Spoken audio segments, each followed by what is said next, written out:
I get high. She wanna hop in a Rari. She wanna hop in a Rari. She wanna hop in a Rari. She wanna hop in a Rari. I see that look in her eyes. She wanna hop in a ride. I said, are you ready to die? I said, are you ready to die? They telling me that I'm a bully. I'm not just a bad fully. They saying I'm acting like Hitler. But how am I acting like Hitler when I'm a fucking nigger? They telling me get off of Twitter. I voted for Trump, not Biden. Know some niggas that went to that island. Why the fuck would you go to that island? Went to the dentist and gave me some nitrous. Went to the dentist and put in some diamonds. I told all niggas to chime in.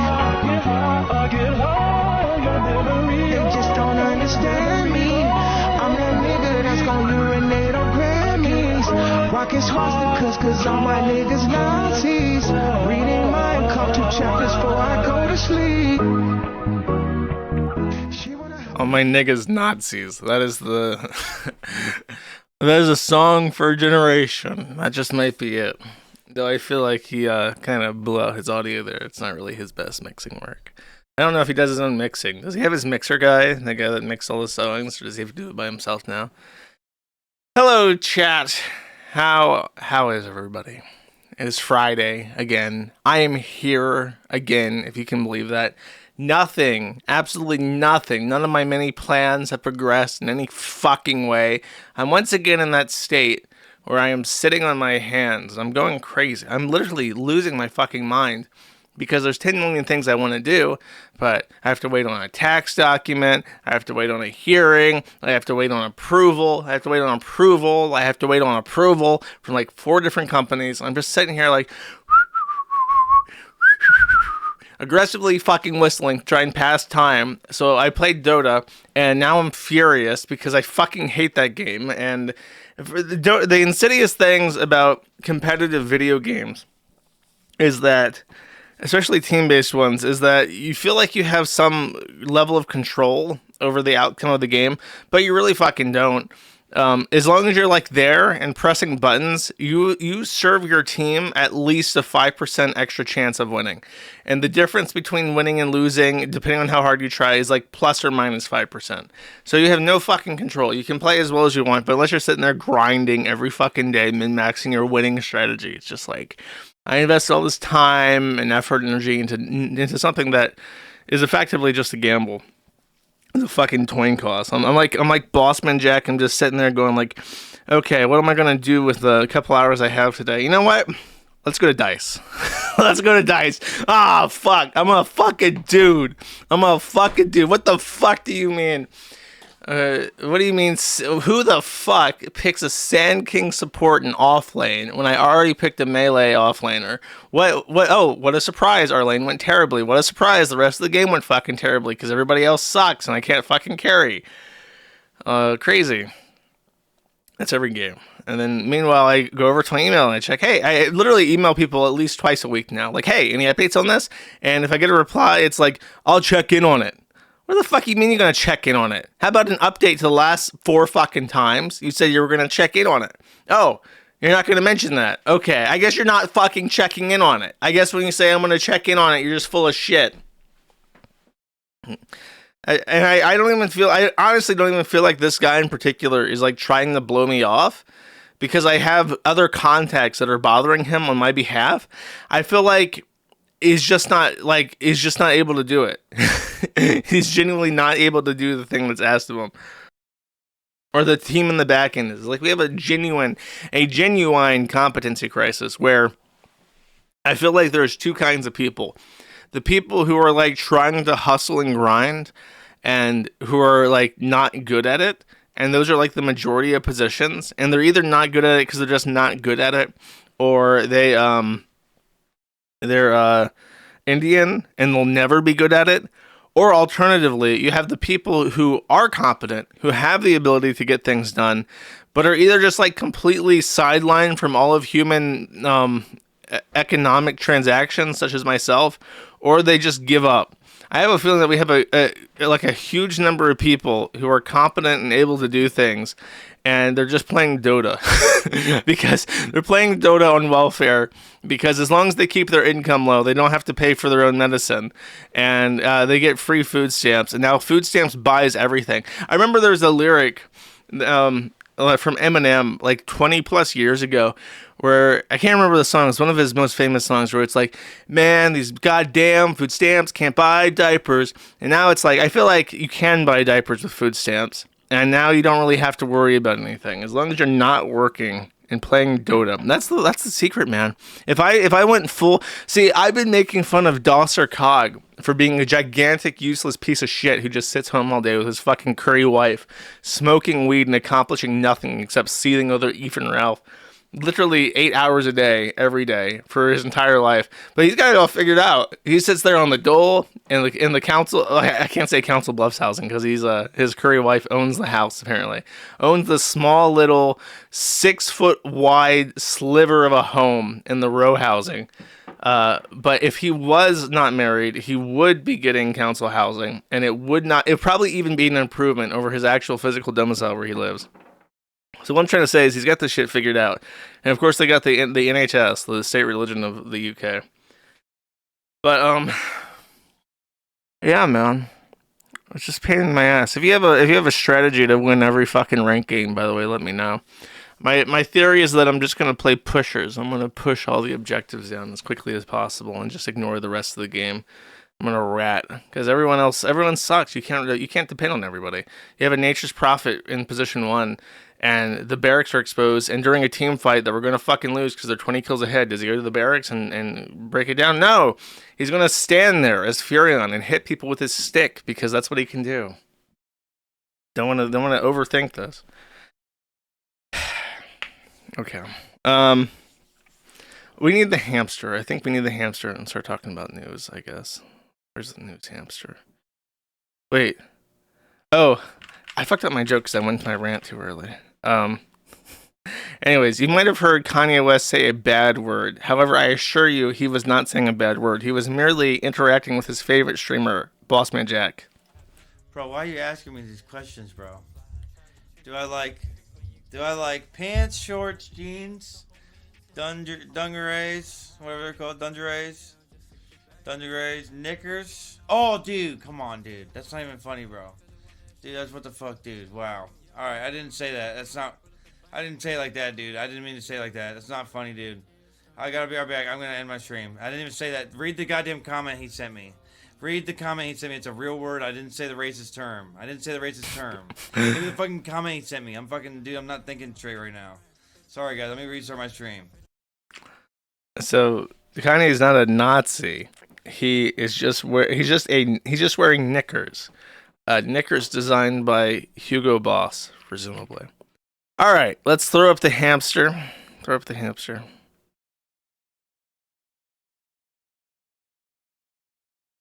This is not the hamster, chat. I don't know what this is, but this is not the hamster that I wanted. Can I get the hamster, please? Okay, that's the hamster that I want. Oh, thank you. By the way, while I have this beautiful image on my screen, I should now explain to people. I should shield this at the beginning of the stream. If I was not retarded, I would. If you... I occasionally see people in the chat asking how you super chat, because I stream on like 4 different platforms and only one of them has super chats. So if you want all your dono options, if you just go to maddie.live/DONO or donation or support, it will redirect you to a page that explains how to use XMR chat. So I should, if I was a financially responsible economic streamer, which I'm not, I'm suffering a competency crisis of making money. You can go to that maddie.live/dono. Anyways, let's start with this. So I want to say Tejas, Texas. The state senator Stan Gerdes has introduced to the state legislature a bill called the Furries Act. Furries being a backronym. Let's see if it explains why. The Forbidding Unlawful Representation of Roleplay and Education or Furries Act. I wonder how they generate it. If I go to like Grok and I type in that even a proper... It's not. It's not actually a proper backronym. Furry. Oh, I guess the I is one, but then you just have furry without the S. This is not a proper backronym, bro. That's not how it works. Okay, Grok. Create a backronym for the word furries, banning any sort of furry or lewd roleplay in schools. Let's see if Grok can figure this out. Better than the state senator for Texas can. Grok is like suffering. Usually it completes instantly, but right now it's just like suffering. The task I've burdened it with has crashed the application. Great job, Elon. I guess it got firebombed. Oh well. I can't read off the alternatives that actually make any fucking sense. But what it does is it bans inside the schools any kind of furry-related, BDSM-related paraphernalia or activities such as tails, leashes, collars, or accessories designed for pets, fur other than naturally occurring human hair or a wig made to look like human hair, artificial or animal-like ears, physiological features that have not historically been assigned to the Homo sapiens species through a means of natural biological development. Not very careful not to use the word evolution there, because in the state of Tejas, that might cause some quandaries for the poor state senator. Behavior such as using a litter box for the passing of stool, urine, or other human byproducts. I mean, that's agreeable. Barking, yeah. I think you could just expand this to using any sort of non-medical container or facility for bathroom activities. Barking, meowing, hissing, or other animal noises that are not human speech. And what's the and? Licking oneself. Okay. So, cannot do that. So I feel like this would be pretty uncontroversial even a couple years ago, but we live in an insane asylum now, and the patients run the hospital. And these are the modest restrictions we have to place on students these days. I feel bad for people who are like in like a 2-parent home, and both the parents have to work because they're fighting against the wages of 1 trillion H-1B immigrants and illegal aliens to afford a quality of life for their kids. So they necessarily have to put their own kids in like public school. They don't have like the freedom to homeschool because this is what your public school kids are dealing with. I wonder why we're in like this loneliness epidemic where it's like half of men and half of women by the time they're like 30 are like kissless, handholdless virgins now. It's like literally, I think for people under 24 at this point in time, like 50% of men have not had sex and like 45% of women have not had sex. So that's how bad it is. That's how this is what they're doing instead of having sex. They're pretending to be animals. You know what? I'm gonna make a dangerous presupposition here. All the furries I've ever met are like gigantic sluts, man sluts and woman sluts, and the furry fandom is effectively like a socially retarded way of like nerds to fuck each other, because they meet up in like suits and then they just have like bodysuit sex, and they're having sex but they don't have to look at each other. And they can just, and everyone there has autism, so they don't have to like interact. You know, there's no expectations that you behave a certain way. Like if you can bathe and you can put on like a bodysuit, you can probably have sex at a furry fandom. So here's what I'm going to say. I'm going to say that whatever the fuck Zoomers are up to, it is unironically worse than being a furry. Because I'm going to say that the furries at the high school are probably fucking each other, and like, the rest of the students are not. So the senator's really doing no favors to the birth rate of the United States. Anyways, that's funny. I thought that was funny. Mother state senator, this one in our fine state of Minnesota, home to Rekieta law, from central. I've heard, by the way, someone got angry once because Rekieta always introduced himself as a small law firm from central Minnesota. But in Candido County, according to a Minnesotan, is actually South Central or South Minnesota, and it cannot be considered Central Minnesota. So they took issue with that description. Anyways, Senator Justin Eichhorn from Minnesota has recently co-sponsored a bill that would recognize Trump derangement syndrome as a mental illness within the state of Minnesota. So this is kind of like how schizophrenia was a diagnosis for everyone who disagreed with the Soviet Union, I suppose. However, this poor state senator encountered an issue immediately after opposing this bill. He was arrested after soliciting an underage prostitute, and now he's in jail. So, this is another atomic black pill. We have Bay Senator Man trying to pass meme legislation that makes all libtards psychotic by law so they can be incarcerated against their will. And then on the sideline, he's got open his sugar daddy account. And he's like, hey, you look 14. Can I pay you for sex? And then the Minnesota police officer on the other side is like, sure. 13F Spicer. And then the state senator shows up with like, did you bring the stuff? And he's got like roses, like, yeah, I got the roses and I got the teddy bear, and it has that note specifically as you requested that says State Senator Justin Eichhorn and loves Susie. I got all the stuff. And then all the Minnesota state troopers, of course, the ones who arrested Nick Rekieta, also burst out the door and apprehended him immediately. So that's what's going up in Minnesota. No good things, as per usual. Why would the officer put on a voice? Because he's talking to the predator, bro. He's sitting there at his desk trying to, like, on his mic. He's like, oh, God, he's like calling on Discord, bro. He's calling on Discord. It's like, oh, you have to answer. So he just does the falsetto. But, pedophiles are, like, really fucking stupid. They got super low IQ. So it's just like, oh, I guess that's what that's what they sound like. As long as I get underage pussy at the end of this, I don't care what they sound like. Cool. Yeah, imagine not getting a TCAP reference. Dude, the kids these days, they're not. This is what's wrong. This is what's wrong with these kids. They don't know who Chris Handsome is. They don't know who To Catch a Predator is. They don't know what Perverted Justice is. And they're on Discord with their Discord kittens. All the Zoomies can do is mutual goon on Discord and groom day kittens. And it's disgusting, chat. Elon Musk and his reign against open information. For some reason, not for some reason, I know exactly why. He really hates API access to the Xitter platform. So he's blocked SocialBlade from being able to scrape data to show how many followers people have over time.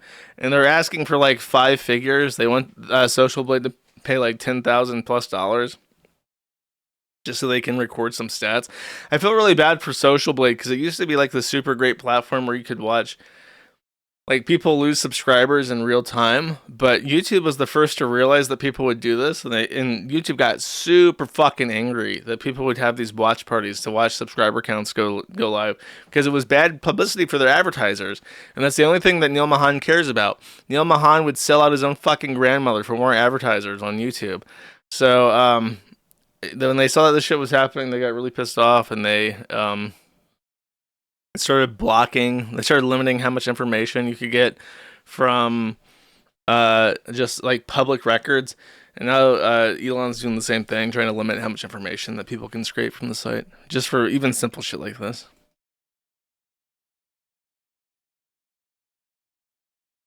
Okay.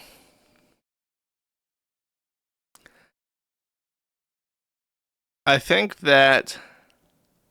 Oh, here it is. Okay. So, Roblox, which of course is being pilloried by a base fan of Maddie, Ruben Sim, who I've always assumed is Chinese, but I think he's actually white. I don't know why I've assumed this. This guy... I think what happened is like he had like the Blockland origin story. He was like a Roblox player, and then he realized that Roblox was like full of like pedophiles, and he realized that because he was a creator on YouTube that did Roblox content. And then he realized that like Roblox is like this evil corrupt company that basically profited off child predators and didn't do anything about it. So he started up like a one-man jihad against Roblox. And this has culminated in like international pressure against the company, stock shareholder revolts against the company. There's that one guy that published this dossier about how Roblox is like doing absolutely nothing about child predation, and this company, like what they do, and it's an interesting tactic that's completely legal. I even asked Hardin because I was so confused by this. What they do is they write hit pieces that are designed to harm the reputation and stock value of a company as much as possible. And they know that they're going to publish these articles, and they know that they have a lot of pull in the financial sector. So right before they publish the article, they open short positions really hard against the company. Then they dump the article. It harms the share value of the company. And then they limit the stop, or they stop the short, and they make a bunch of fucking money. So that's their political protest against Roblox, and it's a interesting financial strategy. Maybe the foundation can do something similar. That would be really funny. But they have taken some more changes, and there's a funny quote in this. That Roblox with Google, OpenAI, and Discord launched the robust open online safety tools, or Roost, a nonprofit focused on building free open source tools to fight child exploitation. Well, that's actually interesting. Oh, this guy copy pasted this from an email because there's eMarketer links and all this shit. Does it have? This is like to the thing. I want the This guy copied this from like his newsletter.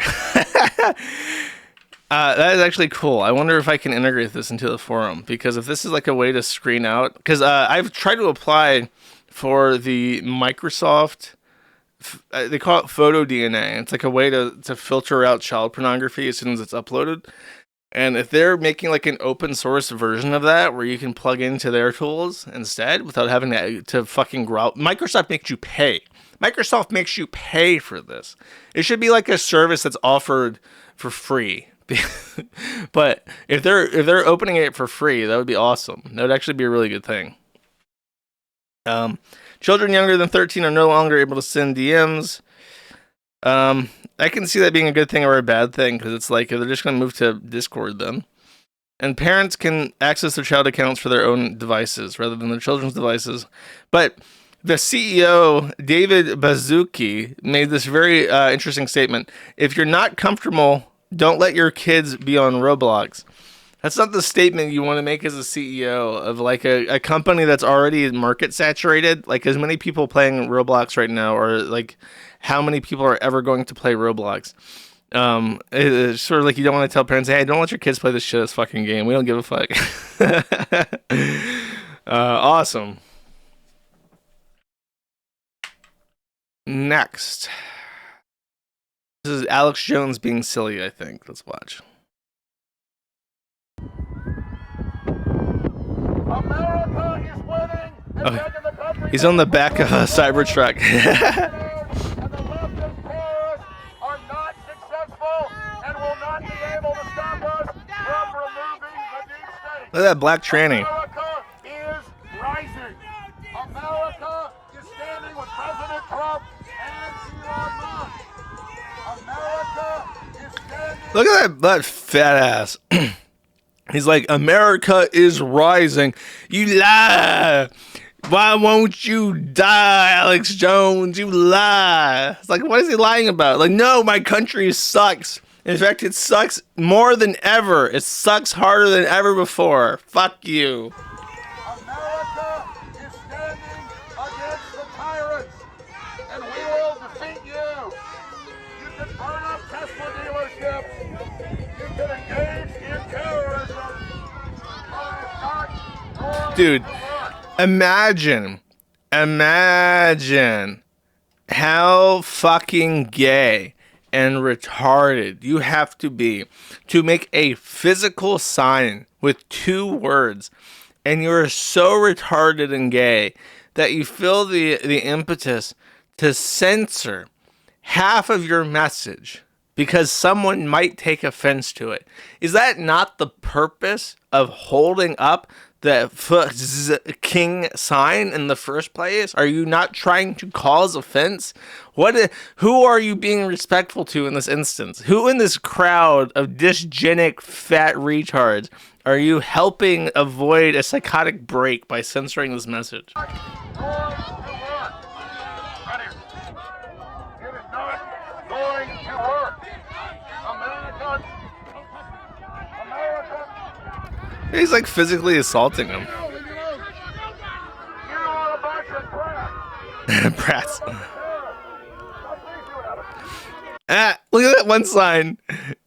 Don't buy a swastika. The Elon Musk swastika, the new EV.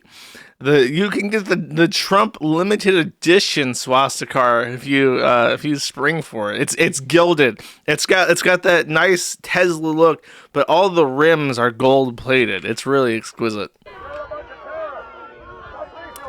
The Tesla Model SS.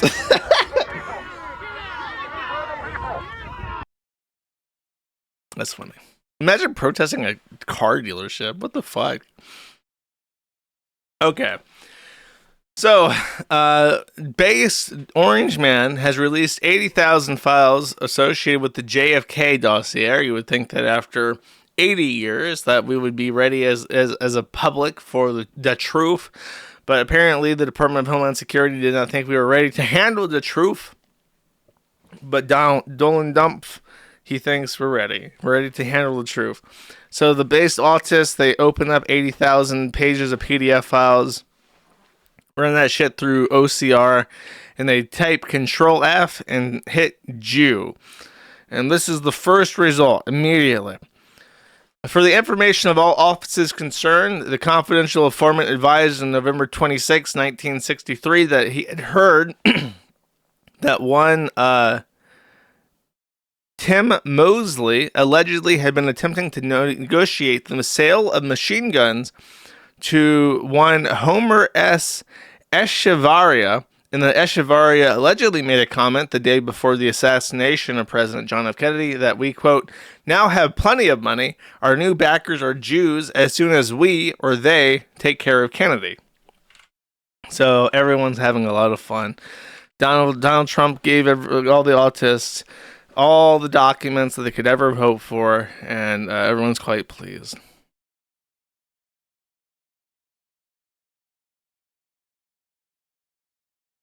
The stream starts at 12 US East every week. I stream at the same time every week, and there's still people who are like, what the fuck? The stream started? How did this happen? That's all I have to say about this. I haven't been following this because I don't give a shit. Next. Here's something I care much more about. In the United Kingdom, a hamster forum has shuttered down. Press F, pay a moment of silence for the hamster forum in the UK. Why has this hamster forum shuttered its doors, its little cage gate to the little hamster cage? Well, the answer is the Angloids are at it again. As the United Kingdom descends into pure fucking anarchy, violence at all-time highs, economic output at all-time lows, outlook for the country worse than ever fucking before. I think when the Luftwaffe was bombing the shit out of all of London in the UK, doing terror bombing, I think that perhaps people are more optimistic about the country's future than they are right now. Because Hitler and his infinite folly simply didn't have Italy round up 1 million Ethiopians and just dump them into London. Because if he had done that, things would have been pretty fucking bleak, but alas. So the Hamster Forum has closed because of a bill called the Online Safety Act, which was passed by the Parliament into law recently and is now taking effect. And this is what is expected of people who run a website based in the UK, including small websites, local community websites, and hamster forums. The precise duties vary from service to service. Most businesses will need to, 1, assess the risk of harm from illegal content. 2. Assess the particular risk of harm to children from harmful content if children are likely to use your service. 3. Take effective steps to manage and mitigate the risks you identify. We have published our illegal content codes of practice you can follow to do this for your illegal content risk assessment. 4. In your terms of service, clearly explain how you will protect users. 5. Make it easy for your users to report illegal content and harmful content to children. 6. Make it easy for your users to complain, including when they think that their post has been unfairly removed or account blocked. And 7. Consider the importance of protecting freedom of expression. So, they have created this vague ensemble of rules, and then you have your terms of service has to include like an appeals process, but only if you're not posting things that are illegal. And in the UK, if you say that somebody is a man when they're a man but don't want to be called a man, that's illegal. So they're effectively creating a bureaucratic process where every website, big and small, has to allow every shitlib retard to post, while everybody who has any conservative opinion is banned for having illegal opinions. And you have to expressly explain how you're going to ban them, or else you're legally liable for it. Awesome. Nah. Dude, every time I think about England, I get angry. Every time I think about England, I'm just like, God, I can't believe that they're still alive. Why can't the Muslims just stick that knife in faster and just end it? It's like that Wings of Redemption thing, where it's like when someone acts so pitiful that it wraps around from pity to like anger and disgust. Like, why are you like this? Why are you permitted to continue existing in this state? Why do you impose your existence on me? Then this was a fun story. This is like a reverse Joseph Fritzl. In Connecticut, a stepmother, a literal evil stepmother, took an 11-year-old boy and locked him in a room. And that's how that story ends for 20 plus years. At the age of 32, he had the bright idea to set a fire, which instigated someone to call the fire department and evacuate the building. And they rescued the 32-year-old, 68-pound man from his childhood bedroom that he has been locked in by his evil stepmother for 20 plus years. Yeah, it's really crazy. I'm surprised that so many people hadn't heard this. So they took him to a shelter, and the shelter did this GoFundMe or Indiegogo to raise like $130, I think like maybe even $150,000. That's pretty high. Because they say that he needs a multitude of medical services. He needs full dental repair. He needs immediate catastrophic intervention for his severe malnutrition. He needs physical therapy. And he also needs an education because she obviously didn't homeschool him. So he has like the education of an 11-year-old boy that hasn't eaten in 20 years. So it is really nuts. I was told that this clip in particular, these two clips are particularly interesting. So let's take a look. This is the woman. Oh my God. This is the caller. It's 2 Blake Street. What's the address? Please hurry. It's 2 Blake Street. There's a fire. Okay. Oh my God. Blake There's Street? a fire. I'm trying to... Ma'am, what's 2 up Blake there? Street. The TV, I don't That's know. just the 911. I want to see the body cam footage.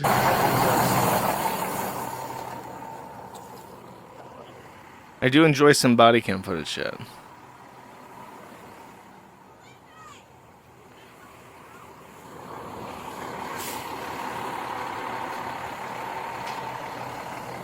Come over here. Go down the road. Come on. Come down. Come down. Who else is in the house? Who else is in here? Do you live My here? stepson is in here. How many, I'm trying how to many have other him help people? him out. Listen, That's you it. have to I go have 2 cats. Everybody's out? Yes. But your stepson's still inside? Yeah, he's right here. Okay, yes. come out. Come down the road. Come on. Come on. It's not safe to stay here. Come on. It's All not right, safe here he to is. stay All here. right, my dog is Come on. shaking. I know. My dog is shaking. That's true. 87 code 3 for a victim. Fire victim. Okay. Come on. My 80 dog seconds right is. here. I Come know on. My dog. Come on. I'm coming. You're seeing it. Got one victim right here. It must be the sun. I need you to stay over here.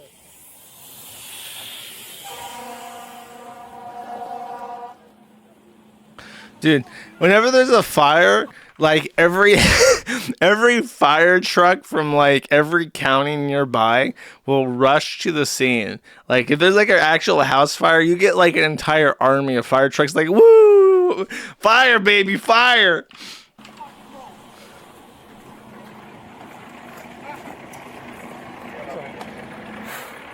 Not in California. In California, you burn to death on orders of the government.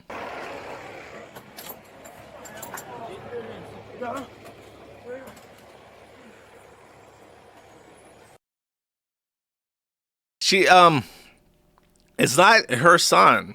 I don't know what happened to the dad, but at some point she became an unwilling single stepmother, and she took it out on him, as it were. Tragic. Very concerned about that dog, it seems. Next. Okay, so this is a fun story. So every single Tesla owner was apparently doxxed, and they put it up on a big map. And to make things even more precise, they they changed your cursor on this big map to a Molotov cocktail, implying, in my opinion, that you should go to the houses of Tesla owners and burn them alive with federally controlled explosive devices called Molotov cocktails. This included, by the way, Kesh Patel, who is our Pajit-in-Chief of the FBI. So they took the home address of the FBI director and put it on the internet. And then you know what they did? They did two really interesting things. The thing is called Dog Quest. It's a domain hack. So it's dogque, or k.st. So it appears that for some reason, the .st top-level domain is the go-to domain extension for domestic terrorism. I wonder where these Antifa people have gotten that idea from. However, what they should have taken from other people who know better is to not use a domain name server called Nyala. Nyala is I think it's based out of Lithuania or some shit, but it's ran by a former pirate party, the Pirate Bay guy. And Nyala is like Antifa.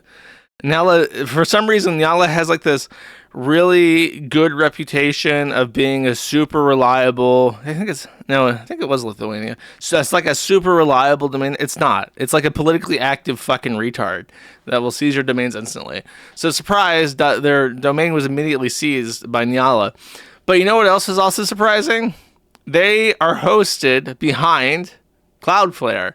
So someone on a different site on 4chan, which is also protected by Cloudflare, goes to Keffals' home and writes a note that mentions KiwiFarms. And this makes the KiwiFarms an imminent threat to human life that we are responsible for, even though it did not happen on our forum. And then you have a website that is literally a map of people's names and homes and their association to someone who sells swastikars, where your mouse cursor is a Molotov cocktail. And Cloudflare is still willing to host that. Isn't that crazy? No big imminent threat to human life situation type deal going on there. One day, Matthew Prince will personally issue an apology to me by giving me a blowjob in front of the White House press correspondence podium. This will happen one day because there has never been a bigger hypocrite, liar, craven faggot in the history of all mankind. It actually genuinely angers me. It disgusts me. It disgusts me how one man folded so hard to trannies, to men in dresses, and then he does shit like this. I despise him. No, I want to humiliate Matthew Prince. I want his legacy to be completely and totally obliterated. I don't want anyone to ever remember him. Because it's like, it's one thing to be a gross retard tranny. It's one thing to be that. Because, like, Liz Fong Jones is Liz Fong Jones, you know. He's a man who was accused of rape, who married a lizard woman tranny as well, and considers himself a multiple system, multiple personalities, where you have to ask him every day, hey, who's presenting right now? What's their pronouns? Like, you know that person is a monster. They're never not going to be a monster. Matthew Prince was a free speech libertarian for his entire life, and he was a free speech libertarian 3 days before he took down the site. He personally posted an article explaining how he was a free speech libertarian and Cloudflare has no business regulating what websites are protected and what websites are not. And then the very, like, 2 fucking days later, on a Sunday, on a 3-day weekend, he publishes another blog article about how we're the worst website he's ever fucking hosted. Meanwhile, Cloudflare hosts child pornography websites, hosts literal terrorist associated websites like ISIS, hosts monkey torture websites, hosts actual far left terrorism inducing dox maps. They're literally just maps of people's houses. That's all okay. Not the Kiwi Farms though. I want you to think about that. My little stupid fucking website is more dangerous in the minds of technocrats than a website that literally just has people's names and an incitation to burn them alive with fucking explosives. That's what I deal with a budget of $0 a fucking day and no institutional backing whatsoever, completely cut off from financial systems.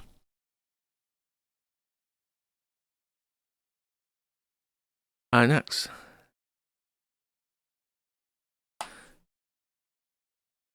This is a story about how there was a guy in China. I mentioned that. I actually remember talking about this for the first time on stream. And what he did is he CRISPR'd a baby. He tried to activate a gene using CRISPR to unlock a higher IQ. Apparently there was a gene sequence that was associated with very, very high IQs. So he CRISPR'd a baby to have this gene sequence and inseminated a woman with it during using IVF. And the baby was born.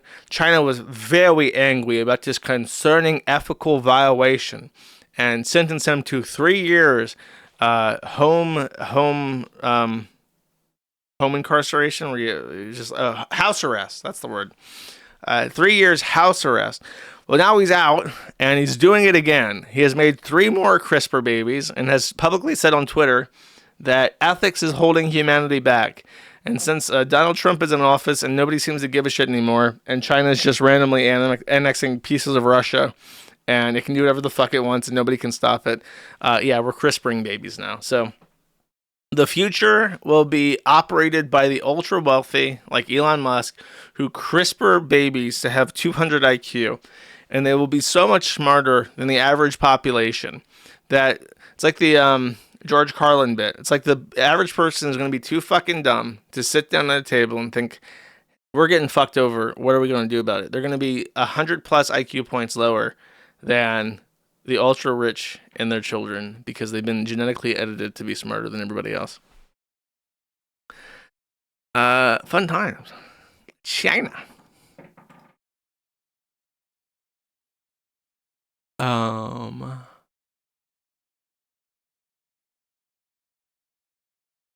I actually didn't see this link before. Oh my god.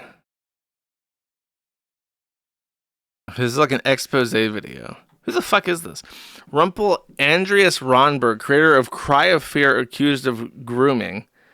He posted censored nudes of a girl he was grooming to prove his innocence while sleepwalking on Ambien.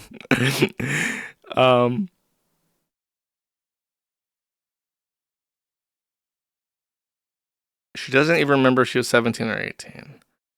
Okay, what is Cry of Fear? Don't talk to Rumpel, Cry of Fear. Where the fuck is this? How did I get this?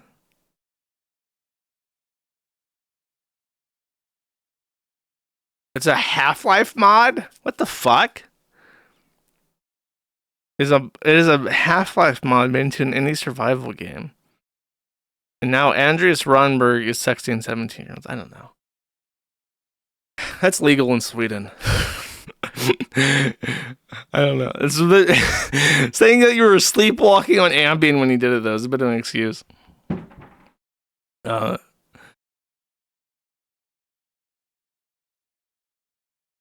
He enjoyed his game and music. I wonder if this was Andreas projecting his own perversions. Let's see this. I can't read this. There were 3 little kitty. Oh, wait, okay. Now it took me like 30 seconds to like adopt this font and put it in my brain, but now I can read it. 3 little. Is it kitties or baddies playing in the park? Said the first little. Go home. I cannot read this. Whoever whipped out their e-pen and penned this document did a genuinely horrific job. This is from the game. Yeah, I figured this out. I cannot fucking read this. Let's go home. Babies? Biddies? It gets dark. The first 2 went on their merry way. But then the 3rd stayed playing all alone. Come here, child. Come with me. I guess it is kitties and not kitties. Come with me. I cannot read this. Yeah, I know this is not an actual fucking note. Are you retarded? It's actual handwriting, though. You think... Dude, I can't get over how fucking dumb people are sometimes. Yeah, obviously it's not a real fucking note, but it's real handwriting. You take a pen and you draw on your fucking tablet, an e-pen. You take an e-pen and you draw on your fucking tablet, and it's still your handwriting, even though it's not a real note. It's a real note in the sense that someone wrote it out, and whoever wrote it the fuck out can't fucking write. The bushes whimpered softly. Okay, I got you. They say curiosity killed the cat. It is kitties then, I guess. I don't know. Look, I don't know. I'm not into horror, okay? I'm not into horror. Here's the true story. During the peak of the Five Nights at Freddy's craze, I played 1 round, and when the thing jumped at me, I pressed the escape button. And as it turns out, when you press the escape button in that game engine, it literally just immediately closes the game. You don't even get like a menu, it just exits. And then I just don't reopen it. So I never played Five Nights at Freddy's beyond the first minute. Anyways, yeah, I don't know. Sucks to be a fan of that game, I guess. Sucks to be this idiot sleepwalking on Ambien, posting 17-year-olds nudes on the internet. Next, let's see what's going on in the gay man industry. I heard that fucking gay man was with the Black Samurai was being played. It said over 1 million people played that game. Even though the Steam chart says less than 50,000 were playing that game. But apparently 1 million people are playing it. I don't know. I can't read PSN numbers, I guess. So let's see what the gameplay is like. What's life like as a black samurai in feudal Japan?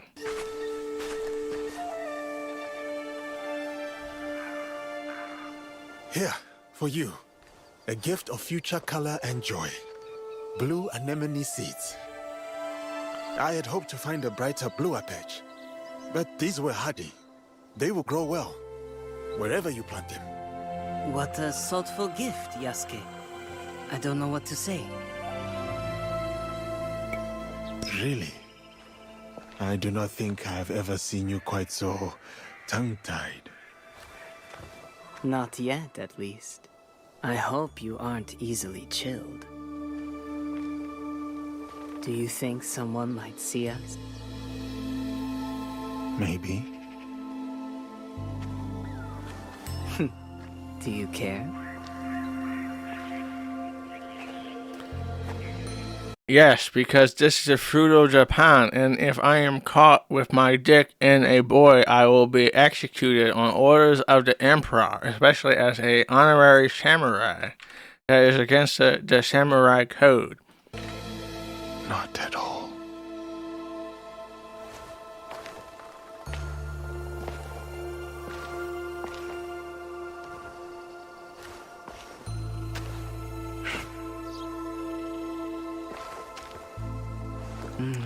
Ew. I didn't watch this beforehand. I hope they don't like cut to butt fucking. Okay, no, there's no butt fucking at the end. I was informed that character is actually a heckin' valid NB. So this is a gay black man samurai in feudal Japan about to butt fuck a heckin' valid NB Japanese man. So that's what's going on in this game. I don't know why they made this. Assassin's Creed game, from my understanding, is very straightforward. You are a ninja or some other kind of stealthy boy, and there are bad guys, and there are things, and you want to kill and steal, respectively, the things. And apparently there's some weird plot about how you're a time traveler, and you're killing and stealing to make history great again. That is my understanding of Assassin's Creed. However, this is now ass in Creed, where you are ass to ass and in the ass at the same time with the heckin' valid NB. I like how the voice actor for Yusuke, by the way, honestly sounds like an African immigrant who knows Japanese or has like a Japanese accent. Yeah, it honestly sounds like if you tried to get like a Nigerian to do like a phony Japanese accent, you're like, I can't do a Nigerian Japanese accent. I won't even try to. I won't bother you with that. I have never seen you so tongue-tied.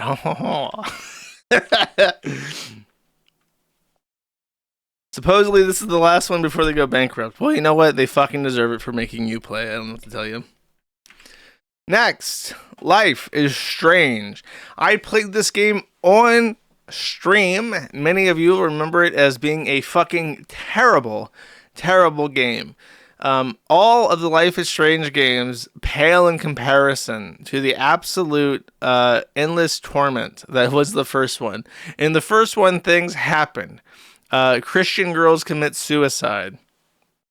You are literally abducted into a rape dungeon, and the rape dungeon is like a metaphor because it's actually not a rape dungeon. It's a dungeon where a adult man kidnaps little girls, and instead of raping them, he photographs them as they die because he's like, I want to steal that moment of innocence. And it's like, okay, this is obviously a rape metaphor, but if you release this game with like a rape dungeon, it would traumatize all the 13-year-old girls that are actually playing it.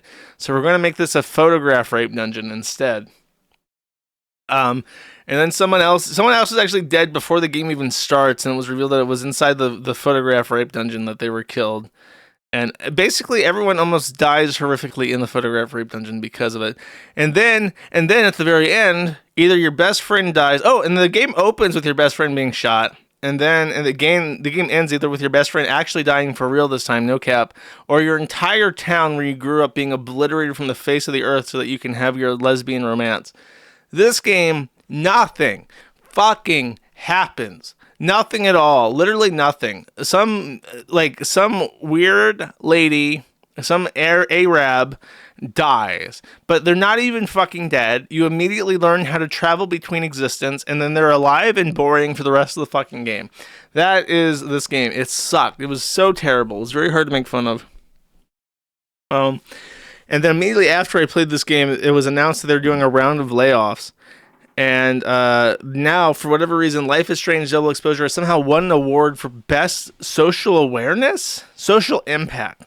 There is no social impact in this fucking game. The most interesting thing about the writing of this game was that there is a tranny in it. The tranny is a professor, and he's voiced by a tranny, and he sounds like a tranny. A tranny that smokes, to be specific. And the tranny is a mean, vindictive, petty asshole. And the tranny is actually the best character in the entire game because every other character is so like stilted and cringe and boring, but the tranny has like all this personality, and their personality sucks. And it makes me feel like it's I think we even looked this up, and it was written by the tranny that voiced it or whatever the fuck. So it's like this self-insert character that is like portrayed in the worst way possible, but I feel like the tranny that wrote it felt that it was really cool when he was writing it, and he just comes across as a complete dickhead. So I don't know what kind of social impact they think that they had, but they won an award for it. I feel like Dustborn What if I was running the Game Awards? I would have given Social Impact to Dustborn because it was a much more funny game and much more interesting. And there are gals, and also there are Glenn Beck radio gals that are warning people about illegal immigrants. So, what I'm saying is that Dustborn got snubbed, is what I'm saying. I was gonna say, I was thinking while I was watching this gay romance that I have been seeing less and less white female black male pairings in media and advertisements, which is to my preference. I do not enjoy seeing this demoralization propaganda. But you know what I've been seeing more that makes me suspicious, chat? Black male, Asian female, or Asian male pairings in advertising. And it makes me wonder, have they given up? Have they given up to the backlash? Or, more likely, have the whiteys been so successfully buck-broken, but Asians still have like this really strong in-preference, and now they're just trying to buck-break Asians? What? Can I do a poll? I haven't done a poll in like literally forever. Let's try this. Poll. Which is likely? Whitey wins or it's Asian turns. Does this work? It does. Okay. Do the exclamation point vote 1 if Whitey has won. Or do exclamation point vote 2 if you just think it's the Asian's turn. Vote now, chat. Okay, the votes are coming in. I'll let that run as I progress to the next slide, chat. Take a sip, take a moment of zen.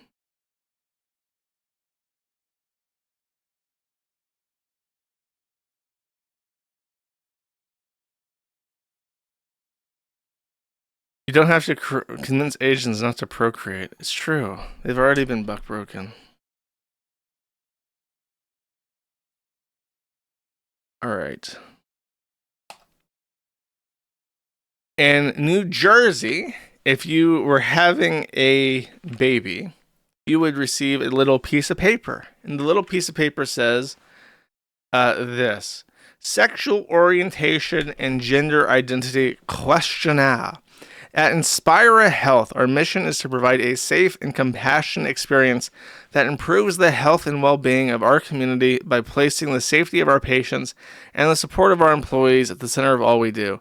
To enhance our ability to fulfill our mission, as well as comply with recently enacted state legislation, we are requesting information below on your sexual orientation and gender identity. Please complete this questionnaire and return it to the staff member performing your registration. Patient name / newborn, in parentheses. Newborn date of birth. What sex was your baby assigned at birth? Female, male, or prefer not to answer? Do you identify your baby as female, male, transgender female, transgender male, gender queer, or additional? So you can write in. This is like the open answer on the election. Or prefer not to answer. And the best one. Which of the following best describes your baby? Lesbian or gay as the first option, straight or heterosexual, bisexual, self-describes, please specify, or questioning unsure. I prefer not to answer. For some reason, questioning unsure is even funnier to me than the other ones, because it's like... Your baby has no concept of literally anything except drinking milk and pooping. And it's like, it's one thing to be like, yeah, I'm looking at my baby. I'm pretty sure this is going to be a trans femme lesbian. Like that's like one layer of mental illness, but like a supreme mental illness. But it's like an additionally complicated mental illness to be like, I don't think my baby knows yet. I think my baby is currently in doubt about it. It's been alive for one day, and it looked up at me and my partner, who's also chest feeding with the help of pus-inducing lactation aids. And this baby is now completely uncertain about what the fuck is going on. And it's just, it's really in a bad place. It's really in a phase right now. It's trying to figure himself out. Terrible. I think that they said that, like, they said that this was state legislation, but I think that there's no actual state legislation that requires this. I think they responded.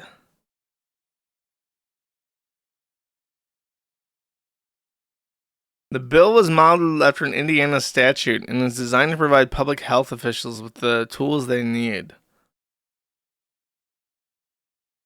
Newborns are not subjected to this data collection because parents are not required to fill out the form. Many health so the thing that it's are not subjected to the data collection, but they're not required to fill out the form. So what the fuck is it? Are they not subjected to data collection about this, or are they not required to fill out the form? Like, for the parents, it makes sense.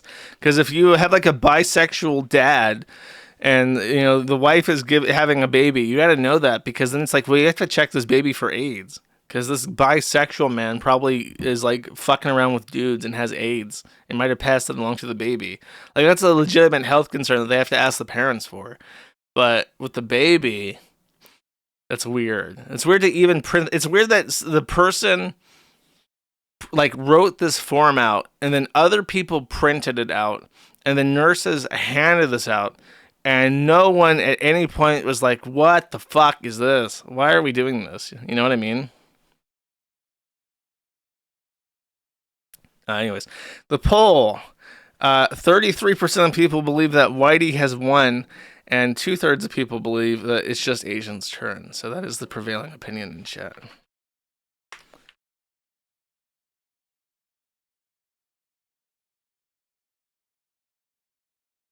Let's see.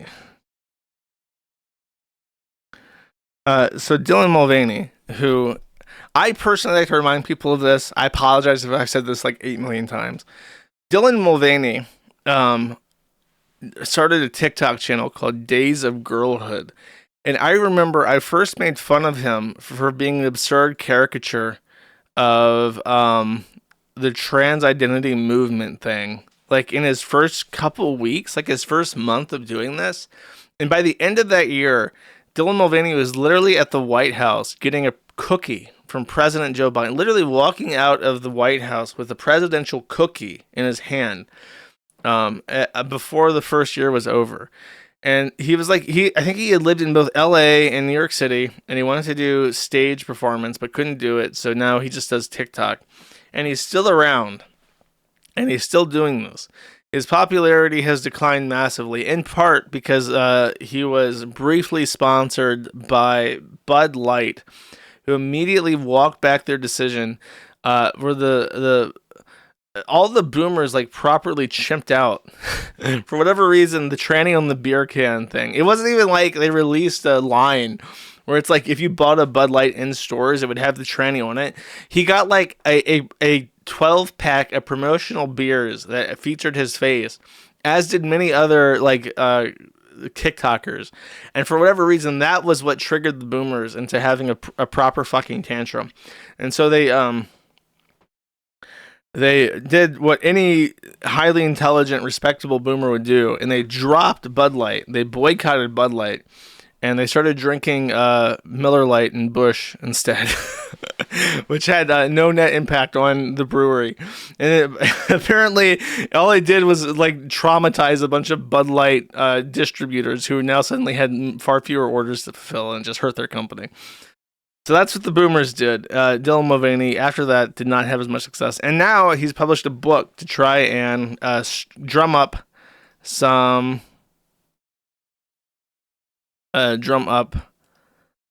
excitement for it. Is that the one? No, that's the other one. Okay, let's just read these actually. My mother, Aya, just laughed and said, "Nothing you've done so far is what your bigger purpose is." I wrinkled my nose, almost offended me. almost offended. You're telling me that all the trauma I've been through amounts to nothing? No, she responded. You're here to be a mother. A mother, I asked her. I've always kept the possibility of having children open for the future, but as I become more and more polarizing in the media, motherhood felt less and less of an option. Ayahuasca needs to be we need to send Ayahuasca to Gitmo. Chat, press 1 if we should be sending Ayahuasca to fucking Guantanamo Bay. But then she showed me what motherhood could look like, and that worry melted away. As I held 2 babies in my arms, I cried because I hadn't let myself envision this future out of fear. And here's where shit gets really weird. It's really awesome when you're writing like a book and you decide to write like a fucking tween on Discord. Here's where the shit gets really weird. How do I put this? I lactated out of my nipples. No, you did not. Now, you might be thinking, Dylan, you're metaphorically lactated, right? I thought the same thing until I felt the shirt on my body starting to become soaked, not with sweat. I opened my eyes, looked down, and sure enough, my nipples were leaking. Press 2 to doubt this fucking imbecile. Suddenly, I was back in bed where I lost my virginity at 19. My trips thus far were mental and not physical, aside from the lactation. But now my body felt tense. Quickly, I flickered through all the men I had let inside of me. I was confronted with the desire and willingness on my part and lack of care and love from my partners. So he's just a man whore. He's a proper fucking AGP man whore. After each man faded away, I felt little pieces of myself chipping off like porcelain. Though I knew I was on a cot in Peru, my body felt like I was being used over and over again. I guess he went to to do a spirit journey and did a bunch of like HRT and lactation meds with this weird tranny that somehow has 2 children. Scene after scene, trauma after trauma, my parents telling me they're getting a divorce, my coat being pissed on in the boys' locker room, my mouth being covered while my abuser whispers, "It's okay, baby, it's okay." It's a Rolodex of pain that exists inside me. Mother Aya found it and was calling every number. So, divorced parents and molested. I wonder why he's AGP. This is the origin story of literally every fucking AGP. Every single one of them. Exact same fucking origin story. And he says, finally, Aya finally brought me to my Dylan the Harlot years, and I could see the hurt in teen Dylan's eyes. You talk about me like I'm a monster, teen Dylan told me. She was right. I was trying to diminish that chapter of my life to the extent where Dylan the Harlot was no longer a part of me. Her pain tone turned to one more optimistic. I'm obsessed with the version of you now. I think you're really, really cool. I love your videos. You're my hero. Finally, an icon to molested children of divorced parents everywhere. This is why we absolutely have to keep them off of social media. Actually fucking disgusting. But let's see what garnered more attention. It was, of course, Dylan Mulvaney walking. Here he is in New York City. Now I think we should hand out some paper doll books to some of these people out in Times Square. Let's go! Now, listen here, chat. I'm not like a doctor that studies bones. I'm not a physical therapist that can correct gaits, your walking or running gait to that of a healthy gait. However, chat, I've been around for quite a while. I have seen people run to and fro, as it were, all over the world. And I don't think I've ever seen somebody run quite like this. Some of these people out in Times Square. Let's go! Let's go! Go! Clap, clap, clap, clap.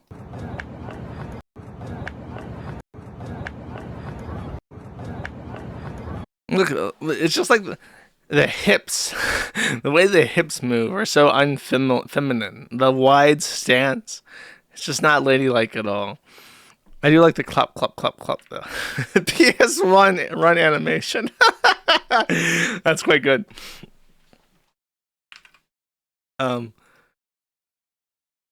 Okay. News Hamster, you are dismissed. Thank you. Next, Anna Valens has been exposed for being creepy by Phil Wait, no. How long is this? I will watch this. 25 minutes. So this guy exposed Anna Valens, because if you don't remember, in brief, Anna Valens is somebody who's very gross. He's a tranny sex pest. He published these bizarre like Twitter space videos years ago about how fifth girls need to be rounded up into fifth girl breeding facilities where they get like cum dumped and plapped by tranny dominatrix trans femme lesbian queens and forcefully impregnated, like literally just like outlining his breeding fetish and how he wants to rape women. And it goes on and on and on for like 5 fucking minutes straight. Then he tried to join Drop KiwiFarms very briefly, but he is such a gross sex pest degenerate freak that Liz Fong Jones and Keffals told him to fuck off immediately, because those videos of him talking about raping women in breeding barns being associated with their movement was an immediate obvious like neurotoxin. So he did fuck off. He went private for a while, but now he's back because he's an attention whore. I want to say he was a journalist for like a bigger publication. I don't even want to say it's like the New Yorker or something. He was like the LGBT writer for some large publication. Let me see if I'm right. The Daily Dot. Sorry, that's not quite the New Yorker, but he was an author. Oh, Jesse Singh and Katie Herzog. Oh, I wish I had heard that because that would have been funny. So that's fun. So Katie Herzog and Jesse Signal said we need to like bash one of the some gross retard training. Let's bash Anna Valens now, because if you were to like sit back and do like a proper retrospective on how crazy the training shit was at its peak, like you had Jonathan Yanov was friends with the co-founder of Twitter and was able to get people banned off fucking WordPress, which I'll remind you, there are people who have set up WordPress blogs to like dox my family and call them child molesters that they couldn't get taken down until they got a court order. So WordPress will stand by the most vile, horrific things possible without any evidence. But Jonathan Yanov had such good connections that he could get random feminists just posting about how he was abusive and a monster taken down from WordPress. He managed to get my stream and account banned from YouTube before I even did the stream on him. He managed to get my account banned on Twitter. He managed to get my hardware at the Buffalo data center physically evicted because he called up the CEO or something and asked them to take us down. And they literally physically unplugged my router and had me physically move my hardware from their data center. And I lived there. I like lived next door to this data center, and I could walk to it, and I would walk to it. Now I'd walk to there like every day while I was setting up 1776 hosting. And despite that, some random tranny on the phone was able to get me physically evicted from this data center that I was there. You had trannies everywhere on every fucking facet of journalism, just completely controlling the narrative. So if you were to really do an introspective, retrospective, it's actually fucking insane how much power they had. And Anna Valens is a great candidate for this. So let's see. Actually, I want to see what this says. Oh. He's going to read it. Oh my God. What a great idea. They were talking about the breeding barn thing. So now he's going to do the breeding barn thing a second time to try and like make fun of it. Okay. The year is 2028. The United Soviets of America have emerged, run by groups of 12 to 14 trans women who all initiate breeding facilities where we high-five each other while spit-roasting cis women. We call it the gender crit wet pussy carousel, now with less respectability politics. Is this like Gretchen Martin fanfic? What the fuck is this? Katie, stop silencing trans women. Keep listening. What is that? Oh. The Justice Signal is making Katie Herzog read this, and he's like, what the fuck? It's just some kind of like weird sexual fantasy. Wait, how do we, what? Why do we have this? Like, it's been half a decade. Like, why is Oh my God. Anna Valens is I forgot about this. I forgot that Anna Valens is now using a fucking VTuber, so he doesn't have to show his face on the internet. Dude, the VTuber shit is like crack cocaine for trannies. That is like their utopia is that they don't have to do any surgeries or do anything to pass. They can just like exist in the metaverse as like a demon woman that fulfills all their sexual fantasies as a teenage boy, and just be represented as that, and nobody can question it. That is the outcome. We're all going into Matrix pods, and all the trannies will have their VR projections exist as like a reality that we just have to live with. Conversation. I recently found out that dude,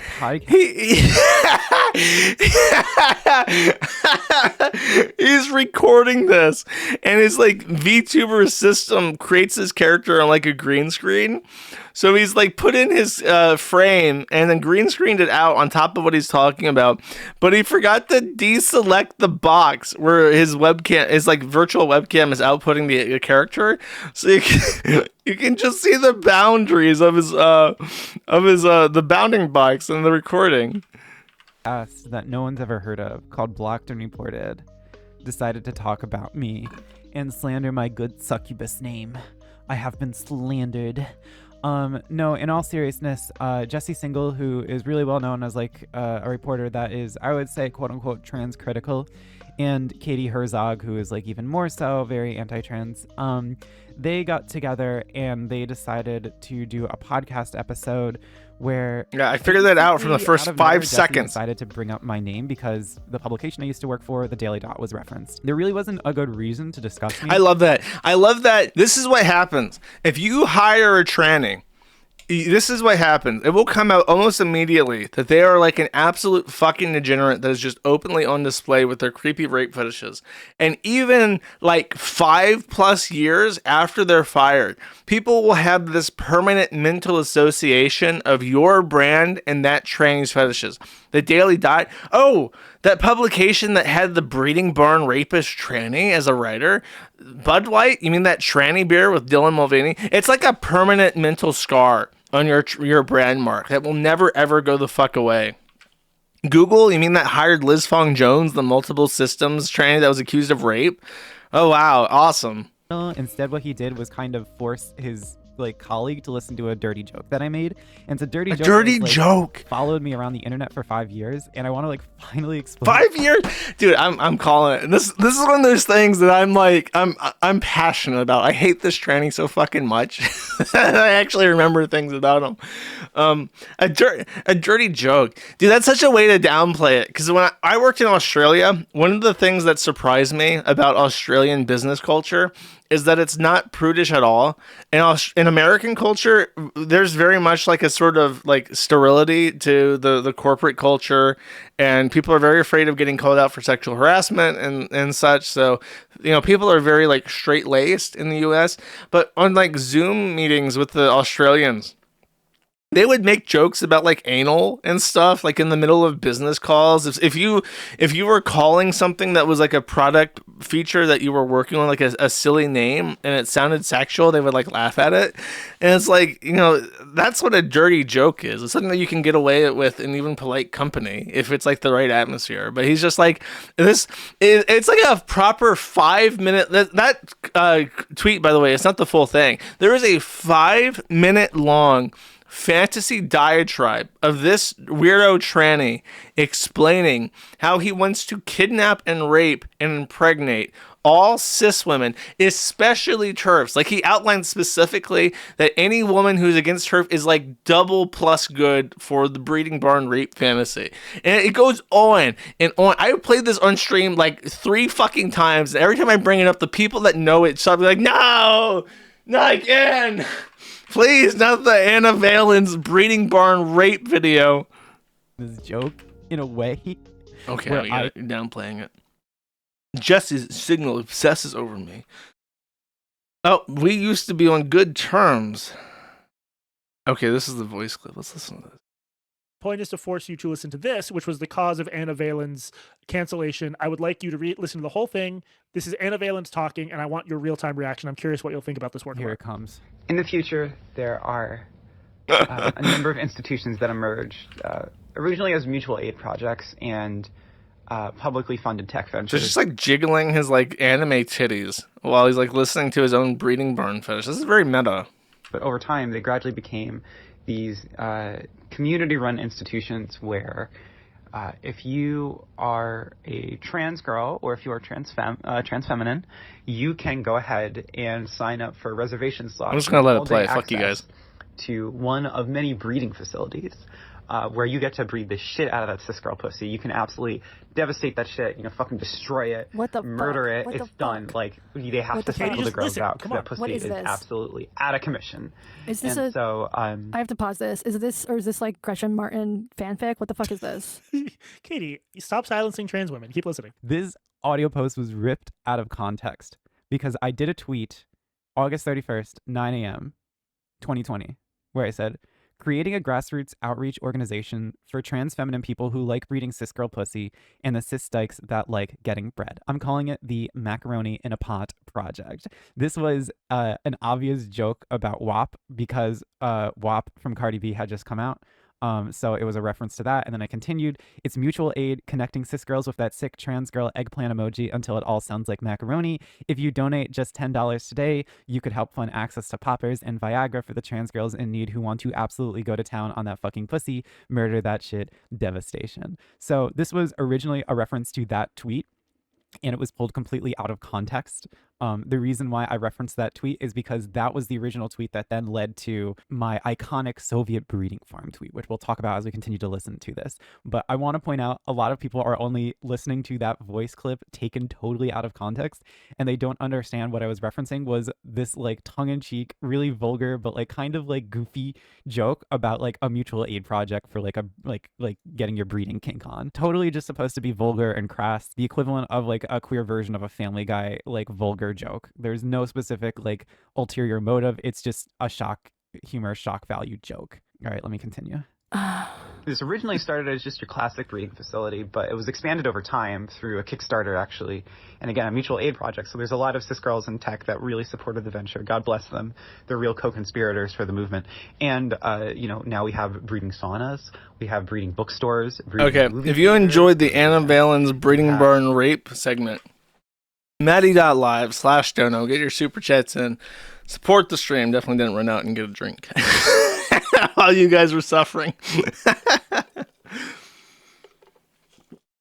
Yeah, it's a joke. Anytime you get caught out on anything, any weird, creepy, obsessive shit that you do that's like specifically targeted to specific people, it's just a joke, bro.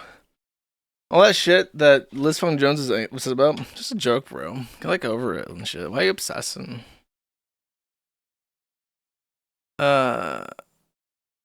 Jesse, Katie, imply you're not a real woman. Well, you're not. Conclusion: I'm not a real woman. Okay, next. More Troon news. Kid Bandit, my favorite wrestler. Sorry, James Stefani Sterling. You gotta move on over. You've been usurped by your own protege. Kid Bandit is back in the squared circle, ready to take on all the women of England.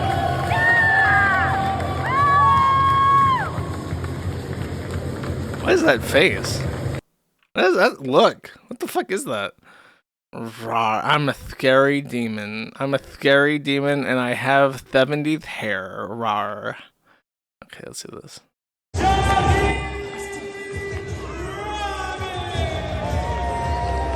think that's the competition. There's something about his face. Oh my god. You know who he looks like? He looks like that guy that was a meme on 4chan's B for a long time. And it's like, if you see him, you have to post like a picture of shit. I'm vague. I don't even know how to describe this meme. It's like a picture of like the poop guy. Yeah. It's like a picture of this scene guy. And the log poster, yeah, it's a meme of the scene guy from the 2000s, and for whatever reason, I can't remember the exact way it goes, but if you see him, you have to post pictures of shit or something like that. Andy 6, yes, the logs. I love how half of chat is utterly bewildered. They think I'm having an old man schizophrenic episode. My mind just truly lost it. And then the other half of chat is spamming Andy 6, and they know exactly what I'm talking about.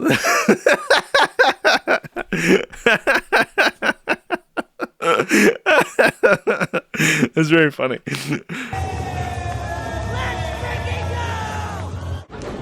Oh my god. Boom. That was actually pretty good. Watch.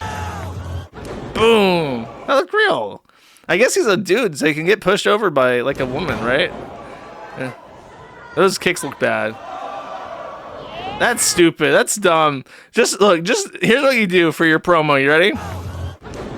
Just put this on loop for like a minute. This is all you need. That's all you need. I just want to see you look. Maybe it's just because he's like slammed against the ground. It's like, ooh, this is satisfying to watch. This is not. This is stupid. This is like okay. You it's like you took the lady and you're like, okay, I'm gonna hook you up to like a mocap and you gotta do a really dramatic death. This is what happens when the main character dies in the video game. Like takes a fatal blow. It's like boom, like just like in the movies. Is there another one? Does he hit the ground again? That's less believable. That's also less believable. Are they gonna like? That's stupid. This is stupid. I don't understand wrestlers, man. The first one where the tranny slams against the ground is the best. Hey, he needs to wrestle Jim Sterling. Get some. He's working up. Jim Sterling is the top female wrestler in the UK. If you haven't heard, I think he literally won an award for like top female wrestler in the United Kingdom. So, the Kid Bandit has to work his way up. He has to do a couple rounds on his return tour before he can face off against the Stardust, the best of the best. Creator Clash, dude. If Creator Clash was like a bunch of trannies beating up women and James Stefani Sterling and Kid, that's it. That's where they'll do their face off because they're doing their American tour, their American circuit, and they're gonna have their big fight at the Dude, just put me in charge of Creator Clash, and I'll put on a show. Because I don't know too much about wrestling. I'll need help, so I'll go to PPP, right? Me and PPP will organize Creator Clash 3, and we'll just say that Anisa and iDubbbz made it. So they won't get any money, of course. We'll split the money. But Anisa and iDubbbz can pretend that they had something to do with it, so people like them more. And then we'll set up a whole thing. Well, we'll get like a Kid Bandit to beat up Anisa. That would be funny. That would be great. Creator Clash is like actual like boxing, right? It's not like wrestling. That's okay. We'll do wrestling. Nobody will notice. Nobody there will even give a fuck. You know, Anisa's there to box, and then Kid Bandit comes out with the chair. Anisa's got like her hands up to cover her face, and she's like squaring up against Jim Sterling, and then Kid Bandit jumps over the ropes and just slams her over the fucking head with a chair. It's just like this was supposed to be boxing, and they just start wailing on her.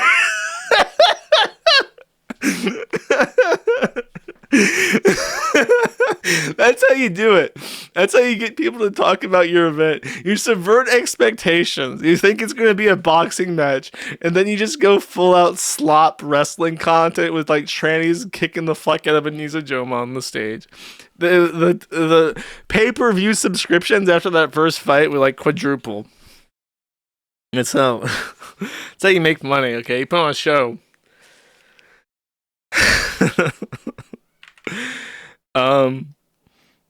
Okay. So a long time ago, I did a stream on Amberlynn Reid. And in the stream I did on Amberlynn, I talked about how her life is basically broken up in sagas by who she's dating at that time. Like Amberlynn effectively has no man's land where she's not dating anybody. She's like a perpetually like coupled up, never wants to be alone. It really hurts her self-worth. She often has two girlfriends at the same time, so that there's zero downtime between one relationship ending and one relationship beginning. She's that good. She's that good at managing her time to min-max her relationship statuses. So Becky, aka Neki, was very boring. She's a very, very boring person. But the one on the right is Destiny. Destiny is what's called in the Amberlin community the GOAT, the greatest of all time. She is Amberlin's true love. Amberlin has never gotten over her. If I remember correctly, she's the only girlfriend that actually cheated on Amberlin and broke up with her. And she never got the fuck over it. And also, to the viewer's pleasure, to the ladies who love Amberlin Reed drama, Destiny is also the funniest and the wittiest. So, and the meanest. So it's just like this perfect combination that like makes her the hero of all her sagas, because Amberlin really loves her and she does not love her and she's really mean to her. And when they were together, if Amberlin said something stupid or lied to the camera, like to her audience about something that they did, she would just immediately call her out on it, like in public in front of the viewers, and just be like, you know, why are you lying about that? That's bullshit. And it would like infuriate her, but everybody would laugh. And they did a little stream together where they were making fun of Amberlin, because that's like the only way to get viewers, to be honest with you. Becky has 100,000 subscribers because occasionally she puts out a video like this where she just shits all over Amberlin, and it gets 200,000 viewers because Amberlin's hate fandom is enormous. Mostly located on YouTube. But this little tidbit was dropped by Destiny, of course, who is the greatest of all time, and it made me laugh. Exactly what breaks my heart every single day regarding being on YouTube.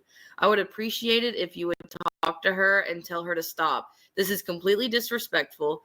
Destiny, you know everything I've been through with this. This girl you like is now beating down the girl you used to love. Please make this stop. Well, I mean, Dana was very against not even being civil with Amberlin when me and her we weren't even dating yet. We were just talking and had gone on like a date. Wait. Like, this is not it. I apologize. I thought I had it timestamped and everything, but I'm a fucking retard. There we go. Her and I. And people were just commenting on it, like, you know, how do you deal and all that. Oh, no. Here. Like, Amberlin. Like, she didn't want anything to do with her. She didn't like nothing. So Amberlin sent me these screenshots because it's a hate group on Facebook, and of course Amberlin was part of it. You know, she had to be reading about herself. Of course. That's funny that she like had fake Facebook accounts to join private like troll groups that hate her on Facebook, just so she can see what other people have to say about her, so she can be angry about it. Like, if there's shit that pisses me off, I just don't look at it. If there's nothing I can do about what people are saying or what I'm seeing, and there's no reason to look at it besides make myself angry, I just don't look at it. Whereas for some reason, people like this have like this compulsion where they have to know what people are saying about them. Like, who gives a fuck?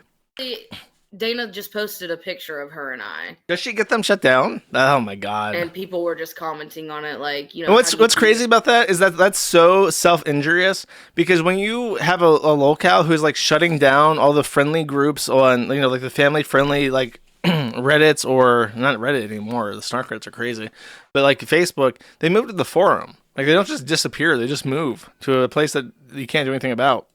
And all that. And she was constantly, like, in these Facebook groups. She was constantly on, like, Discord. She was constantly on all that stuff. Yeah, I know. Like, especially KiwiFarms. It was Becky. I didn't realize that. I thought it was Destiny. But then Destiny confirms it. Crazy with KiwiFarms. Yes, I'd be like, why are you reading that? Like, if it's upsetting you, why are you doing that to yourself? Like, why are you just continuously reading it and just, like, putting yourself down, basically?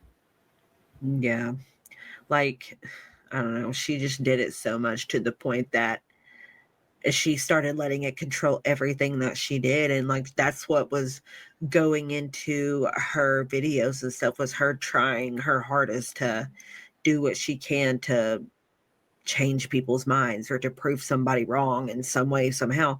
But we all know that she would just end up messing up in the end anyway, especially like it's I just like the thing, she constantly had the tab open. She's like me. Just had the KiwiFarms tab, the casual open, just checking for stuff. No, it's Becky and then Destiny's on the right. Wipey's not in this. Wipey did not want to be associated with her dumb bullshit for the most part. And then Amber Lynn responded. She responded roundabout to this by reacting to a troll channel that had like made fun of her and called her Raglan Bleed. And apparently that she takes this as like a making fun of her for having cancer, which I don't even think was the point of that statement, but she reacted to this. And then I think this one part is where she says something about the forum, or Brianne's response to this video.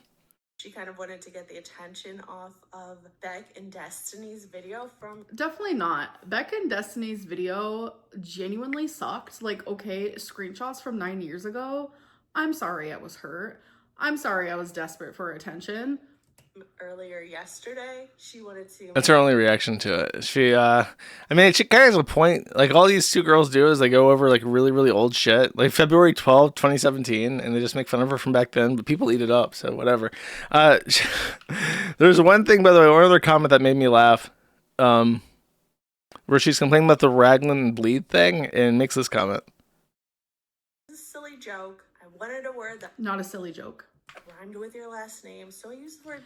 There's a lot of words that rhyme with read. I mean, I can think of one right now. Feed. A lot more funnier than bleed. Amberlyn Feed, formerly Destiny's. Perfect.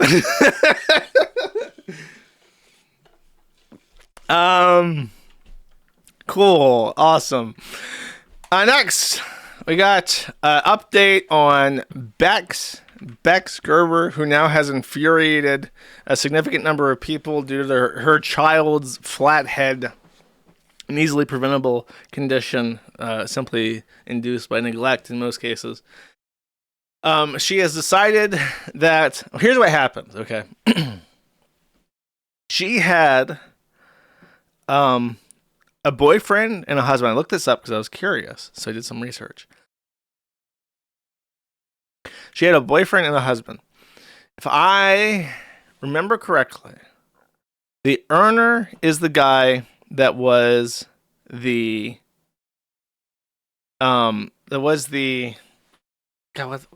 married. Okay, so she married one of them, and then the other was the boyfriend. And then she was having this sexless phase. So she decides that she wants a child, but she doesn't want to have sex to have it. So she instead acquires semen and impregnates herself from her two live-in male partners. But the partner she chooses for the impregnation is the one who she's not married to. And I feel like this was a tactical play on her part. Her husband is the only person who earns income in the house of any substance. Then she has her boyfriend. So she thinks, I'm going to lock them both down. If I marry one that makes money, and then I have a child with the one that doesn't make money, they both have an anchor, and they can never leave me. That did not work out as she planned. But the child, I think, is like the proper custody of the husband's and not the sperm donor boyfriend. So she's kind of failed at this because now the husband's not paying for any of her bills, but she's also kind of succeeded because from my understanding, the husband still lives at the house, but they're just separated right now inside the house. So she's like desperately trying to finagle these people to stay with her forever.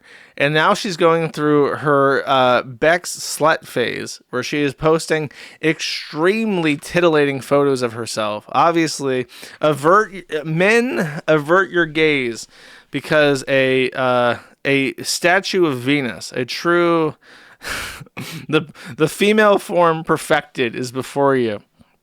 Definitely does not look like a horror movie character with dead, soulless eyes staring to your fucking soul. She's on FetLife, I want to say. Taboo.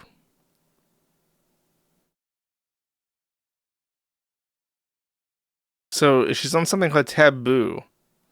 And she's talking about scening at a... This must be FetLife. What the fuck is this? Looks like FetLife. Anyways, she hooked up with a guy already. You ready? This is him.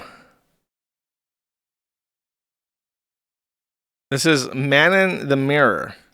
And He's a 41-year-old male sadist. If you want to know what a sadist looks like, he looks like this. But people, the savvy viewer noticed that he looks very close to Arthur Chu. So I don't know if he is, the chin's a little bit off, but he does look very close, especially because he has like that round head that's like shaped weird. And then also he has like this very unnatural haircut that is like really too short. And it just accentuates, it just makes him look like a chia pet instead of someone that has like a head of hair. It's also very thin. So it is pretty shockingly ugly, I would say. And it's hard to tell them apart. There's something about their face that makes them so hard to tell apart, but that is a thing. He's a sadist, dominant, straight, he, him, looking for a relationship, a play partner, submissive slave, who's a princess by day and a slut by night. Fascinating. So now, here's the deal. Here's the rundown. We got the husband, who is the legal father, but not the biological father, who lives in a house with his wife, who does nothing but smoke weed and play League of Legends all day, while they ignore their child. And then they have another partner who does absolutely fucking nothing, but is her other boyfriend. And he's expected to pay for all this because he's an idiot, and he enlisted himself into this relationship to begin with, and agreed to have a child with this woman who's clearly insane. And now, while he's preparing to move out, she's going to start introducing strange men who are self-described sadists into the home where they all live, and also where their child is. And this is just what they do. This is just their existence. And I've been informed by the upper echelon of society that I have no choice but to accept this and respect this lifestyle, because love is love. And who am I to judge? They're just like you and me.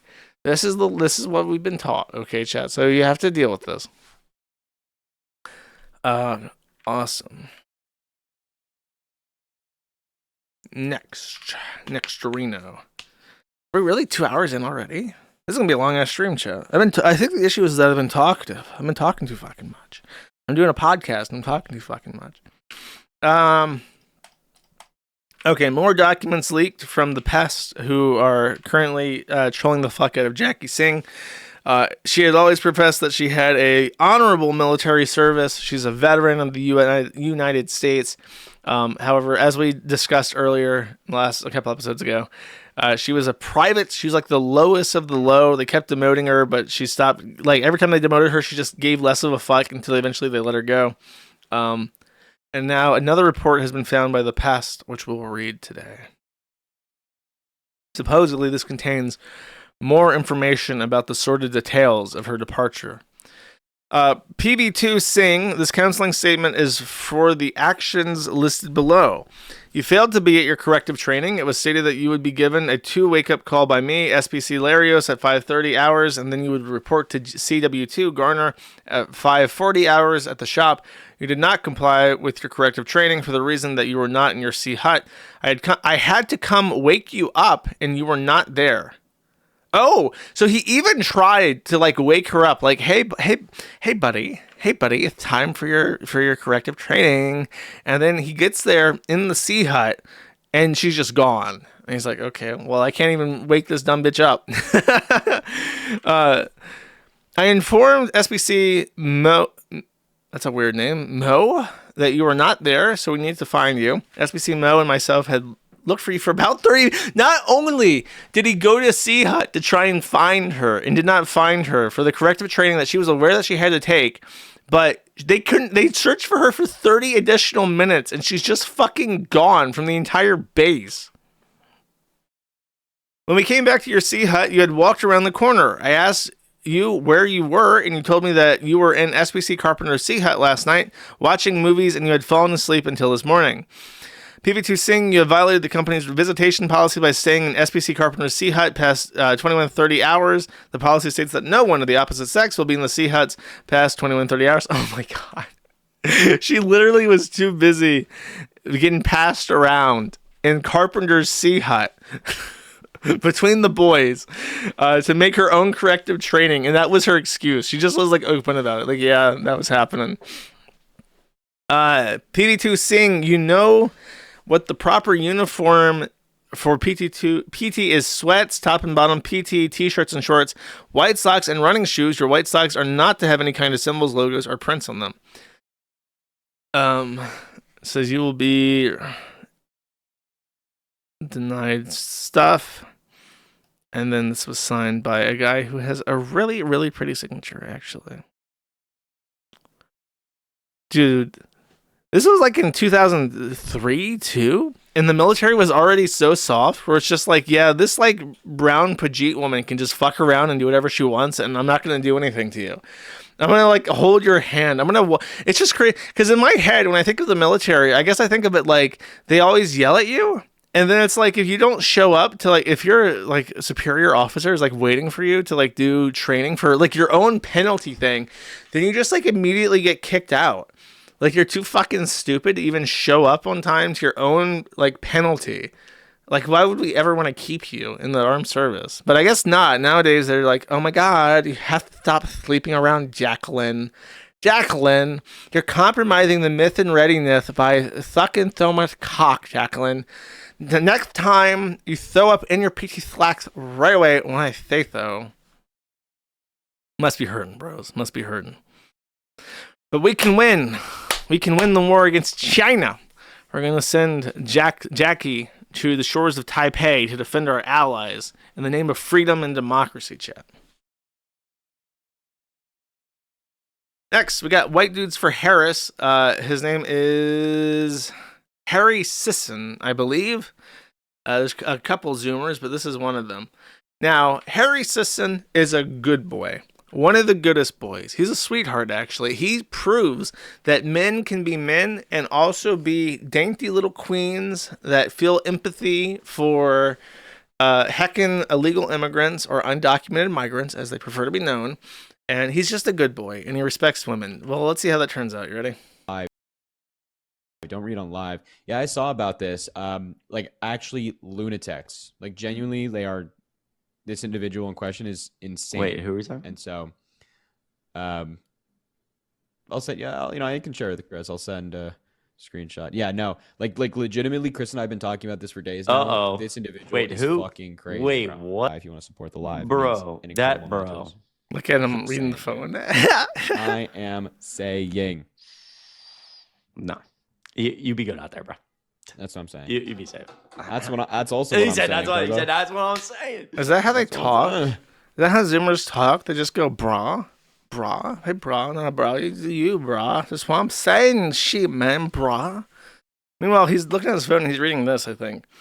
Harry Sisson convinced 11 different women that he had no roster and he respected them for more of their bodies, while persuading them to send explicit photos of themselves through Snapchat, including one from a domestic abuse survivor. When women discovered each other one by one, he called them all insane and attempted to coerce them into telling the public that the photos were fake. A request to the reader set political differences to the side. So this guy convinced 11 different women that were of his age that they should sext him.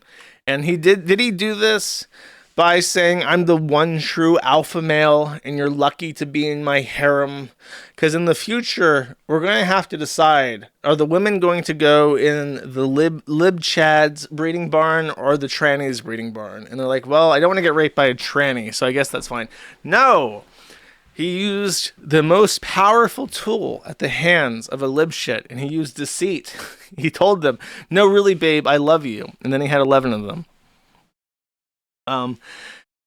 I've heard, I don't know if this is true, but I've heard of this, that I've talked about this on stream about how, not necessarily in this context, but it's kind of adjacent to it, how whenever I see a guy that's like, to use the word simpering, he's someone who's very submissive, and he tries to entice women to have sex with him without just saying that. He's like, I'm looking for a lovely lady to cuddle. I like to laugh and to spend time watching movies and eating cereal and smoking weed.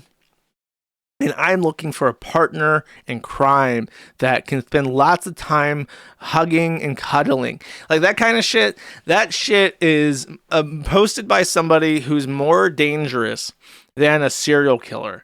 And women know it. That's why the nice guy always loses. Because if you're out there and you're like, no, really, I'm like totally not trying to have sex with you right now, but I would totally love it if you would come to my house and drink with me.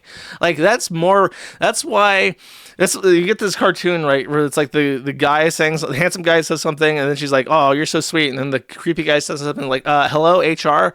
It's like Ted Bundy. Yes, as a matter of fact, I am a porn-addicted savage who murdered and raped women across the country. And then women are like, oh, you're so sweet. And then you got the nice guy who's like, honey, can we have a little bit of a cuddle? I just want to cuddle. I just want to, like, touch you. I want to feel your perfect skin. And they're like, oh, my God, get away from me. Help! Help! Help! HR! Help! Like, there's a reason for this, too. I think it's a legitimate psychological phenomenon where people who use deceit to entice partners, who use like the nice guy routine to entice partners, are like they are more likely to be deceivers, manipulators, con men than a guy who's just like, yeah, I want to fuck bitches. I want to smash box. I see that lady over there, and I bet you a beer. I go over there and I lay it on thick. She let me smash that box. Like, that's a much more intellectually honest proposition. And that actually has a response. If Billy Bob walks over to Charlene and he says, I want to smash your box, you actually have the option of saying yes or no to this proposition. Whereas the nice guy who's like, oh, let me just buy you a beer. I just want to hang out with you. Oh my God, you look so fascinating. What do you do for a living? You're a writer. Oh my God. What do you write for? Like that, you can't say no to that. Like you reject that and say, I have a boyfriend or something like that. That's weird. You can't do that. He's trying to avoid like any of that confrontation. There's no yes or no. You're just being this soft pressure, manipulative, soft, deceitful pressure, chat. It's dangerous, and people know it instinctively. If you meet one of these smooth talkers who are like roundabout trying to accomplish something without saying what it is, people who are aware of what's going on will be skeeved out by it. Academic turn is sneaky fuckers. I remember watching a documentary about octopuses. And there was an octopus. Octopus, they don't have sex. Instead, men generate cum sacs. And they insert... Imagine this. Imagine if your penis just shot out like ice cubes. And then you had to take the ice cube and insert it into a woman. And that was reproduction in your species. That is the octopus. And there are big blue octopus out there, and then there are small wimpy octopus out there that have no chance. If they try to insert their cum cube into a female octopus, the BBO will just rip them apart and tear them in half like a phone book. So what they do is they disguise themselves as a woman octopus. And then they sneak in to the guy, and the guy thinks, oh, he's a part of my harem. I'm gonna have a harem of female octopuses now, and this octopus is one of them.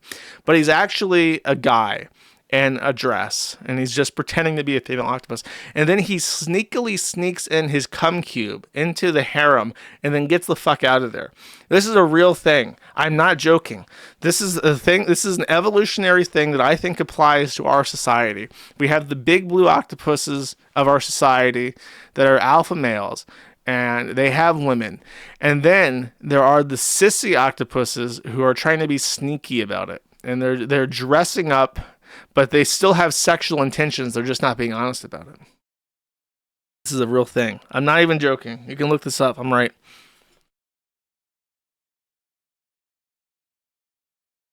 Okay. Next.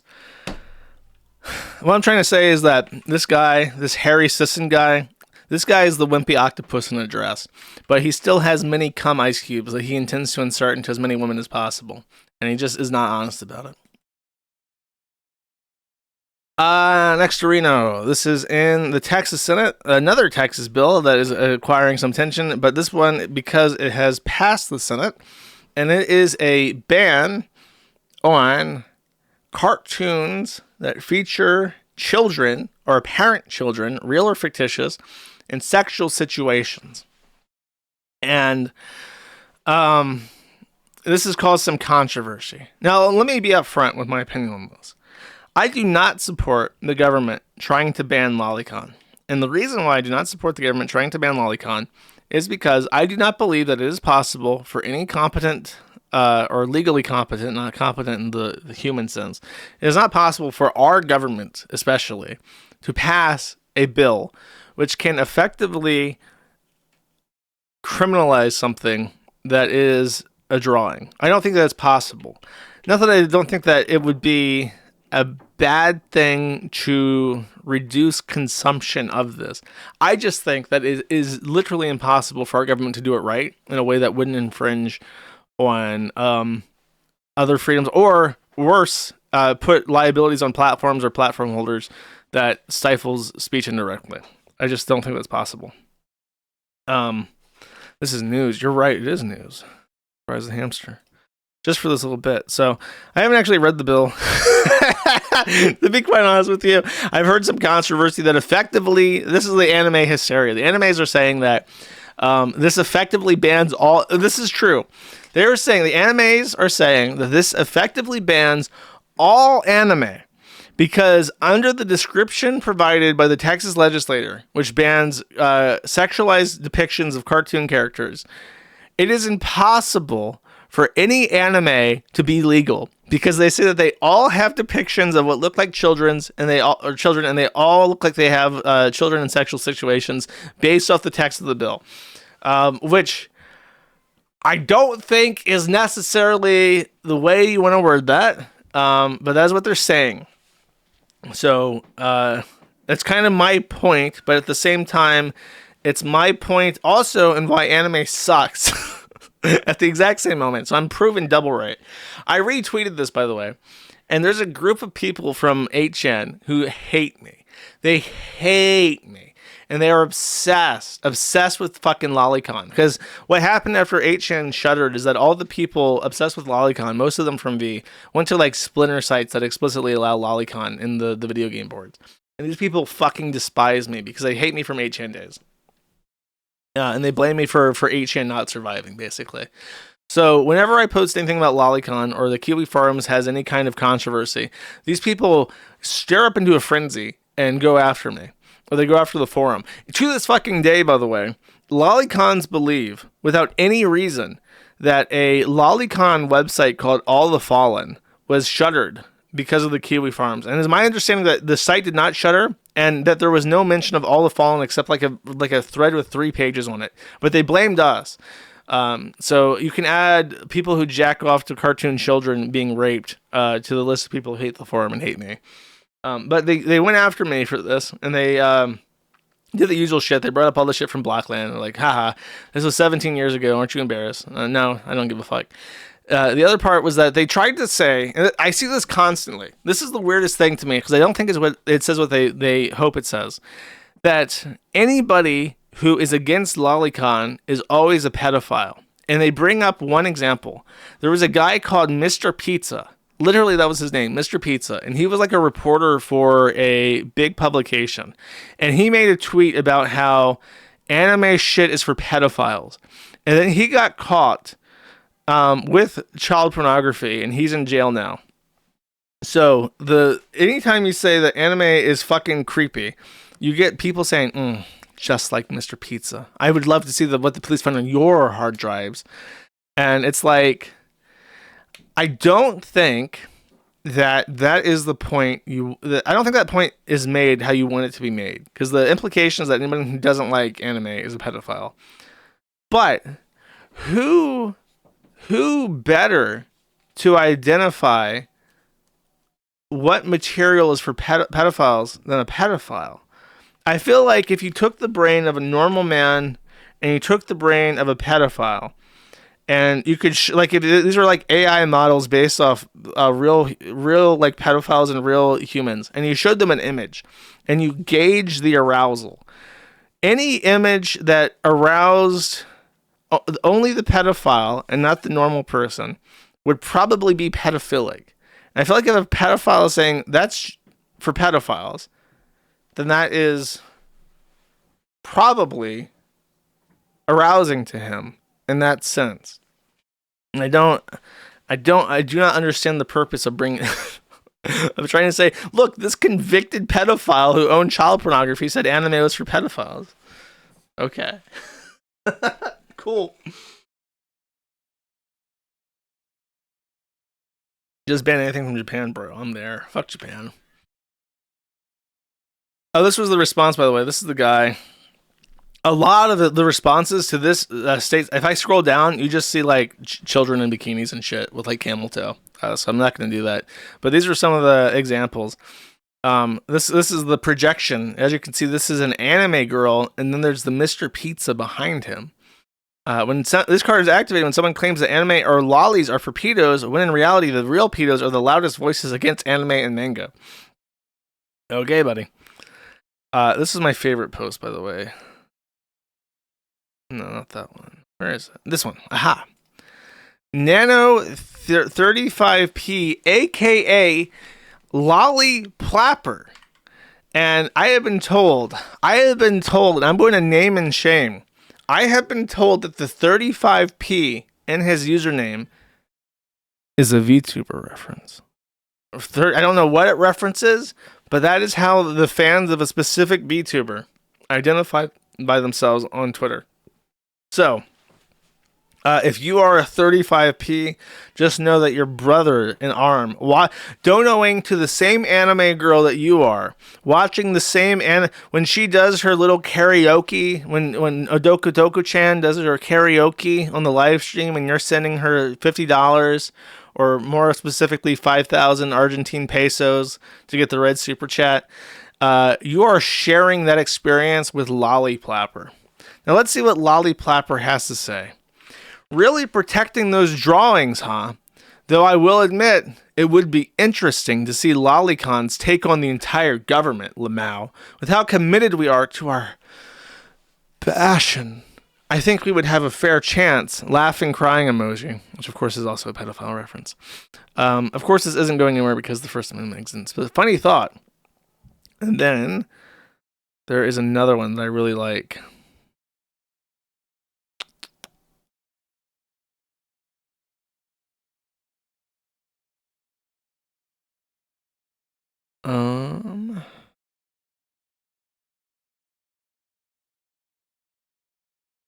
This one by Lazzy Ozzy. You ready? Here's what Lazzy Ozzy has to say. Half of the Texan tech industry is going to be arrested if this passes. So this guy thinks that half of all anime tech people in Texas are just gooning to Lolly all the time, and they're just going to nuke their entire tech industry. Sorry, the tranny Lolly Plapper gulags are open. We're going to co-ed you guys together. You guys can sort it out yourself, and then you're going to Gitmo. So there you go.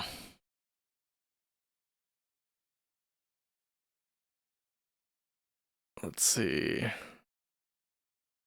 King Cobra JFS has launched a meme coin, which has become a trend recently thanks to Trump. And I will just say, like, this is obviously just some fucking guy who has the ear of Cobes and is like, I can make you some money. You just have to launch this shit coin. It might get a market cap of like a couple $1,000 absolute tops, but they just do these rug pull things, and it's just fucking bullshit. And I hate it because it makes crypto look bad. It's like crypto is really important to how you make money.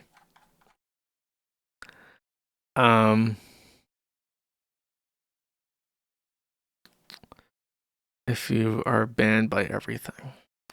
Okay, 2 hours in, we're now in the locale content zone, chat. The best part. Ready? Let's see. Let's start this off strong with the statement from Hassan Piker, our Lord and King, Hassan Abi. Everyone loves him. Everyone on this stream is like, Hassan, my favorite. I give my super chat money to Hassan.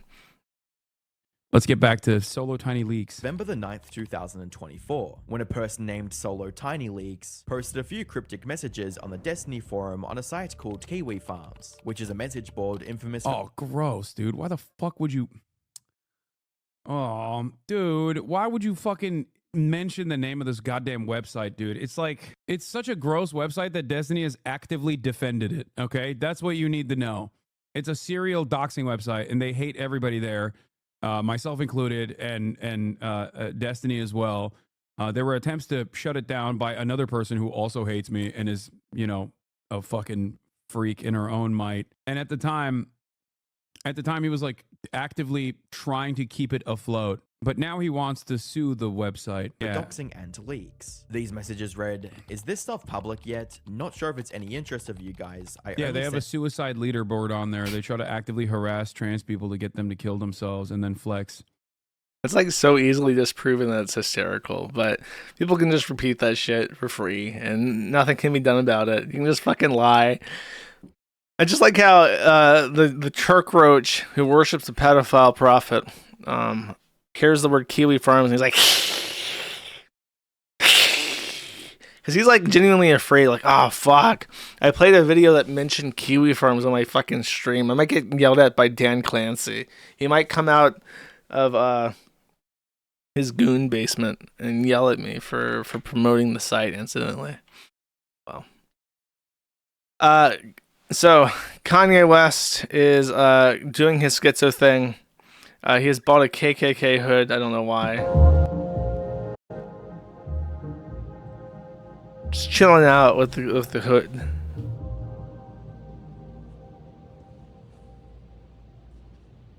Oh, he even put his diamond swastika chain on the hood so that he can bling out. I like to imagine that he wears this in private. He's like in a basement. He has like a mirror. He's doing like the Goodbye Horses dance in his KKK hood with the Swazi chain.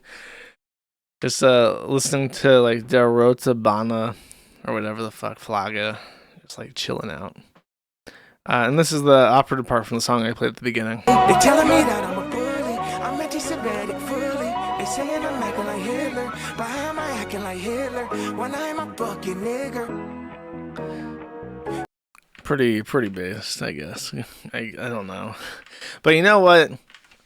All this being based might not be very persuasive to me, but it is very persuasive to a certain other type of person.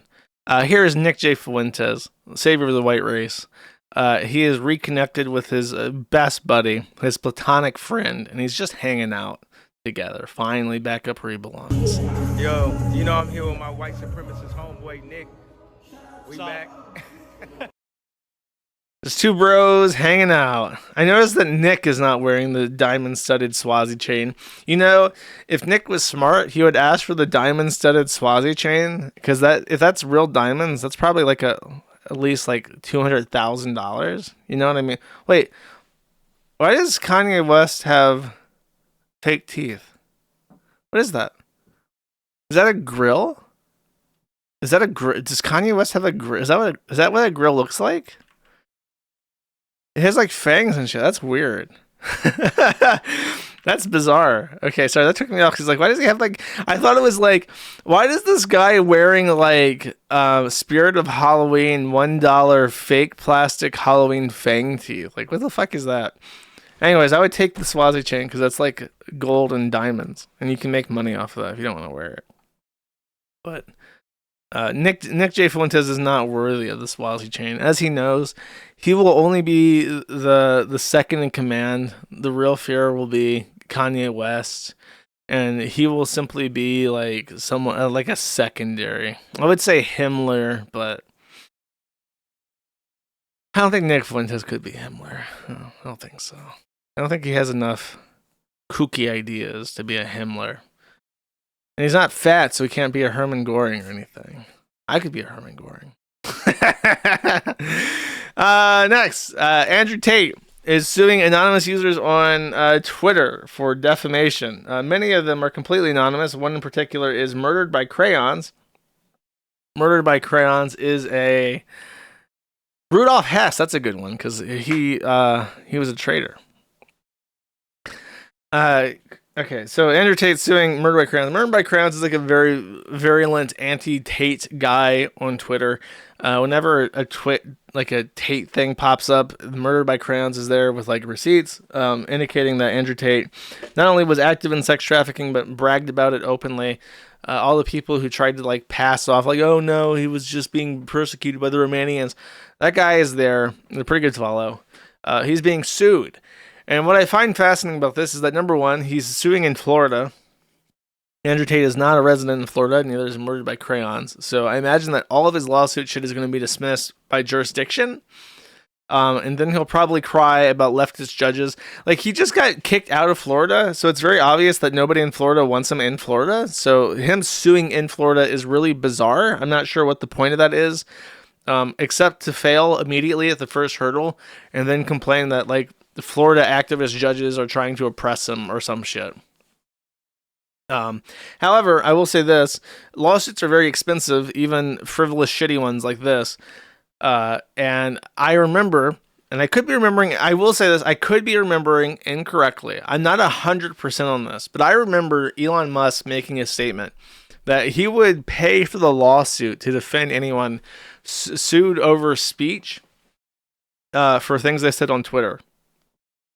I've been told that I'm confusing this with a statement that he made where if anyone got fired for statements they made on Twitter, Elon Musk would pay for the lawsuit against the company.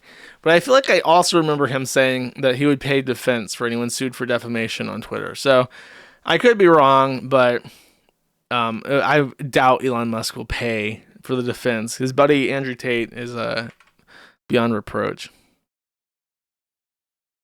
And he has decided to, after this clandestine failure of a lawsuit against anonymous users on Twitter, he posted this amazing soliloquy. Tremble at the whisper of my name, for I wield the shadow fist, a force forged in the abyss of forgotten ages. With a single stroke, your spirit will unravel, your bones will turn to dust, and your shadow will flee in terror before it is devoured by mine. Cross me, and not even the light of the sun will find your wretched soul when I unleash the wrath of darkness. People look up to this guy as a masculine figure instead of bullying him for being a fucking faggot. Unreal.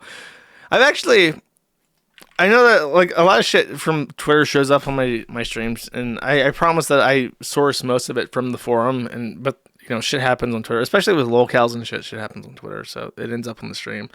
I've stopped using it as much because I just feel like I'm shouting into a void and nothing happens as a consequence. And it's just depressing because every time I open it and I read what people are saying, I'm just like, you are dumb. You're so fucking dumb. It's such a weird, like, powerless experience where I'm just like, you're so incredibly fucking stupid. And there's nothing I can do to make you less stupid. There's nothing I can do or say. There's no perfect string of words I can use to, like, mind rape you into believing things that aren't fucking retarded. So it's just like you open it, you're just, like, subjected to the sluicecade of absolute abject human stupidity all the fucking time. And it's just like, it's the most depressing fucking thing reading what people are saying. It's just like, is this the future? Are people like you the future? Am I going to be governed by people like you who are fucking retarded? Who worship brown Mohammedan rapists? Who, I don't know. It's just like shockingly painful to be like, wow, you're actually an imbecile. Anyways. Oh, is this already? Okay, fuck it. I didn't think that was coming up until later on. Okay, let me get a sip. This is a long explanation. So,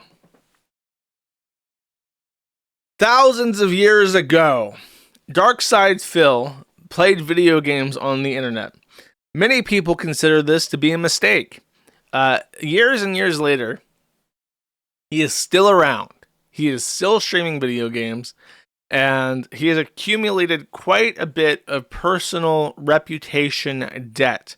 But more than that, he has acquired some of the most obnoxious, grating, annoying fucking anti-fans in the entire fucking universe. That he simply maligns under this blanket term of detractors. Now, there are some people on my forum who would like me to make a distinction. You have people who are making fun of Phil like any other lolcow. Those are the detractors. But then there's a subcategory, an Untermensch of this group of people that are known by the detractors as the Dent Tractors, because DSP's fans are simply called the Dents, and they are called the Dents because some of his biggest pay pigs are people who literally have brain damage induced by trauma to the skull, and they have a dented skull. So DSP's income is mostly done by guilt-tripping literal dents into pay pigging him endlessly every month after month for the worst content ever put out. Because quite frankly, his video game playthroughs are the worst fucking things to sit through ever. He is a terrible, terrible, terrible entertainer. He is awful. And it's impossible. That's what's so shocking about his like Dent Tractors is like, how do you even have the time or mental fortitude to sit through this guy's boring ass fucking streams to find shit to talk about? Because it's just the worst fucking thing. Thankfully, DSP puts most of his entertaining bits in like the first 30 minutes. He does these pre-streams that can last up to 2 hours where he just does what I've repeatedly referred to as like his business meetings. Like the first 30 minutes of his stream are just cold open, like, hey guys, thanks for showing up. My finances are really fucked. If you can give me a bunch of money, I would appreciate it. And then he goes on like that for 30 fucking minutes instead of just plugging and going.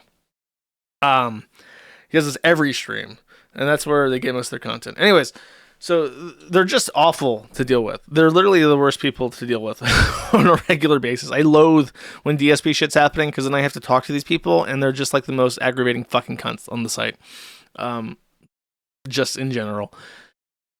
Anyways, PPP found this out firsthand. He started getting involved with DSP because he found a way to get DSP into his good graces, and he thought it would be really good for his show to have DSP do interviews and stuff, get more people watching him. PPP found out that the DSP people are truly the fucking scum of the earth. Not all of them. Let me remind you, when I speak I'm talking per capita, most annoying fucking people to deal with, right? So not everybody, but a lot of them. And then PPP had this idea. He's going to gas this guy up. It is my genuine opinion, and I try not to take really obvious low blow shots at people most of the time. So when I say this, I really fucking mean it. Darkside Phil is dumb. Darkside Phil is probably as dumb or dumber than like Chris Chan, because I feel like Chris Chan's ability to do problem solving, having dealt with Chris quite a bit, is as great or greater than Darkside Phil. The thing about Chris is that he's just so lazy, he never puts himself in situations where he has to solve any problems, whereas Darkside Phil is like he's like an adult trying to run a business and do a stream and keep a schedule, and this is a insurmountable challenge for him. And one of the things that is just really indicative to me that Darkside Phil is one of the dumbest fucking people that we have a thread on the Kiwi Farms. That's not like actually retarded or has some kind of like mental condition outside of their control. Just like genuinely normal person, extreme low end of the IQ curve. Is that when he has an issue, when something annoys him, he will rant for 10 to 15 minutes about how this like basic problem was such a problem for him. Like setting up Restream.io to simulcast the Kick and Twitch at the same time. He ranted for 5 to 10 minutes about how aggravating it was and how he did all this work and it was so difficult and so painful. And it's just like, this is something that anybody with any level of experience in streaming, never mind one of the longest running podcasters, video game players in the world, one of the first to start and the longest going of all time, should have no issue setting up Restream. Restream.io, all you do is you go to their site, you plug in the stream URL and stream keys exactly like you do with OBS, and then you change the one in your OBS to the Restream.io. That's it. It's 2 steps. It's anyone can figure this out, and he went on and on. So I'm just like, okay, you hit any kind of issue, and it is like a genuine world-shattering fucking problem for you, where it takes you an hour to figure out basic tasks, basic tasks. And it's like, this is the kind of person that you need, that people make signs for, you know, that people put warning labels on products for. Like, you actually have to tell this motherfucker how to wash his ass with. That's why there are instructions on soap, because it's like, if you don't put instructions on soap for this guy, he's going to take an hour to figure out why his ass doesn't smell good when he gets out of the shower. So dumb is what I'm saying. Dumb. And PvP has him on stream, and this is a really rare occurrence for you. For him, sorry. He is shy. He gets bullied so much, and his defense mechanism as a low IQ person who gets a lot of shit is that he just doesn't make appearances. Because if he did that, then he would put himself at risk. And sure enough, every single time he does take one of these ventures, it ends up backfiring on him. But that's what he does. So when he started making these appearances on PvP stream, PvP gassed him up hard. PvP would call him king, call him my liege. Like, he would do all these things that were like performative, and it's so obvious what he was doing. It was so obvious that he was trying to build up this guy's ego so he would do things. He sits on his fucking ass doing the same fucking thing year after year, and the dent tractors try to squeeze out whatever they can get from this dry, crystallized, rock fucking hard stone that has been a stone for over half a decade, and they're still trying to wring that motherfucker dry. And PvP finally has the opportunity and the smarts to try and build this guy up so that he actually has enough ego and enough self-confidence to go out and make mistakes again, which he would obviously do because he's fucking dumb and he can't help it. If he attempts to do anything, he will fail at it, and it will be funny. So it's just so obvious what he's doing, but people were enraged with him, enraged with PvP, screaming at him, going on Twitter and seething at him, sending butthole pictures out, making fun of him. People on the forum were even angry, like, I hate hearing people compliment DSP. DSP is getting so many compliments from PvP, and I don't get any compliments at all. It's not fair. And it's just like the most dumb shit fucking responses possible to what is the most obvious ruse cruise that has ever been undertaken. The maiden voyage of a ruse cruise so great that anyone across the fucking planet could see what it was. And it was like, the dent tractors were still fucking angry at him. And it's just like, just let it go.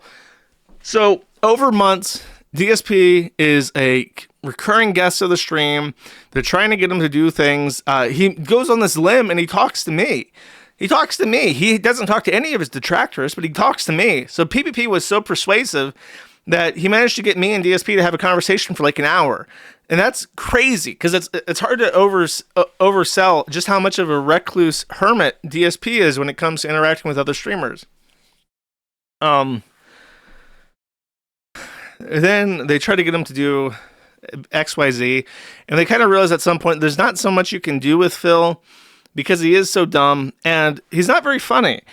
If you get Chris Chan in a conversation with a normal person, like, it doesn't matter who it is, and this person just tries to talk to Chris will blurt out the most insane shit you've ever fucking heard. And it's just like, it's so shocking that it makes you laugh, because laughter is a response of surprise. And that's what makes Chris so funny, is that he has in his head all these things that he cares about that only exist in his head. And because he has autism, he doesn't understand the theory of mind. And he doesn't understand what other people do and do not know, and what other people would and would not expect for him to say. So he'll reference something that makes absolute perfect sense to him, but it's just like this, what the fuck are you talking about thing. DSP is not that. DSP has theory of mind, but his mind is very small. So when he talks about small things. And it's just not good entertainment in the way that Chris is. So PvP hits the wall eventually, and he's like, okay, this guy sucks. And he was doing a thing that would annoy him, where DSP, because they're trying to maintain a friendship with him, kind of, for the sake of the content.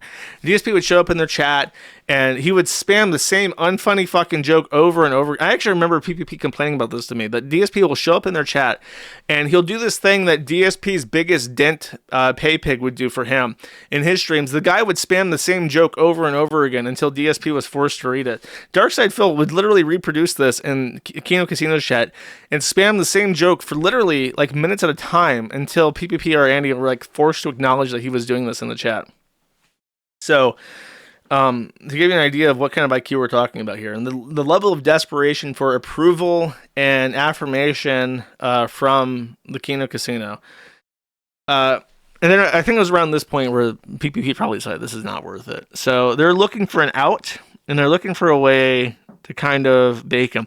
I gotta say, PPP is heartless in a way that I can't be. I never, even when I was interacting with Chris, I'm not trying to find a way to fuck this guy over, but from the beginning. So you have to watch your back around PPP chat. Don't ever get too comfy chat. But he was just very openly like, yeah, we're setting this fucking idiot up to fail. And they're looking for an out for it. And it was over.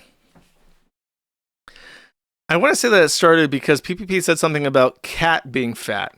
What it was, if I remember correctly, and I listened to like the entire 8-hour stream they did on Cat, but if I remember correctly, DSP backed out of a arrangement. PPP had set up this whole thing that he was going to do with Darkside Phil, and Darkside Phil at the last second backed out, and he used his bunny rabbit and his wife as an excuse at the same time.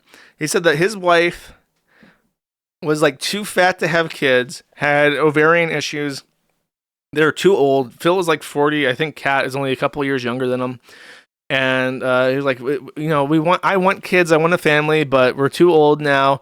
So, and she has ovarian issues and she has medical issues and she became super religious, just trauma dumped on PPP of all fucking people. Here's all the issues in my life. Here's the intimate sort of details of my personal relationships, the medical history of my spouse, and just like for no fucking reason. Could just said, sorry, bro, something came up. I can't do it. But then he said, after all this, after this trauma dump about his wife and how sick she is, he then says that his bunny died. He has a secret bunny. Nobody knows about the secret bunny, but the secret bunny died. And the secret bunny was a replacement child. Told PPP that this bunny was a replacement child for a family that cannot have children, and said that's why I can't show up on your Tekken 7 stream or something. That was the excuse he came up to excuse not doing like a video game thing with Medicare or some shit. And it was just like completely unnecessary. And then at some point, PPP said that Cat was fat, and this upset Darkside Phil. And he's like, you can't say my wife was fat because you know that she has medical issues, and so you can't talk about her anymore. And PPP said no, and he kept calling her fat. So Darkside Phil then threatened to release their DMs together, which was to PPP's benefit, because I remember correctly, he didn't know how. PPP is technically inept, unless it's like sports or food or Jesus. Those are the things that he's very, very knowledgeable about. And also selling air conditioning units. If I remember correctly, he's a salesman who loves to eat, and he loves sports ball. He loves hockey. He loves wrestling, and he especially loves his Jesus. That's PPP in a nutshell, I feel like. And so he doesn't know how. My point is that he doesn't know how to export his DMs. Then Phil said, "Aha! I will export the DMs." Or no, I think he even threatened to release the DMs, but then he didn't have the means to do this.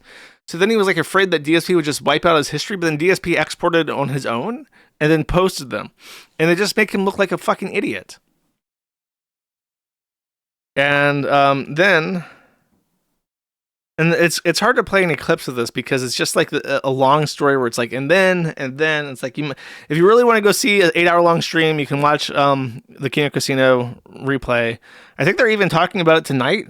Correct me if I'm wrong. I think that they're slated to stream after I finish, like in 6 p.m. If you know the time slot, throw it in chat because I don't know it off the top of my head. So if you want to watch that, they got something prepared for that. But yeah, then Phil decides that this is how he's going to get epic revenge. 7:30 p.m. There you go. So 7:30 Eastern time on it's Kino Casino Gaming on Kick. So one of their arch rivals is this guy called Review Tech USA, and I don't know anything about him except what I know from hearing it through them. If basically he's just this fat fucking loser who used to review tech, but now he just gets stoned and pretends to do a politics show. And then he got caught with like bikini pictures of his stepdaughter or something that he only admitted to because Andy Worski made like a joke, and for some reason he confirmed it. So he's also like a fucking imbecile. And the big thing that I think got them even to start hating each other was that Review Tech USA is like the number one dent tractor. He is the number one enemy of Darkside Phil. And he, of all people, he puts his big, fat, greasy mitts on that crystallized stone rag and tries every night while high on edibles to squeeze out whatever he can get from the stone rag of Darkside Phil. And since they were doing the thing, in fact, Dickers is probably the reason why they started talking to Phil, is because of them making fun of Dickers. And then, very complicated, I know. Anyways, they hate each other. Darkside Phil hates Review Tech USA. Review Tech USA hates Kino Casino. So after the falling out with Kino Casino, Darkside Phil says, I know just the guy to join me on my crusade and to make it look like I epically own PPP. So Darkside Phil, apropos of nothing, for no reason, literally no reason besides his fantasy revenge plot that concocted in the cockles of his own imagination, decides that he's going to invite over this guy who has hated him for 10 years and who has tried to make him content for 10 years just because he also coincidentally hates PPP. They get him on the show, and this guy is completely nonplussed. He's like, I don't believe you. I don't believe your story that you were the mastermind of anything. You didn't fucking accomplish anything. This is embarrassing for you. Just doesn't believe him. And this is like a stoned retard. And then Darkside Phil gets mad and just reads their DMs for like another hour. It's just like, it's just crazy. However, PPP says that he has a lot of information that's not in those DMs about the things that DSP said to him and the kind of groveling and patheticness. And that's what that's his comeuppance. He's going to say, okay, you want to try to go after me and try to say that you masterminded us to promote your own show, even though you haven't gained any viewers. Well, I have every embarrassing thing you've ever said chronicled in my journal. I have all the receipts because I've been recording this from the very fucking beginning, because obviously I was going to fuck you at some point. And that's what they're streaming tonight. So that's the retelling, my retelling, as it always is. That's my retelling of the thing that happened. Really just speaks monuments not only to how dumb Darkside Phil is, but how dumb people are that hate him. We're just like, how do you not? It's PPP. What the fuck do you think is going to happen? It's like the DSP is this little piglet, and he's in this cage with like a giant Canadian brown bear. And it's like, there is only one possible outcome here. The brown bear may sit and eat honey and tolerate the presence of this little suckling piglet for hours even, but there is an inevitability. There is only one clandestine conclusion to this pairing. Okay. And that is the PPP thing. That's the full video where he's like talking to Dickers. And it's very long. It's 4.5. So I mean, the PPP stream was like 8 hours. I remember I started listening. I couldn't sleep that night, so I started listening like at the beginning of the night, and then I was listening all the way up until like 2 or 3 a.m. So it's like, okay, this is way too fucking long.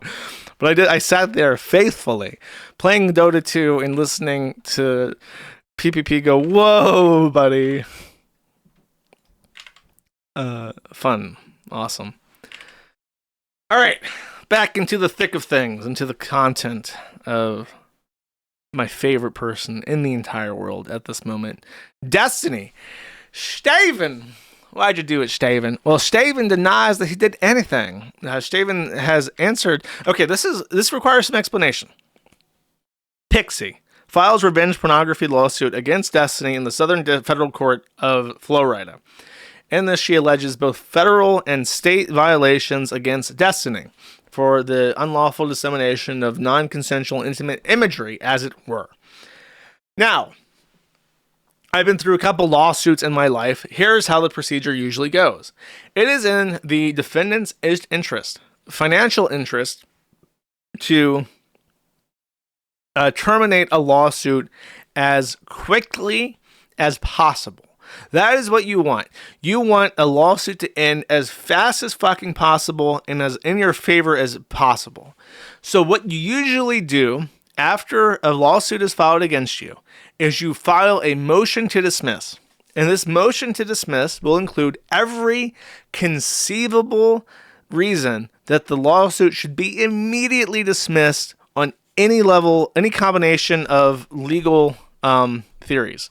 And they do. They will go down and they'll do a grocery list. It should be dismissed for A, if not B, if not C. And they'll go down and they'll cite like 24 different fucking things in this motion to dismiss to give the judge any possible reason. And you usually start with your strongest argument and you go down to your farthest throw, right? And usually what happens is the judge will, if they want to grant it, is they reach the argument that's actually persuasive and they'll stop there. And they'll say, on this argument, it should be dismissed, and they dismiss it.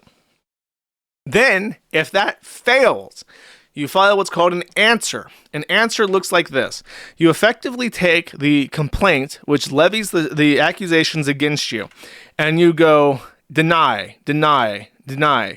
And you just say, if you say deny, it means you completely disagree with everything in that paragraph. You can also say that there's no argument or agree. And then sometimes you can list a little paragraph explaining differences. And this is really critical because what happens is that you're disputing the facts. If a lawsuit is filed and you agree with everything they say, but it's not actually a problem, then what happens after that, after you file your answer, where you just agree with everything, is you get a summary judgment. And then the summary judgment is the judge just decides if there was actually a law broken or not. If you agree on everything, then you don't have to actually dispute it. If you deny stuff, if you say that's not true or that happened differently, then it's a question of fact. And a fact must go to a jury trial if it's requested. So that's how that works in broad strokes. The answer, a decision from Steven to jump directly to the answer means that his legal defense and him agreed, for whatever reason, that trying to dismiss the lawsuit early was not worth it. And it is almost never not worth it to try and get a lawsuit dismissed at the very first step. So in my opinion is that they are trying to blitzkrieg this to a trial or to summary judgment as quickly as fucking possible. And here's why I think that. If they were to fight every single step of the way, then Pixie's 2 defense attorneys are racking up time, billable hours, and they may be doing it pro bono. And as I've said before in previous streams, the Violence Against Women Act, VAWA, which she's suing under, is one of the very rare statutes in American legislation that awards attorney's fees to the only the plaintiff if the plaintiff prevails. So it completely bypasses the American rule and makes it a very, very plaintiff-friendly cause of action. So every time that they file anything that they get to file a response to, such as a motion to dismiss, that is billable hours, and that is thousands of dollars. So they went to the answer immediately. And this answer is short. This is a short answer. It is only 10 pages, including the fucking servicing. And it's just, and it's not only an answer, but it contains all the affirmative defenses too. So it could potentially be resolved as in the first step as well. But it's very, very short. And sometimes it's like they don't even present an argument. Like, read this. Fourth affirmative, this one. First, lack of subject matter jurisdiction. The court lacks subject matter jurisdiction over the claims alleged in plaintiff's complaint. Why? Federal court where Destiny lives. No argument even given. They raise it as one sentence because if there's going to be a reply to this answer, replies are unusual, but they can happen. And you can bill for them, so they might do a reply anyways just to rack up billable hours. How do you even argue with that? You just have to do another one-sentence reply without any citations. He lives here. Court has subject matter jurisdiction. You can't write 10 paragraphs in response to this. So everything that he's written, everything that they wrote, is designed to keep the cost as low as humanly fucking possible. And that I believe is their entire strategy at this point, is they want to get this done as quickly as possible. And after consideration, this is the best course of action. This lawyer is smart, and he's doing a service to Destiny by keeping this short for many reasons. I'll explain. Pixie wanted, according to Staven said this. I don't know if it's true. Staven could be lying to me.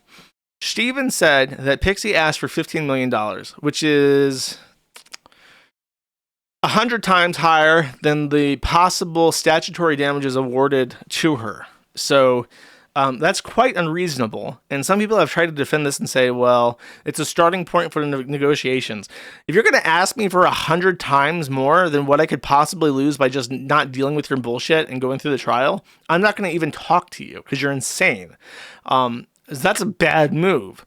And then, of course, they're keeping the cost down. So if you're trying to min-max the damage here, Pixie is going to go for actual damages, which is incalculable. So she's just going to shoot a number. It'll go to statutory damages, which is $150,000 maximum. And then punitive damages are possible. And I don't know if those actually have any requirements. I assume that they do, but I don't know if they are. So what push comes to shove, and you say that each image was damaging, has punitive damages, you're probably not even going to get close to $15 million. So it is smart to just take the L and lose in court, and then you can always just spin it and say, oh, it was a fucking woman judge, so it doesn't matter, it was bullshit. The law is stupid, KiwiFarms bad, that kind of shit. And then I think his dumbest fans will believe it, even though he lost. They can find some way to spin this that it's not like I lost because I'm a sex pest. Or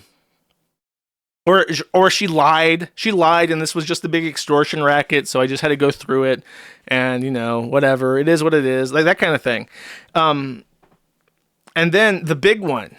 This is the big one. This is the biggest reason why I think this is smart. And this answer is actually brilliant, even though it's so light. Is that I said that Destiny was fucked in December. And I said that part of the reason why he's fucked is that this case is going to last 3 years. And every single time there's a new filing, you're going to have 100 videos pop up across LawTube and his own anti-fans on both the conservative and liberal side of things. And they're all going to eat it up like juicy goss. There is nothing to say about this. There's nothing I can say about this answer that is actual content. I read one thing just about jurisdiction as an example, but there's nothing here. And that's what he knows. He wants this to be over as quickly as possible, because once it's over, he can start talking about it. So if he manages to rush this thing to the finish line and lose and pay $300,000 because it took no time at all, there was no discovery, they didn't have to rack up any costs, and they got the maximum, but the maximum is only $150,000, then that's it. It's over. And he's done before Christmas. He's home before Christmas, boys. He's out of it. He's out of the woods. So he's just like running as he can. I'm guilty, motherfucker. I did it. Just to try and get it over with. Because then she has no leverage over him, because it's double jeopardy. There's nothing she can do. And he'll end up paying less, and it won't hurt his career as bad if he gets it done as quickly as possible. So I think this is brilliant. I think that this is what he's doing. And I think it's a really, really smart thing to do. Close your eyes and think of England. That's right. Think of Hassan, Destiny. Think of Hassan. This is what he looks like, by the way.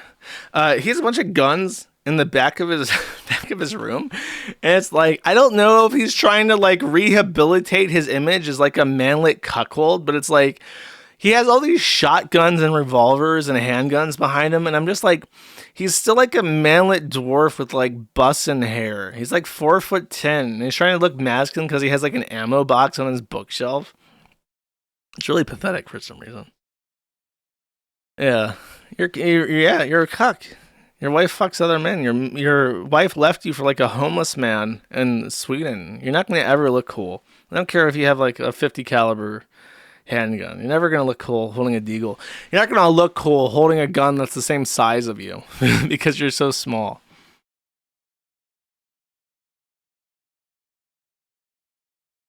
And this, by the way, I don't know who this woman is. I don't know what she has to say. I don't know what her relationship is with Destiny, but this is not so erudite. Bitch, take a shower. Take a shower. For the love of fucking God, I keep seeing her in the Destiny thread. Somebody, please get her to take a shower.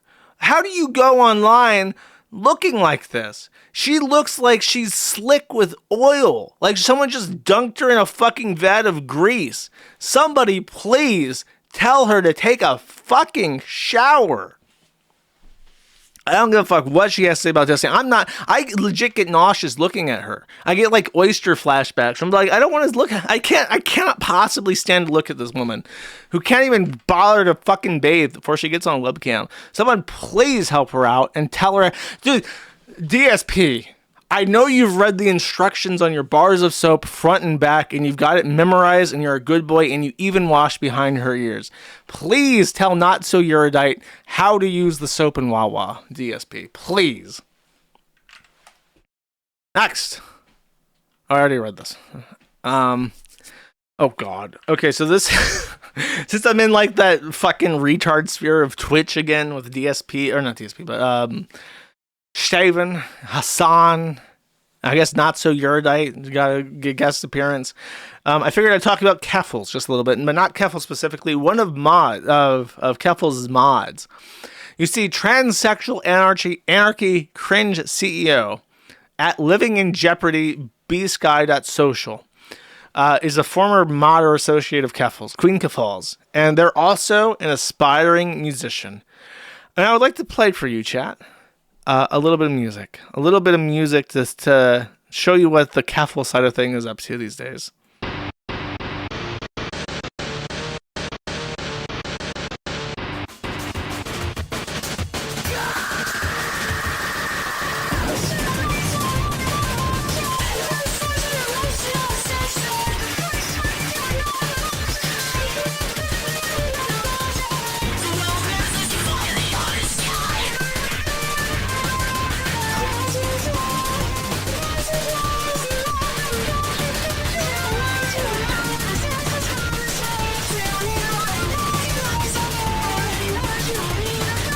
I love the lyrics. It's just like, I'm a tranny and I'm hurt.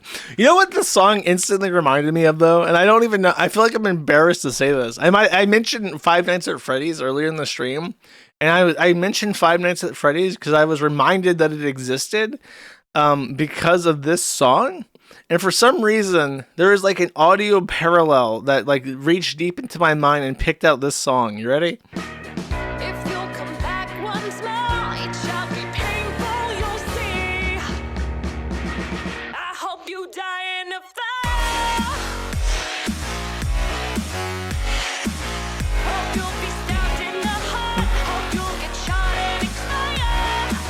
For some reason, I really like The Living Tombstone. I don't know what that says about me. Maybe because it reminds me of, like, their songs were really popular, like, 10 years ago, and they made music for, like, a bunch of, like, memes and, like current things that were popular.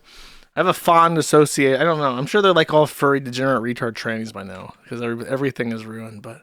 For some reason, I don't know. I heard this song, like, this reminds me of that fucking Five Nights at Freddy's song about killing robots with an axe. My tard brain likes it. It's true. My tard brain is basically a toy box. All my favorite things.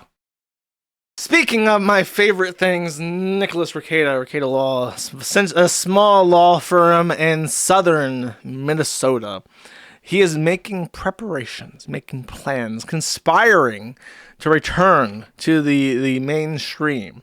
Here's what he has to say on his local channel. Stream time is coming. Hey guys, just dropping an update. Streaming will return very soon.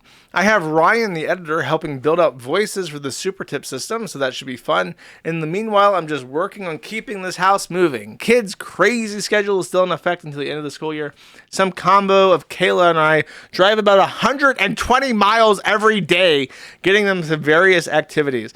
This is a lot to do given all the time that I spend paying off the media and earn such glowing coverage. Lamau.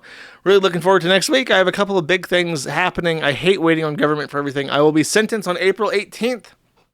And I really hope that's when I can finally start moving forward with life again. See y'all very, very soon. There's a lot of shit happening in April.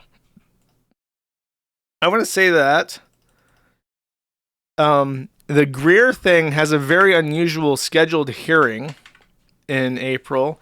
The Donkey Kong lawsuit with Billy Mitchell will have a verdict hearing on April 1st. And Rekieta is also getting sentenced in April 18th. So April is a big month this year, chat. Keep your calendars marked for April. Then he made rice, and he posted this on the internet. Oh, he even has little chopsticks. Oh, nice. Yep. That's rice. Next. Stilto Morning Show. Okay, this was a big deal, and for some reason, I was not informed of this, and I'm very disappointed in my forum. Listen here, chat. If something is interesting, and I don't give a fuck if you think it's a small deal, if something's interesting, you have to post in the community happenings thread. Because it's like, how the fuck did this not get brought to my attention immediately? Aaron Imholt, who is generally a reliable narrator in certain things, has said that the Kayla revenge pornography case has concluded very favorably to him. He says that if you remember, during the height of the Rekieta stuff, Aaron immediately fumbled and sent a nude picture that he had received of Kayla to a lawtuber, and then Nick filed a complaint with the police, and then they actually pursued it. It's like a high-ranking misdemeanor to do revenge pornography in Minnesota. And he was arrested for revenge pornography. His mugshot's on the fucking internet. I think it's even down there. Yep, that's him arrested for revenge pornography. And he's been going through that at the same exact time that Nick's been going through his case. And it finally settled. And what it settled with was a $50 fine and a conviction for a petty misdemeanor, I think is what it was. Down from a gross misdemeanor, if I'm getting that terminology correct. And part of the reason why they settled is, according to Aaron, that Nick Rekieta was extremely annoying. And they didn't want to pursue the case anymore. Now, he could be lying. That sounds like something, if you're going to tell a half-truth to make a more interesting story, that sounds like the point you'd want to harp on. But from his side of things, he said that in the initial complaint that the state received, almost all of the testimony was given by Nick Rekieta. So the police took a couple notes from Kayla, who was like, yep, that was me. He has an image of me, and he probably shared it. That picture sounds like the picture I gave him. And then Nick Rekieta gave him like this trauma dump of like all the reasons why he hates Aaron Imholt. But I just thought, like, wow, $50 for Kayla's nudes, huh? That's the going rate in Spicer, Minnesota. I don't know if I should be disappointed in the system or in Rekieta. I assume in Rekieta. I feel like that's the more appropriate party to blame in this.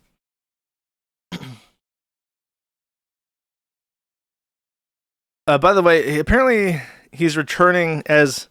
I don't even know what the fuck the Dabbleverse is, but apparently Rekieta wants to get involved in the Dabbleverse and show the Dabbleverse the fried rice. If you know what the fuck a Dabbleverse is, leave a comment below. Leave a comment below and tell me what the Dabbleverse is. I don't know, chat, but apparently he's involved in that. Next. Finally, the prime pork. We got Ethan Ralph. Guess what Ethan Ralph did? He is no longer, after over a decade, the editor-in-chief of the RalphRetort.com.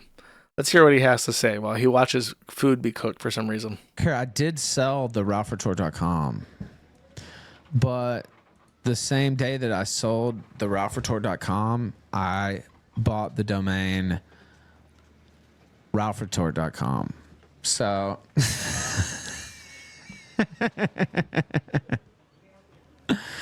I did sell it though, but then right before I did, I bought RalphRetort.com. So I have to fix the store now. They're gonna have to help me with that. So the store's probably down, but we'll get that set up. We'll get that fixed. I don't think it's an A-log. I think it's some Indian. I don't really care if it is an A-log, but I did sell the RalphRetort.com, but now I have RalphRetort.com. So The end of an era. The end of an era. I wish they would have bought it before I renewed it. Of course, it didn't cost that much to renew anyway, but why do they want your site? Because it has good page rank. I don't know what they're going to do with it. It could be an A-log. I don't think so based on the information that was given. But I also really don't care. Alert, an Angloid in chat has opined. What is the slop they're cooking? I don't fucking know. It is Asian food. Not American food. It's Asian food. So we will continue to criticize your fucking fried toast bullshit forever and ever because English food is fucking slop for slop people. So, I mean, they pay me the money. So I really don't care if it is or not. But based on... and they paid me first, too. So I think they're... Like I said, I think it's for SEO purposes. They'll probably buy it and redirect it to something else. What they're going to do, if he sold the whole site, this is how SEO works these days. And this is why search engines are so shit. PageRank no longer exists. That's an old search engine optimization thing. The way that when you type in something like, I don't know, let's say you need an erection. So you type in penis pills for erection. The way that this works is that the machine learning algorithm on Google's side, to determine what website to show you for penis pill, is going to look at all websites that it knows of that have text in their pages that contain links to something like penis pill. It links to a website. And then that website is what they show you, the second website. So every time, but this is influenced by the quality of those websites. This is why Wikipedia is the top result for every single thing that you search on Google, because every single website in existence links to Wikipedia, and anytime you search in like a name of an animal, Wikipedia is going to be the top result because every single resource that talks about that animal is going to link to a Wikipedia article. But for penis pills, it's like the same thing, kind of. They load in their articles, and then they point to a website. But then those pages need to have a reputation in Google as well. If you just make a website right now with a brand new domain on a brand new website, and you make an article about penis pills to link to the website you want to promote, then it doesn't get any traction.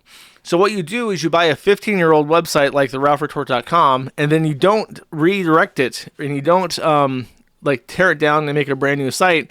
You just start posting new articles on the RalphRetort.com, going to like talking about erectile dysfunction. And then you have an AI generated slop page that is nothing but bullshit about, and this is why search engines suck so fucking bad, because they just generate slop that's not actually meant to be read.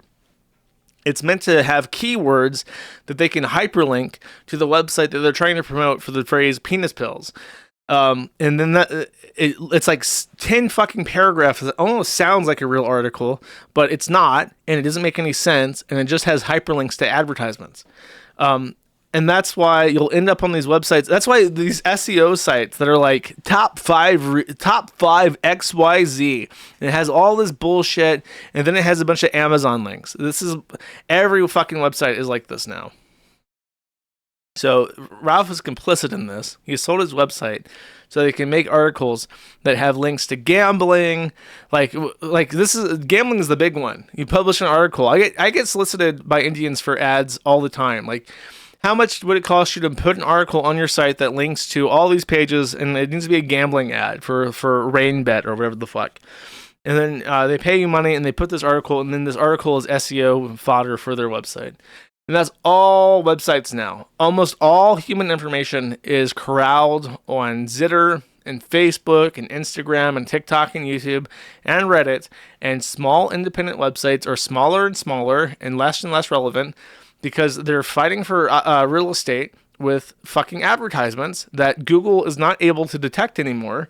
And is quite frankly complicit in raising the profile of.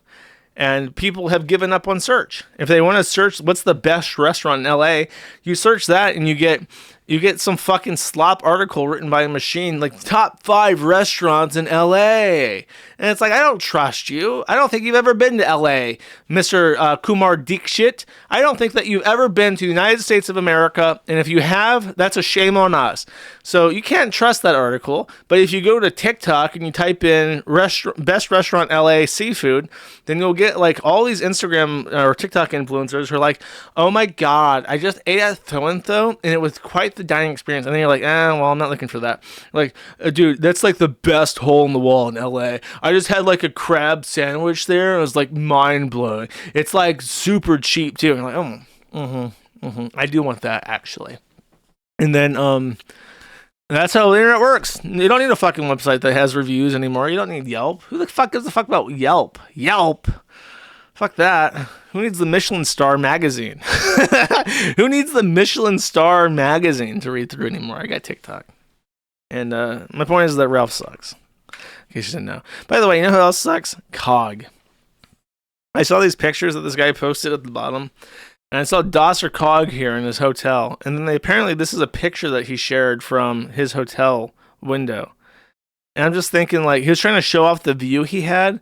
And when I saw this picture, I swear to fucking God, I thought, is he on vacation to, like, Moldova? That looks like Pridnestrovia. I legit thought that this picture of the United Kingdom from the window of his hotel room was a picture of a 1970s former USSR steel colony, and somehow this is actually Bongistan. This is a real country that I am expected to take seriously and treat as an equal on the world stage. This shit is literally indistinguishable from a ruined steel city in a breakaway Soviet state. All right, that's how fucking bad you have it in the UK. I want you to know that your country is a legit fucking shithole. It is an embarrassment. I'm embarrassed for you if you live in the UK. Okay. Look at this. Shit. Garbage. Ralph left a voicemail to Grace Thorpe. This is what he has to say. You ready? Grace. I love how she has his name in her phone book is Ethan Ralph Pig emoji. Kill yourself. That's my message. You blew every opportunity you had to be an actual, person or whatever. But yeah, I hope you die. So that's my advice for you. I love the automatic transcription. Gray, kill yourself. That my message. Ha ha ha ha. That does my best. This is what the machine hears when it listens to the pig squeals. By the way, the important thing about this is that he supposedly went to rehab to like become sober, and he's been sober on stream for a while. But he's sending these messages to Grace where he's like obviously completely and totally fucked out of his mind. So he's gonna have to cope and sneed about being sober again on stream. And I have no idea what this is. We're watching this together for the first time. So I had a sushi adventure last night. I've been to this place, I don't even know how many times. I had to take an Uber there because I used to live around there. But regardless, I had to take an Uber because my truck's in the shop. I really like this sushi place, I guess is what I'm getting at. So I go in there. I have a seat. I do have my Toros hat sitting over there. I had my Tijuana Toros hat on, which is a rival of their baseball team here. I don't know if it was a customer who started fucking with me. It wasn't even the wait staff. And I won't go into what all was said, but he was talking trash, and I'm like, what is this guy even doing? Like, why is this happening? Not really understanding what has got him so upset. I think he was also mad that I didn't speak Spanish, and I got into a few words that I knew in Spanish. After that, eventually, they told me they weren't going to serve me. I guess because this guy got in an argument with me. I don't know. I didn't cause this. I have gotten thrown out of a lot better establishments. I didn't actually get thrown out of this one. I just left. But He got chased out. I have gotten thrown out due He to got- my own behavior. He got chased out by like a fucking Mexican sports ball fan upset about his hat. I'm reminded when I turned 21, my Whataburger friends took me bar hopping. I've never been bar hopping before or since. And I remember I went to McGuire's Irish pub and I drank all these green drinks. I don't even know what they're called anymore. And I got drunk. And then we went to another bar. There was like a small bar in Fort Walton Beach, I think. And I still had my drink. I think I stole my drink. I think I left the McGuire pub. And I had my drink and I hadn't finished it. And I was just enjoying it at my pace. So I just stole the glass. I'm not sure if I was allowed to keep it or not. I did take the glass regardless of if I was granted permission to do so. And the glass is like branded with McGuire's pub on it. And I walked into the other bar that was just like a dump. And the bartender lady got really angry at me. And she was like, she pointed at me and says, "Don't bring that in here." And I was like, what did I do? I legit had my McGuire's glass in my hand. And I looked down, I looked around, like, is there something wrong with me that she's looking at? Because I'm drunk. And then I looked at her, like, in a state of bewildered confusion, like, what did I do wrong? And she then, like, I think she was being, like, kind of playful angry at the start. And then she realized I had genuinely no confusion, no idea what she was talking about. So she was like, the glass, you can't bring that in here. And then I looked at her very confused again. And I remember saying, what do I do with it? She says you have to go outside with it. So I went outside and I finished it. And then I just set it on the ground, I think, and walked back in. I ended up completely throwing up all over that bathroom and the bar, by the way. And then I think one of my friends cleaned it. I don't know why they did that. I tipped them like $20 because I threw up all over their bathroom. And I was like, you don't have to clean it. I've already tipped them like $20. I feel like that's enough for the crime that I've committed. And the really, really funny part about that is that while we were there, one of the guys that worked at Whataburger was like new. We didn't know him too well. And he was like 50 years old. I've definitely told this story before, once or twice. But he was like this old loser. He had like serious anger issues. He's like 40 to 50 years old working at Whataburger. He's like a line cook. And he was supposed to be our DD. He was the reason why we were able to drive, because we had this nice older gentleman that we knew from work that obviously was mature enough to handle the responsibility of being the DD. He got shit-faced. And he got thrown out of the bar. And he couldn't drive because he had gotten so drunk. So he just hanged around the bar. And he was like tearing off their screens and like breaking shit off the front of the bar, like having like a fucking tantrum. And that guy was supposed to be our designated driver, so I think we took a cab back to the trailer. I think that's how that ended. It was an interesting 21st birthday chat. Is what I'm trying to say. Away she goes. That's right. I think that might be my most relatable story. I feel like a lot of people have stories like that of getting drunk, and I just have the one time. The one time I went out and I drank. By the way, I have a plan. I've been inspired to prattle on because of Ethan and Ralph being stupid and boring. July 1st is July 4th. Sorry, I live here. I should know this. I don't know why I said that. July 4th is a Friday, and it's also coincidentally the 249th anniversary of the United States of America. And I was thinking, let me pull it up actually. I'll have to show you what I'm talking about. This is my plan. Yes, I am of drinking age, actually. Matter of fact, it's probably you who's not of drinking age. Aha! Okay. This is it. This is the winner right here.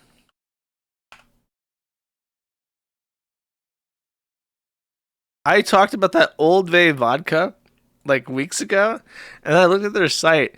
They have a red, white, and bay cocktail Ingredients: 2 ounces of grenadine, 6 ounces lemonade, 3 ounces Old Bay vodka, and 2 ounces of blue curacao.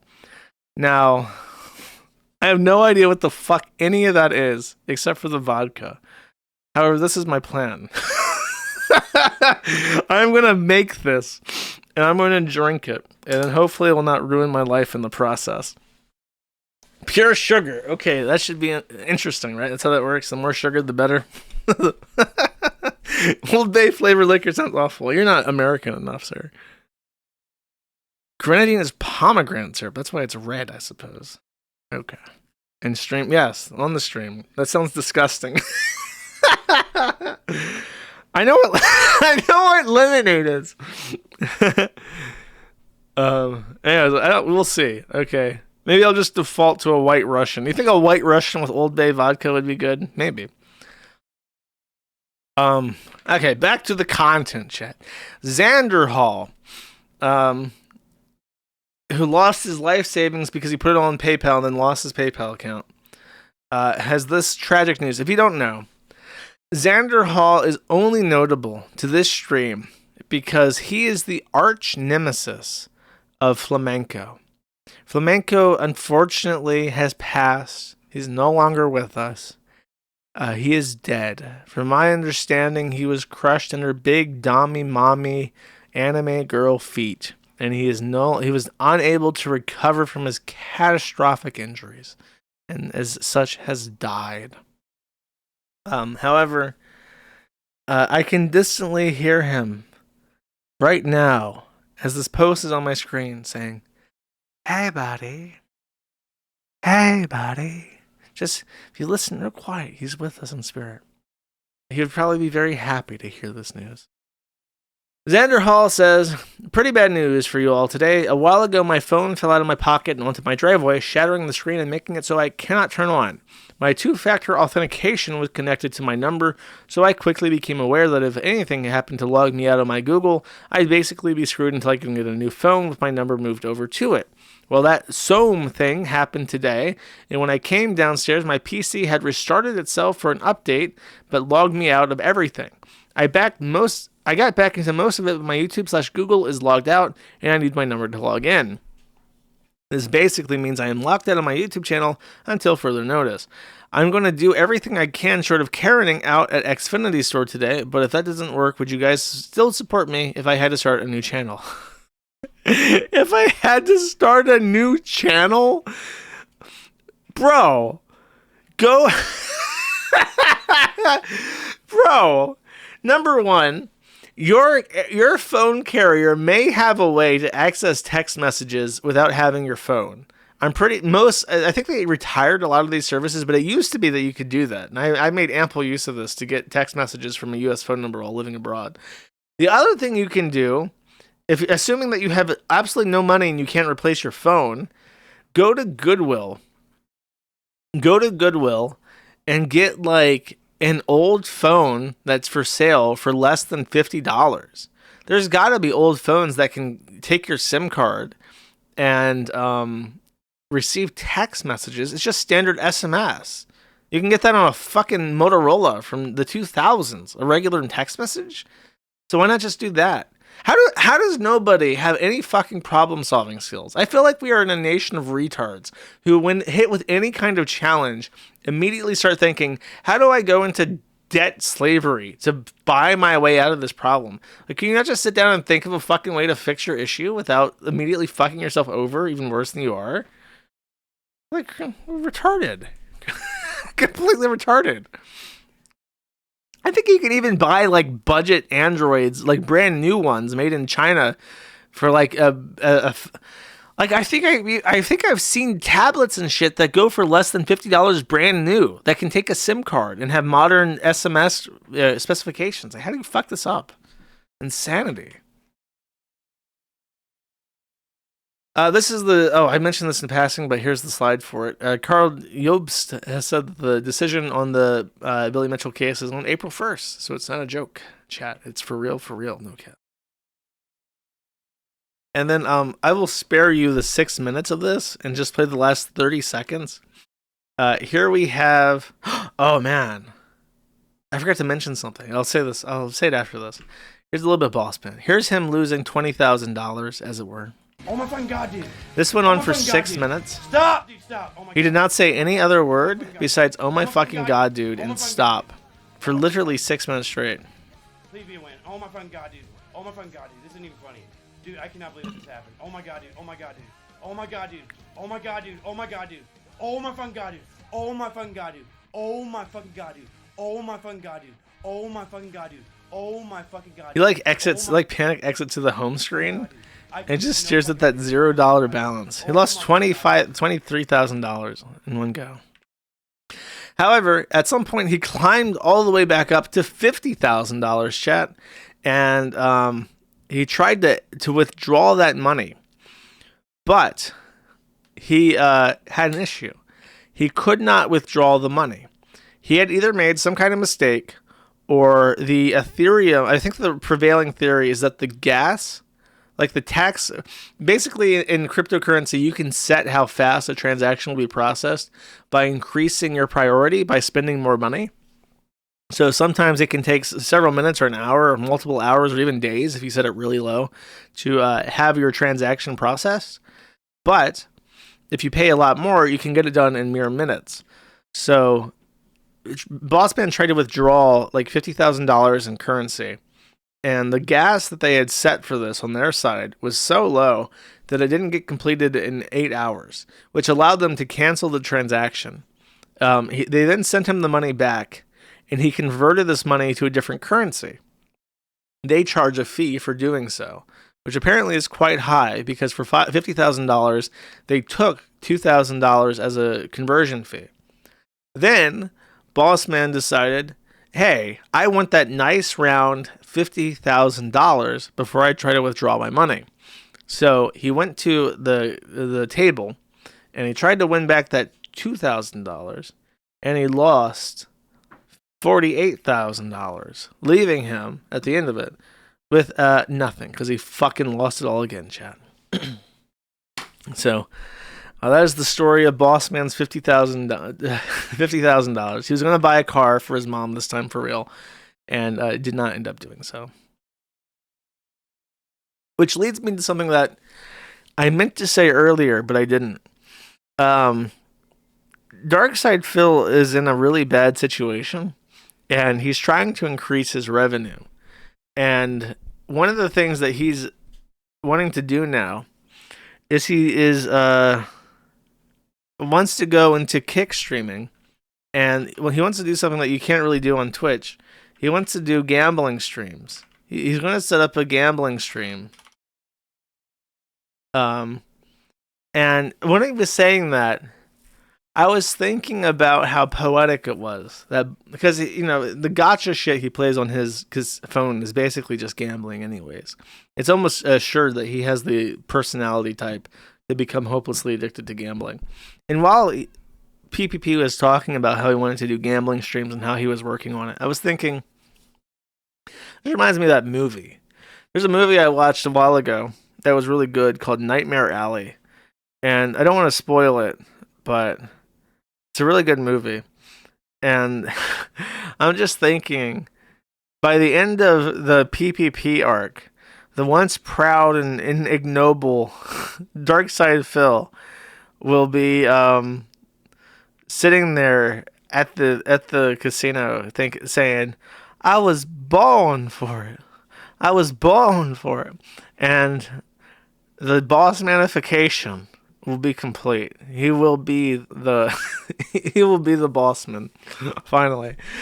Maybe this is now inevitable. It's a series of events already in motion. I feel kind of bad. Do watch that movie. Don't think about what I said when you watch it though. All right. Next, one other thing, of course, as it were, as is proud in our tradition, chat. Did I see the I'm Alex response video? I did not. I'm sorry. Here we have relationship advice. And am I overreaching? It's always important to remember when I read these relationship things on stream that these adult human beings encounter relationship issues that they themselves cannot navigate and therefore seek comfort in the majority of Reddit because they are somehow unable to navigate these treacherous seas themselves. Creative Guard 2809 asks, am I overreaching? My fiance spent $600 on gacha. #relationship. My fiance spent $600 on a gacha game without asking. I flipped out and now his entire family are calling me abusive and encouraging him to call off the engagement. Further context, I work 55 hours a week and he drives Ubers during the day while I'm at work. We are paycheck to paycheck. So here's the conversation from their text messages. Stop calling me. I don't know what that is supposed to say. She says, we need to talk right now. Pick up now. He says, you're not being fair. You're not being fair at all. I explained my boundaries to you, but you are not respecting them. This is exactly what blank says is abusive about you. She says, you spent $600 on our credit card on a fucking game. It's like King Raven levels of mad. You fucking idiots. Let a hero. No one's fucking playing. He says, I explained it already to you. $600 for 2 virtual characters you don't need without asking when we are paycheck to paycheck. That card was for emergencies with the Civic. And then there is a picture of an anime lolly on my screen with the Genshin Impact logo on it. She says, question mark. He says, you told me you wanted her too, but you aren't happy for me, Lamau. Actually, I am done. I am a 29-year-old man. I am allowed to make purchases without needing your permission. This is an abusive dynamic. Explain that very clearly to me. She said, yes, I want for your... Oh, dude. She bears some burden of this responsibility because not only was she knowingly engaged to a weeaboo, she is also a weeaboo who plays shitty games on her phone. I said I want Fiorina. I didn't say we should spend hundreds of dollars to get constellations. You are a fucking addict. You already spent all of our Christmas money on it. He says, you are snooping into your fiance's purchases. You should take a look at yourself. She responds with the middle finger emoji, successfully de-escalating the conflict. This is a shared card that I set up for emergencies, and you went behind my back. Why don't you tell Blank about your gambling addiction to video game characters? Actually, Blank told me all about your coercion, and I believe you are a narcissistic personality. That is why you are continuing to try and control me and control my financial decision-making. You know this is in my values, and I have had Fiorina as my wallpaper forever. I refuse to be verbally abused for being myself. I am battling anxiety, and you do not care at all. And for whatever fucking reason, this dumb Redditor lady responds to this obvious emotional gaslighting with a fucking heart emoji, like she is sympathetic or trying to show she's sympathetic. I don't want to get married to you. I'm not talking on the phone.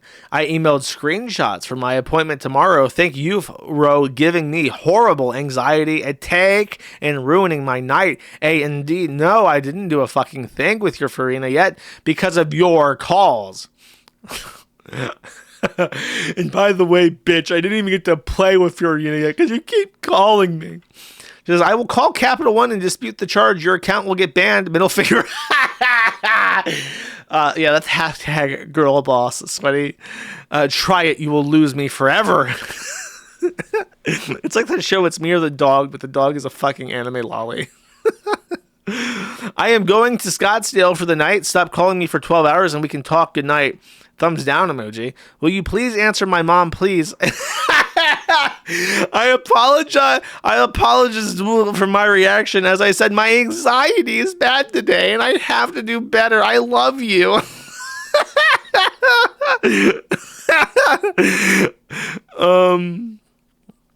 I love you. You don't need to dispute the charges. I will get the money soon. It's like a mob boss. So Donnie, I gave you what you asked for. I fulfilled my side of the bargain. You have your Farina anime lolly on the Genshin Impact. Now, we discussed during our initial engagement that you would have my $600 in my hand by Monday. And if I check my clock, it's Friday, and I haven't seen a single penny of that money, but it seems that you've been playing with your Farina lowly on Genshin Impact for the last 3 weeks. You got your side of the deal, Tony.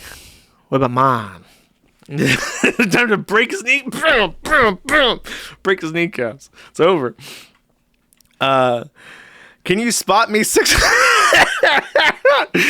you spot me another $600? If only you had $600. If only there was some kind of expense you could eliminate from your budget to have cleared up $600 for just such an emergency.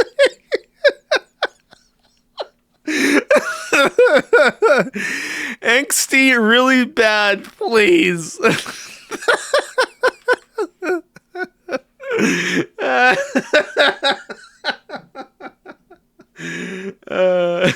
Yeah, you better go do some fucking Ubers, bro. Do some Ubers in Scottsdale. I actually have tears rolling down my cheeks. This is very that last line is like a punchline. It's like someone wrote this out. It is okay. Does anyone in this chat have Farina, the Genshin Impact lowly, on their phone? Be honest. Do any of you have this fucking character? I know it's a really popular game. I bet you. How many people are watching? There's like 3,000 to 4,000 people watching this, right? How many of you? There's got to be one. What's this? Keck, what a bit says he does. Suffa Property says he does. I see multiple people saying yes.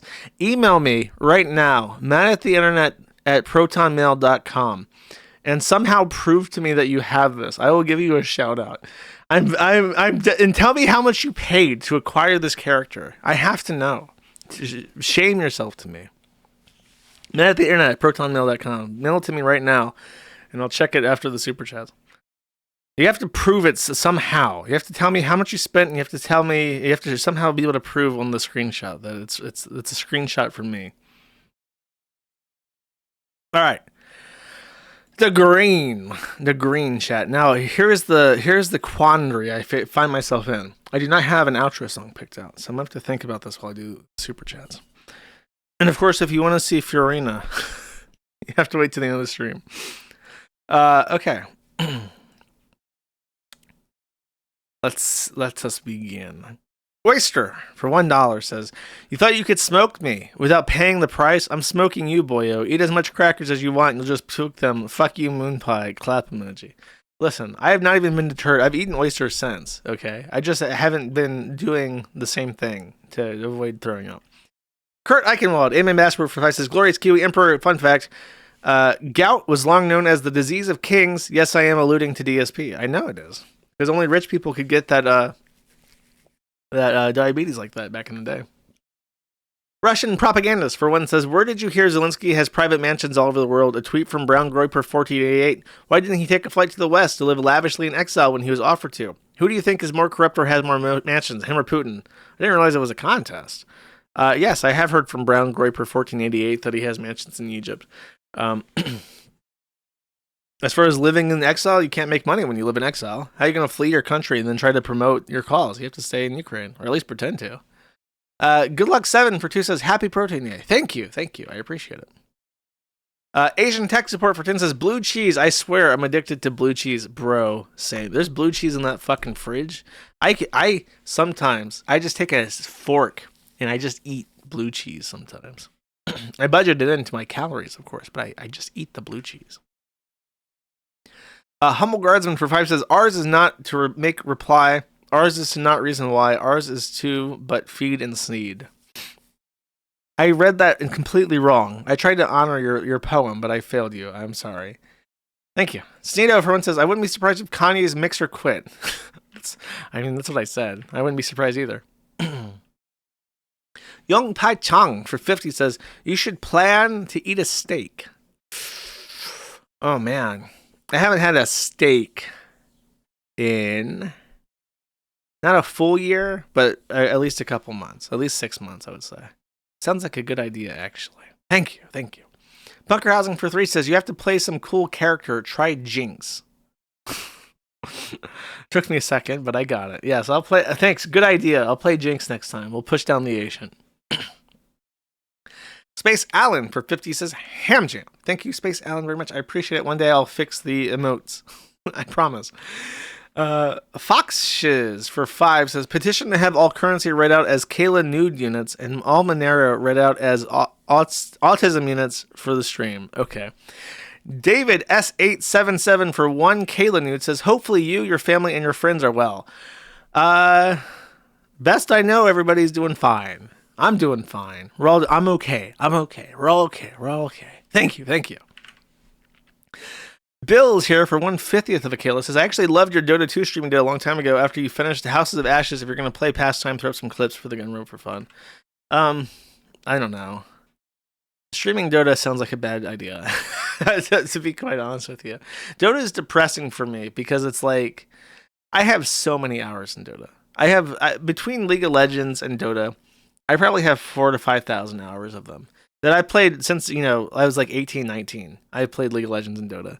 And it's like, I feel like after spending so much time, I should be so much better than what I am. And I'm not. I'm not really that great. And I wish that I had something more to show for my time investment. But that really is the game in a nutshell. All video games is that you can pour as many hours as you want into a video game, but you'll never get anything out of it. It's just a man-child hobby. And by the way, I went on a rant about man-children and how much I fucking hate people who are so selfish and obsessed with their own self-interest. And then everyone's like, oh, because it was over the fucking... This is why I got pissed at Twitter. It's just like, I made a post about how people are mad that Nancy Mace went to the Citadel, and they try to make this bullshit argument. Nancy Mace went to the Citadel and stole a man's space from men. That's not too dissimilar from what trannies do with women in women's restrooms.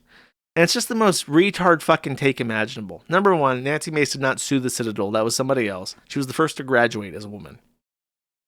Second of all, there's a difference between a fucking sex pest in a women's private place where they are more vulnerable, where there are no cameras, where the door can be locked and women can be raped, where rapes happen, where they set up cameras on changing tables to watch babies get changed so they can have videos of babies being changed. There's a big difference between that and a man's space. I disagree with the premise that women can serve non-combat roles on the military, because that's fucking dumb. And it all stems from this place of like whiny selfishness that's just like endemic of man-children, where it's like, what about me? What about me? What about me? What can I get out of this? And it's just like, who fucking cares? You get what you get what you get. You get what you put in. And if you're putting in shit and you're not really getting anything out of it, if you're not making anything out of it, that's like a man-child fucking thing. That's your fucking anime. Nobody in the real world will ever have their opinions swayed by anime subtitles or localizations.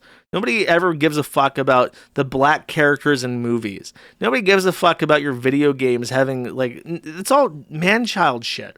And I'm a man-child. I have man-child interests because people got snippy and said, I can't have any hobbies then? I can't have any hobbies? It's like, you can have hobbies, just know that they're man-child hobbies. I could sit here and I could rant to you for 3 fucking hours about how much I fucking despise Marzi and all the anime skins they put in Dota. I could rant for 3 fucking hours.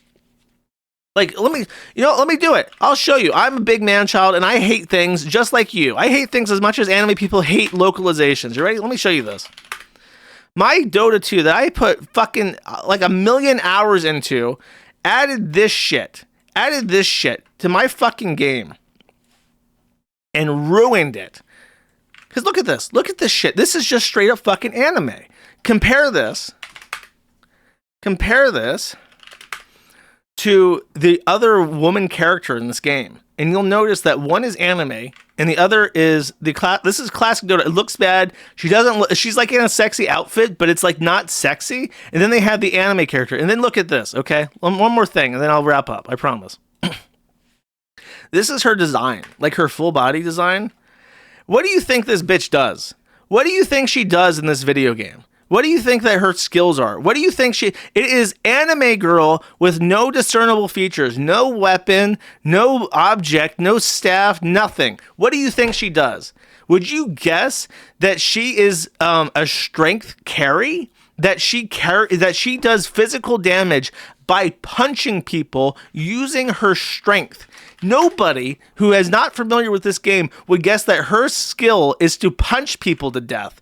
That is what she does. That is this fucking anime bitch's job. And you know what? Every other character in the game, regardless of how big they are, unless they're a monster with claws, uses a weapon. This is Alchemist. He's an ogre. You know what he does? He punches people. But you see those swords on his back? When he ults, he pulls out the swords. She has no swords. She does as much damage as Alchemist as a little anime girl with her little girl fist. And that is fucking ruinous. Dota put this shit in my game because a Saudi Arabian multi-millionaire paid them to make a Dota 2 anime, and she was introduced in the anime, and they took her from the anime and put her in my game. But I know that everything I've just said is completely irrelevant. And me getting Marzi removed from the game or her style change doesn't accomplish anything. It might make me mildly happier until I play my next game of Dota 2 and I fucking lose, and because my team fucking sucks. Nothing you can do about that. But like, I don't talk about it because nobody gives a fuck. Nobody gives a fuck. You know what? You know what matters? Bashing trannies, completely obliterating the influence of fucking trannies. And I'm gonna fuck if Nancy Mace was pro LGB whatever years ago. I will forgive her for literally everything, because right now it is politically expedient to have her in Congress calling trannies a fucking tranny to their fucking tranny faces and passing legislation that puts that tranny outside of everywhere that they don't need to be. That's what matters. And people that are so man-child that they're more occupied with their fucking Marzi skin or the men's spaces in the Citadel, they can't accomplish anything because they're so obsessed with their toys. I despise that. Those people have no place in the world. They shouldn't be allowed to vote. If you're not married, and if you don't have a fucking job and you're not married, you don't have kids, you shouldn't be allowed to vote. Here's how voting should work. Every married couple should get 2 votes. Every active member of the armed services should get 1 vote, unless they're married, in which case they get 2 votes. And then if you change that, you would see a much better country almost overnight. And guess what? I wouldn't be voting. Still don't.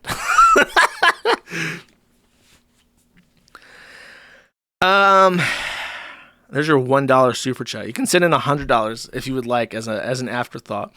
Light Rose for one says, what happened to Sneed 4.0? It's on the back burner. I've uploaded it to the USIP's GitHub, but everything's on standby until I get the tax forms done, as it is.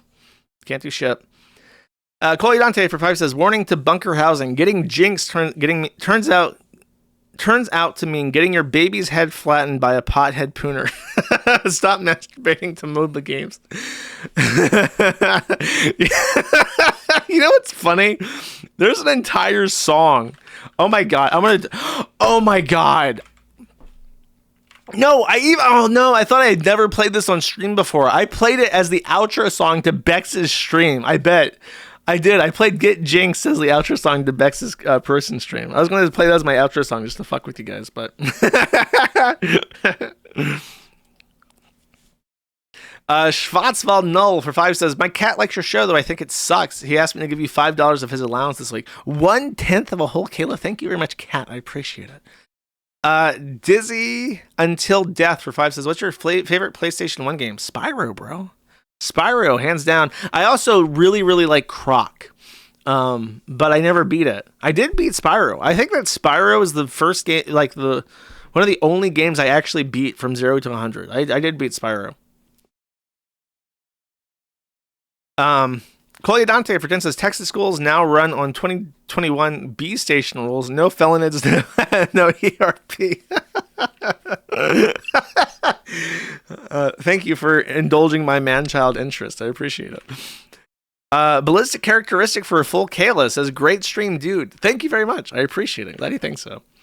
Sneedo for one says, hey Josh, did you hear people are going crazy for Pokemon cards again? People are lining up at Costco's and card shops fighting for cards. We got a man-child epidemic. I don't know what to tell you. Decos for 2 says seed or feed Sneed and Chuck. I'm not answering this. Such a stupid fucking question.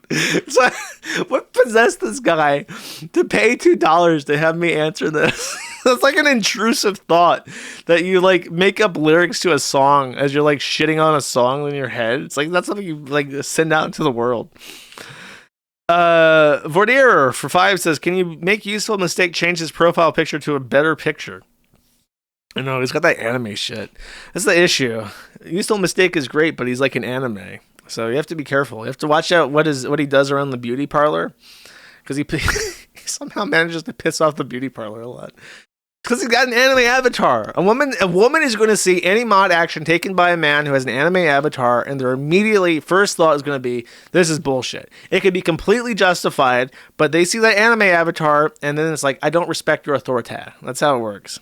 That's the female psychology 101. Gump Gump for $20 says, what happened to the Maddie song that played when you weren't streaming on Rumble? I was fucking with the templates and I ended up not re-uploading it. And then some people have said that it's better that way because apparently there's a thing with Rumble where when it auto plays that song, it won't auto play the stream. Like it doesn't automatically change over to the stream. Whereas if you have no song playing, then it will automatically start. So I don't know if that's true. If that's true or not true, let me know in the Maddie thread and I'll take a look at it. Aryan Queen, thank you by the way. Aryan Queen Generator for 1 says Nancy Mays is a dumb bitch. Defending her on the timeline will make you look worse than when you defended that literal cocksucker Tom. She would have you lynched for not loving Israel enough. There's not a single politician in the United States that would not personally put a gun to my head and blow my brains out on the orders of Israel. So pick your poison. I like Nancy Mace. I don't care. They'd all kill me. They would all kill me. None of them give a fuck about you. None of them give a fuck about you. Donald Trump's 10 kids, 10 grandkids, 8 are Jewish. 8 are formally Jewish. He's the biggest defender of Israel on the fucking planet. If I defend Donald Trump, are you going to cry about that? No, because you know why? He's a man. That's why. Bot or not for 20 says, Josh, I was an angry Minnesotan and laughed every time you mention it again. I'm glad you remember. Hope you have a good weekend. Oh, I guess I mentioned the South Minnesota thing multiple times now. Well, I'm getting my fucking money's worth, apparently. Thank you very much. Lucifero 210 for 10. God, this name trips me up literally every time. He donates every stream, and every stream he fucks me over with his stupid ass name. He says, this is why hamsters exist, and then there is a link. I think that Mulvad is cooperating better today. Let's see.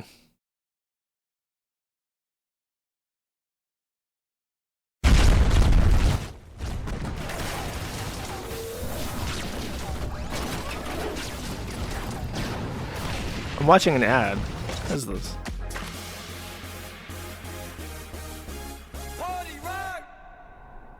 Is this like a double advertisement for like Kia and like Halo?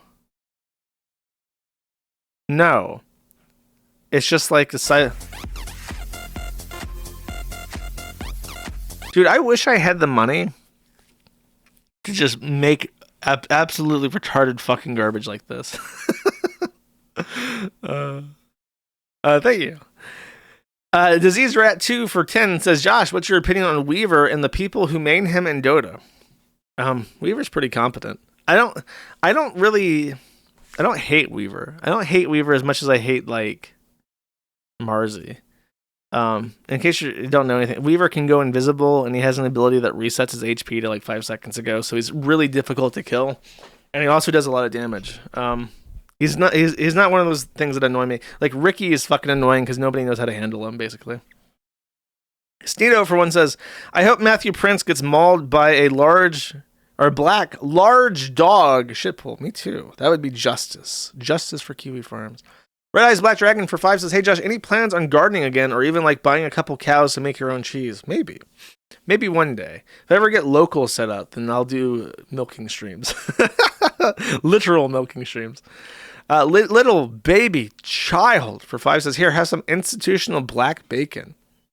Oh, sorry, I said black again because some guy said black large dog with shitbull.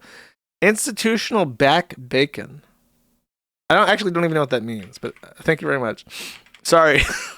Aryan Queen Generator for 2 says, dipshit, why after I pay you for years do you cut the content from 2 streams to 1? You dropped like 6 things on Gumroad in 2 years of me paying. Stream, you worthless Janny. I have shit to do, bro. I know that sounds like a cop-out, but I really do. I'm actually really thankful to have the 2 days that I would spend on stream prep back, because I just need it. Vordier for 2 says, that Chinese guy isn't special. Israel has been openly making hundreds of crispy babies in Palestine. That's fucked up, bro. I can't laugh at that. Laughing at that would be immoral. It would make Hassan upset, too. My best friend, Hassan Piker, who I love. Little baby child for 5 says, I used to work in the business of transporting people. We would call especially needy or retarded passengers CRISPRs behind their back because they're vegetables. Get it? Oh, I did not get it, actually. I needed you to explain that to me. Thank you. The false copy of Sunder for 1 says, please enjoy this Twitter post from the CRISPR baby. I'm trying to highlight the fucking link. There we go. Let's see. Jiang Kuehe says, I hope people remember me as the Chinese Darwin in 50 years. And I assume that you want me to read this because he looks very silly. And here we have the silly Asian man. We will make Unit 731 look like the Red Cross. That's mean.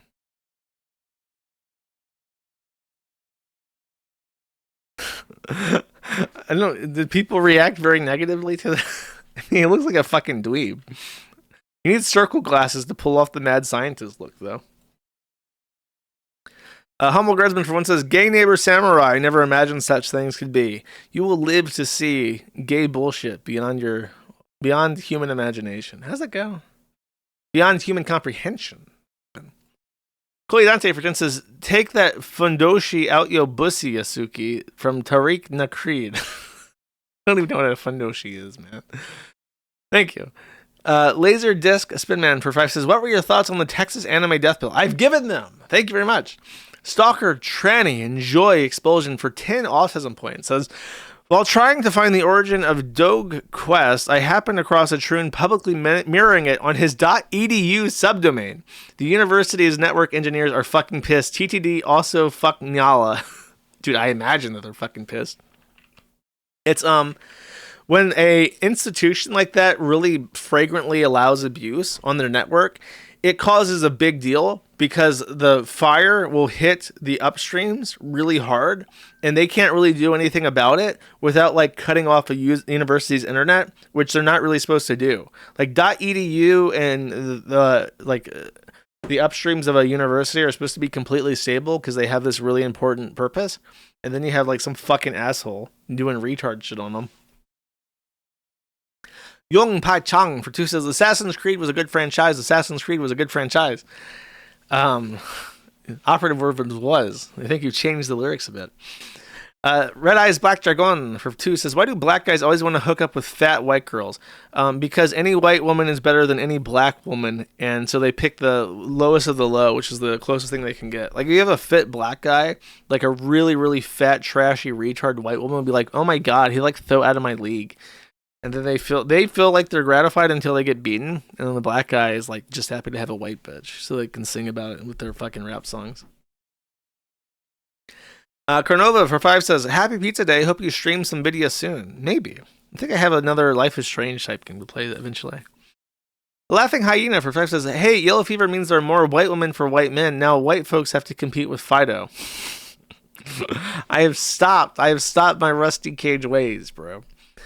TP Deluxe for 2 says, listening later, I wonder what seafood Josh will give himself food poisoning with this week. Exciting. I had sausage today. I had sausage instead of fish. Lalanthia for 10 says, thanks, fam. Thank you. Appreciate it. Lucifer 210 for 1 says, the boomers boycott the parent company AB InBev and caused stock to drop like 20%, I think, and the stock still hasn't recovered.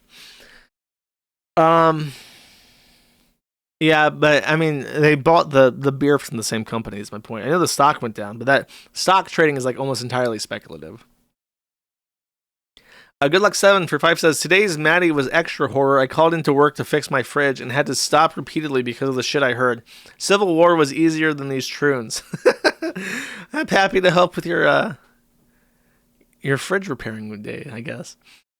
Krangus Omangus for one says, "Hey Jersh, I worked in healthcare and Verizon T-Mobile banned SMS keywords related to marijuana. So my message about Dr. Kush was blocked and flagged.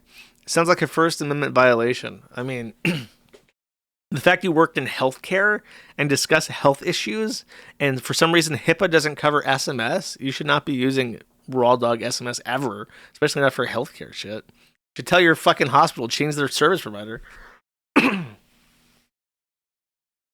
Bugatti Spaceship for 2 Kayla says, "Hello Shin Josh, your stream is the highlight of this crumbling lowercase I internet, and True Drama is the highlight of your streams, IMO." I'm glad you like, because there's endless True Drama. There's so many deranged sex pests out there to make fun. Danke. Foxes for 5 says, "It's just a joke, bro. A person who routinely threatens violence on people who disagrees with them. You think you hate them enough?" No, I certainly don't think so. The Ice Cream Man for 4 Kaylas. I gotta do a PvP style. 4 Kaylas! "Hello, Josh. I propose a trade. I give you 200 nice, wonderful dollary dues, and you wish my boy Henry a happy birthday." Okay. That is tempting. That's a tempting offer. Let's see what Henry is. There is a guinea pig. Well, happy birthday, Henry. You know, somebody, I didn't even pull this out, but since you spent $200, 4 whole Kaylas, someone sent this to me. Assuming I can find it. Oh, he zipped it up. I don't want to zip. Let me just try to screen grab it from the messages. There we go.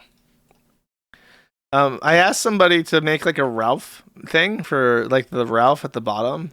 I forgot about it until now. He did this and it made me laugh. It was so innovative because instead of just doing a pig, he did a guinea pig. And I thought that was really, really fucking clever. It didn't even occur to me that how funny a guinea pig would be for Ralph for the purposes of that. Thank you very much. I appreciate it. And happy birthday, Henry. The Ice Cream Man for an initial $10 says, "If you want to grace us with a nice piece of uncommon wisdom, that'd be nice too. Thanks for the stream. Hope you're doing well in the States, bro." Uncommon wisdom? I think you should surround yourself with happy people. I feel like that's a thing that people need to do. They need to like deliberately surround themselves with happier people. Don't tolerate people who are like negative Nancy's, always bringing you down, sending you like sad messages. Nobody wants that shit. Don't ever deal with that shit. Positive vibes only, chat. Ronnberg for 2 says, "Not that Destiny, the other Destiny." Heh. Referencing the game? What are you talking about? I have no fucking idea what you're talking about, bro. Bugatti Spaceship for 6 Kaylas says, "Older Troon news, but did you hear about the Troon woman emperor? He actually asked his surgeons for a neo-vagina, then his Praetorian guard voted him out." Yes, this is Elagabalus, and I will show this because this has been brought to my attention very, very much. One of the first documented transsexuals in human history was a Roman emperor called Elagabalus. And he was the first documented person to ever seek out a sexual reassignment surgery. And has been pointed out to me many, many times that the bust, the official Roman marble sculpture of Elagabalus looks exactly like me, chat. Looks literally exactly he's literally me. I don't know how to soften this blow, but God has a sense of humor, I suppose. God set this joke up. What is this? 1800 years ago.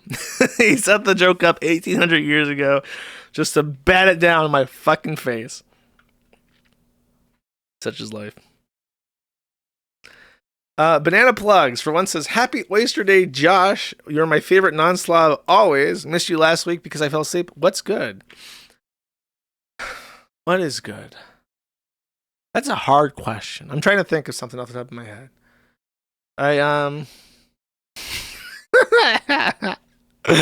Everything, bro. Everything's going just fine.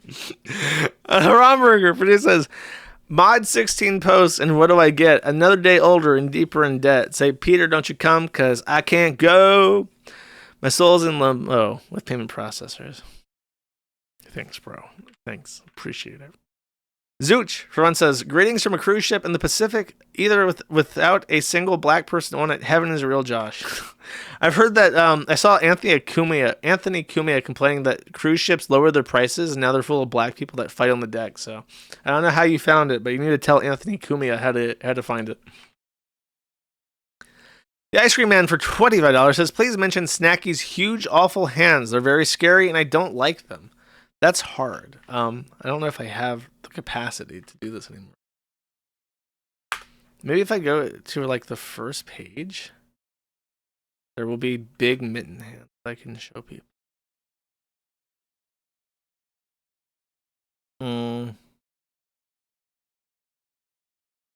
Kind of. There's only this picture. You have to kind of peep. You have to kind of peep it and be like, kind of see that. Kind of see those gigantic man hands. Look at them. Those are some big ass hands. And they really skeeve me out too, because you know they stink. Imagine those big stinky hands touching you. Honestly, it makes me nauseous. You just know she stinks. Just know. Thank you. Chuck Poster advises, being a Zoomer and going to school with broccoli boys caused me intense psychological damage I cannot sneed. Well, you know what? If you can't beat them, join them. Start bussing, bro. I've been told by Ronnberg that that's how you get bitches these days, is that you start bussing. Holy Dante for 20 says, it is cuttlefish, a family of internal shelled squid, not octopus, which engage in deceptive mating by pretending to be female. Do not slander the noble octopus so. My bad. I did not know that the voracious cuttlefish was the one that actually had the sissy cuckolding fetish. Thank you for your corrections. Orion from the Grillcast for 5 says, Harry Sisson is a genuinely a cute, attractive guy. I would actually hit if he let me. No homo. I think that this actually is a homo zeet. I don't know. Very uncomfortable. Orion from the Grillcast for 5 says, if Harry wasn't a retarded leftist, he could have slayed an unimaginable amount of poon and nobody would have cared. He should have known this would happen because it happens to literally every horn dog lib. I don't know why they don't just do it in person and keep it offline. Like, if you can hit up 11 girls, like, why Snapchat them? Why not just, like, do it in your area? It's like, did he even meet any of them? He was just, like, soliciting nudes from a bunch of girls he was lying to. It's, like, such a pussy thing to do, too. He didn't even have the audacity to have sex with them. He's, like, afraid to. Ronnberg for 2 says, finally, they should be federally controlling Crayon Shinchan. To be the man, you must have honor, and a felony. I have no idea what the fuck is wrong with you this stream, bro. I don't know what you're saying. Awakened 34 for 5 says, 1, I'm super sorry that your first encounter with anime was true ass or pedo bait. I'll suggest... Bro. Their animes are doing it again. They're paying me money to tell me to watch their shows. I will literally never, ever take into consideration or watch an anime for any reason. It says you might find enjoyable Drifters or better yet Robo Armageddon Contra. You know what I'm going to do? I'm going to entertain this because he sent 2 more. I'll read them first. Conted modern weebs are super retarded, encouraging the Japanese to be Japanese and watching anything with tits or some kind of shonen, Naruto, Dragon Ball, where I enjoy things from my parents' era. Conted 200 word count sucks. Hope you have tried out games like Star Sector. I suggested. I have played Star Sector. I can't remember anything about it, though. Okay, let me see this real quick. Go to Google. Robo Armageddon. IMDb. TV series, 1998 to 1999. Let's see. Parents Guide. There is no Parents Guide. Oh, wait. There's no information about what's in it. So I don't know. I just remember, it's like, people always suggest, like, this has no anything in it. But then it's like, I even remember in Dragon Ball Z, it's like the creepy old man is like stealing the panties of like the 13-year-old Bulma and shit. Drifters TV series. Okay. Historical characters fight. This is I want you to tell when I open IMDb. I'm not fucking with you. I want to be clear. When I open IMDb for this show, this is literally the first screenshot that I see. I don't know what the fuck this anime thing is, but it's very suspicious. Let's see if this one has a parents guide. This one's more recent, so it might. Parents guide, okay.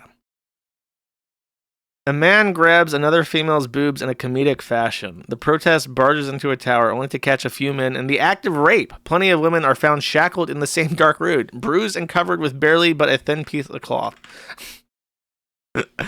Like, my main contention with anime shit is I don't want to see any fucking weird rape shit. I don't want to watch a show that has like freaky weird Japanese rape fetish in it. And you cannot name a single anime that doesn't have the sex pest character, the hee silly molesting women character, and the rape scene. That is ubiquitous and in every fucking show. You just can't avoid it, bro. I'm not trying to like shit on you or whatever, but it's just like I don't want to watch it. I don't want to see that. I want to play Dota. I would much rather lose 2 games of Dota than to watch the weird rape anime. Koya Dante for 20 says Hassan using Kea for its intended purpose of reading collated information on notable figures, but shaking his head so everyone sees he disagrees with them. It's true. It's true. The Ice Cream Man for half a Kayla says, I'm happy to report that Andrew Tate love is in an all-time low, and I was pleasantly surprised that I didn't have to push too hard to get people to acknowledge how fucking awful these fags are. Dude, it's the little white pills, the little grains of rice, of the little white pill rice that you can take.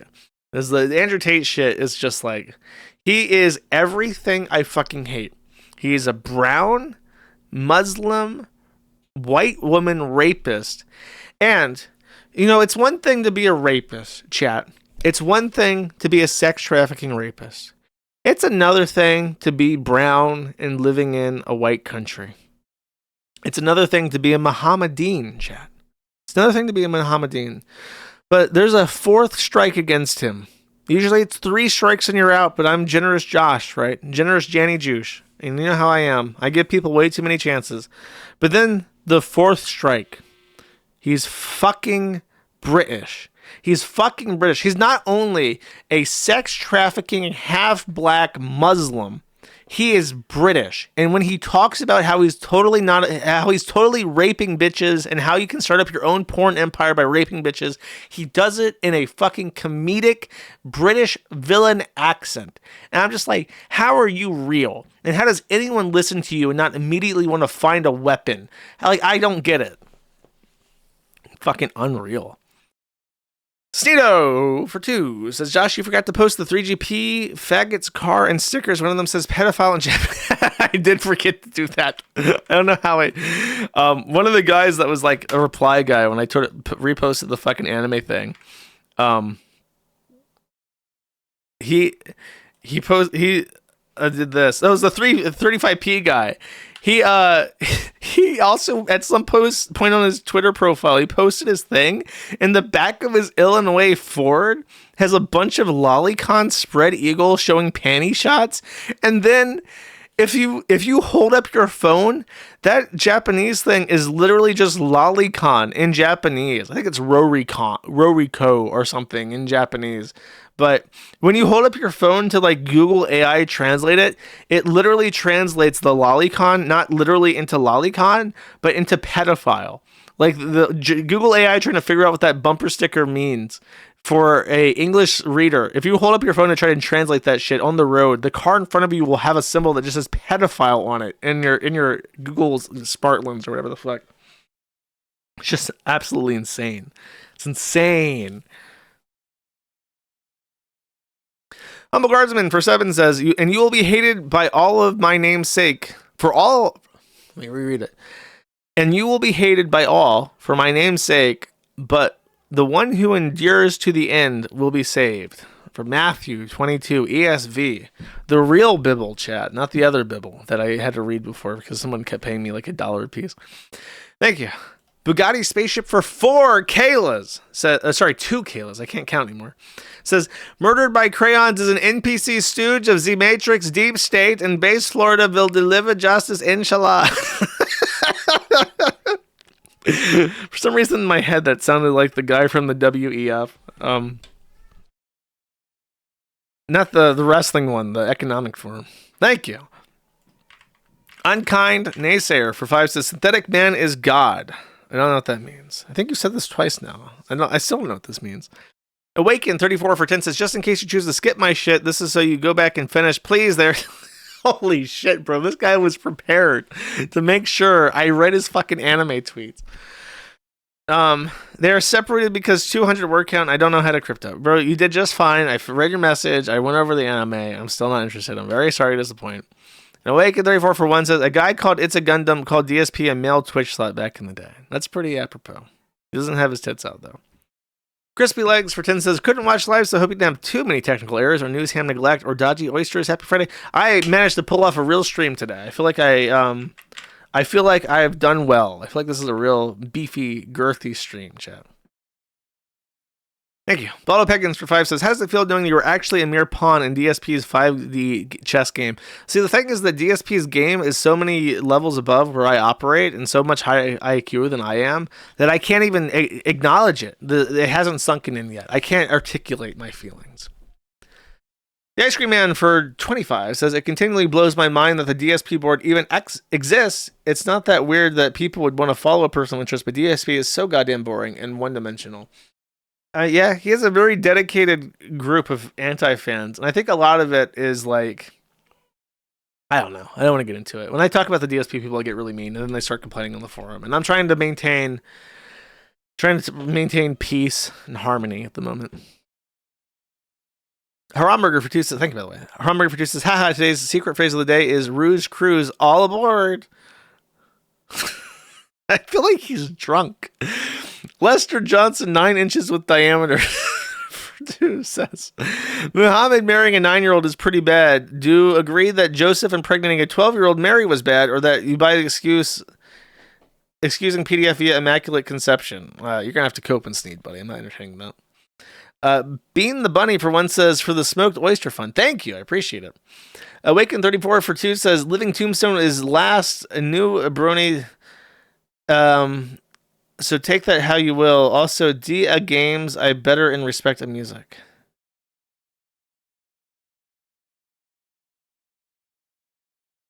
The anime person's trying to... Okay, I got you. You know of the Living Tombstone because of the 20% Cooler remix from Rainbow Dash. Okay, I understand that. But the account DA Games is better in respect to music. There's a guy that does video game like remixes. And he's really good. I actually want to shout him out because I've played his music a bunch on the stream. See if I can find it really quick. He does like heavy metal covers of shit. Let's see. He did like a cover of Bad Apple that's really good. As silly as it is for me to say that. Rich A.A. Deb. Rich A.A. Deb. He does heavy metal covers of various songs, and they're all pretty high quality. Vordier for 2 says, Debbleverse is the name for A-Logs of Stuttering John Melendez, Howard Stern employee in the 90s, started by Who Are These Podcasts and Chrissy Mayer. Oh my god, the dream team. Sign me the fuck up. Coliadante for 10 says, Nick drives the kids 120 miles to their church activities. Why can't he not go to the church? And he used to attend 10 miles from his house. He drives them to all sorts of different activities because he's got like 6 kids and they're all in shit. And he says they have shit to do every single day. And then they also go to different micro-schooling homes. And because he lives out in a rural area, it's like 20 miles each way. So he spends like a entire like trucker's day on the road every day transporting his kids. That's what he says. Thank you. Longboarder 241 for 5 says, just curious, why didn't you try and do a diet challenge this year against PvP like last time? Because I'm doing it for the foundation. I'm not trying to like make content out of it. Bunker Rousing for 3 says, oh no, I think Ralph is using again. Anyway, I mean, it was inevitable, basically. Awaken 34 for 2 says, I fell asleep in a friend's shower for 3 hours with water going. When I got hammered, woke up with no hanger due to my genius. They ended up pissing all over the balcony in the apartment because of me. I mean, you didn't wake up with a hangover because water. Hangovers are dehydration. Ronnberg for 2 says, blue curacao is a fruity but doesn't mix easily with a lot of other liquors. I made Tide Pod shots with it. It was orange vodka with food coloring, white chocolate liqueur, and blue sea on top. Well, I think that's basically what they're trying to get me to make with the Old Spice thing. No Hurt Mr. Meadows for 5 says, when the fuck did subs become a thing? Always on Rumble. If you want to subscribe and give $5 a month, you can do it on Rumble. It'll have a green name in chat. It'll make you look very spiffy. Awaken 34 for 2 says, I had a friend who built. This guy is drunk, I think, because he's missing letters all over the place. Built his own computer. If I didn't help him find a loose cable, he would have smashed the thing, thinking it never worked because he didn't. Bro, you're like perpetually drunk, and your retard friends are pissing off balconies, smashing computers that they just bought and built, and you're watching weird rape anime together. I don't know what's going on in the Awaken 34 verse, but that's not my scene. You're presenting a pretty dark picture of the Awaken 34 cinematic universe. Curse of Gnosis for 10 says, what's your opinion of this? And then there is an X post. Let's see what it is real quick. Let the man drink. Okay. Dude, this is like 8 fucking tranime, literal fucking tranime posts.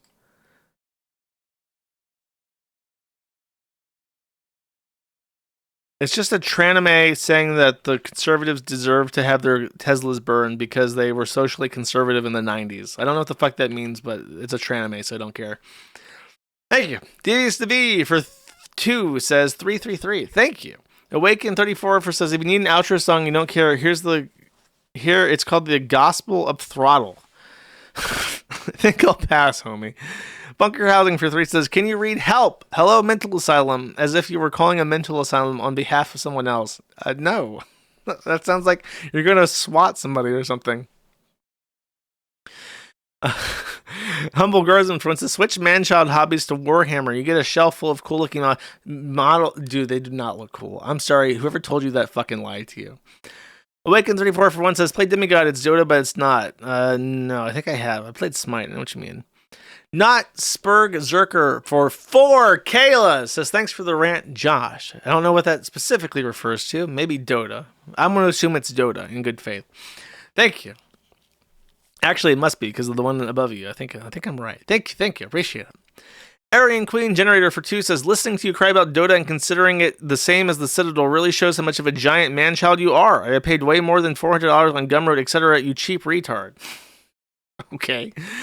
The president of Nintendo for 2 says, I feel obligated to tell you Croc is getting a remake remaster. K-Love, you buy. I'm happy to know this. And then Awaken has sent like 8 more super chats. It says, a game that might feel the Life is Strange as chorus playing game with strong whammon. The anime is spelled Gitter Robo Armageddon, by the way. I found it, bro. Also, god damn it, forgot about the shit in Drifter. Should mention it also has funny mustache man Hitler. I'm not going to watch an anime because it has a Hitler in it. That's not how I'm not playing Dota 2 because they have a cute skin for Marzi that makes them into Hitler. And then Hitler runs around punching people to death. That's not why I play it. Carnova for 2 says, Josh, I highly recommend the anime King of the Hill. I tell you what, I have watched every episode of King of the Hill. It's a great anime. Debugs for 2 says, Gata really fell off. And then there is a Catbox file. Let's see what this says.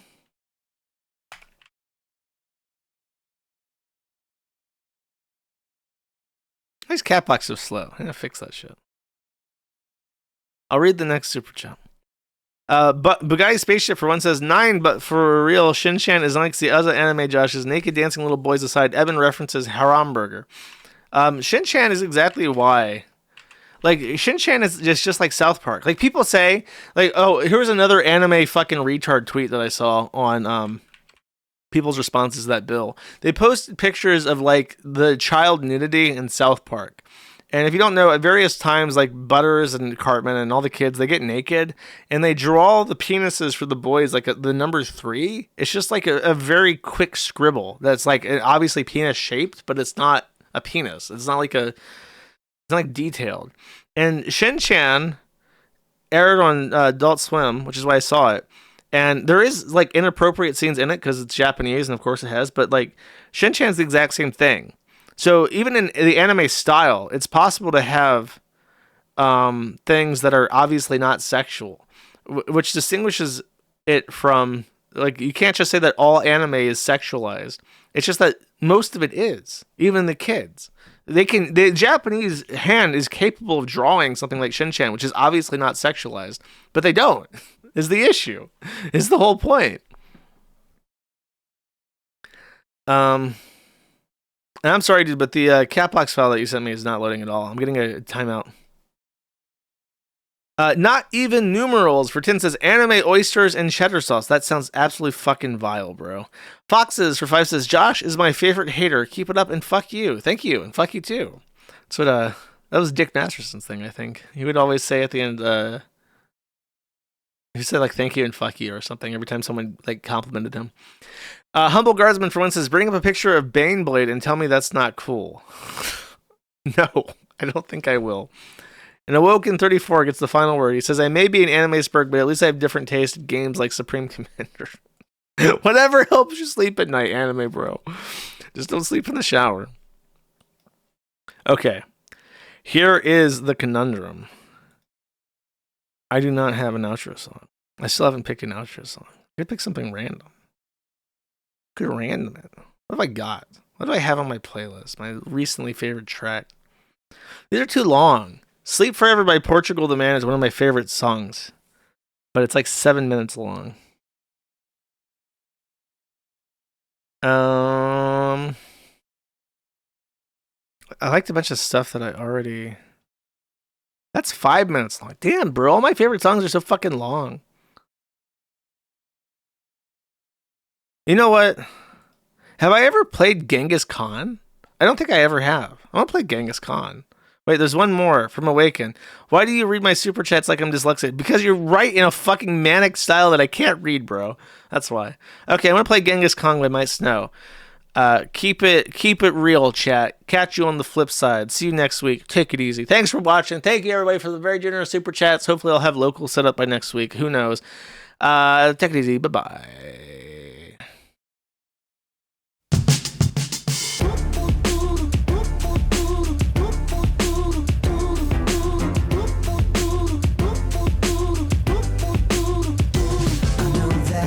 No phone and no labels to put on to this thing we keep and dip into when we need. And I don't have the right to ask where you go at night, but the waves hit my head to think someone's in your bed. I get a little bit Genghis Khan. I don't want you to get it on with nobody else but me. With nobody else but me.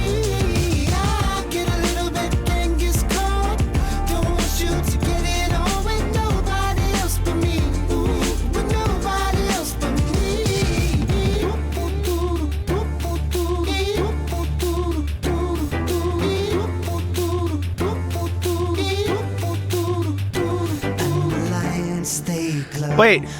Oh no. I forgot to read the thing.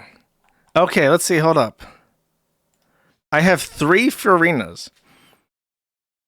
It says anonymous. Okay, this one's from an anonymous. He was too ashamed to even put his name on this or send me it from. He has sent in an anonymous mailing server to send me a Catbox file, which, as we've established, is not fucking loading.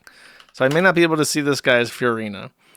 Ranch says got her and her signature for $0 because I have responsible monetary value. Hi chat. I don't know what her signature is. It's Splendor of Tranquil Waters. Bonus Masterless Star Glitter times 10. This is like reading a fucking alien language. Holy shit. Okay, here's his Furina. I hope you don't mind if I show your username. Maybe you'll make a friend after this. Sorry, I'm saving all these files to show them. And this is the stick that he's got. It's a masterless star glitter, chat. This is apparently quite impressive. This is Fiorina. This is Fiorina's $600 signature, apparently. So that's Ranch's Fiorina. Fax Machine says, for context, the people arguing in the text were talking about constellations, aka multiple copies of this character to make her better. I just have one I saved up for her via a monthly 5-ish thing I pay for. Using this so doing dailies means I earn 1 wish per day. It usually takes 70 pulls to get a character. Holy shit, 2.5 months to get one? For reference, I put in images for context proof through I took out my Yui. If it helps, I'm a female weeb. Thank you for indulging my autism. Suffer properly, by the way. Okay. Let's see it. Oh my god, this guy, the female gamer, quote unquote female gamer, but I have my suspicions about anyone playing this fucking game, has like half the roster unlocked, but it's like, so that takes 70 days each? Have you been playing this game for like fucking years and unlocking all these characters? And then this is the constellation. I have no idea what I'm looking at, but I'm sure if you're like a goon brain dopamine addict that puts $600 fucking dollars into this game, this is like, bro, I got someone right now. There's someone watching this right now who's hopelessly addicted to Genshin Impact and is putting money, pulled out their credit. Actually, they don't put out their credit card. They have it on Google Pay already, ready to go. And they're putting in money into their fucking game because I've triggered them. I have like caused psychological damage to them by showing them these things. It's like showing like a nice crack rock to Bossman Jack on like a table of blackjack. Like I'm just like psychologically tormenting these people. All right, there you go. The scene slips away to the evenness I fake. It's a shit's own world, 'cause I don't really want you, girl, but you can't.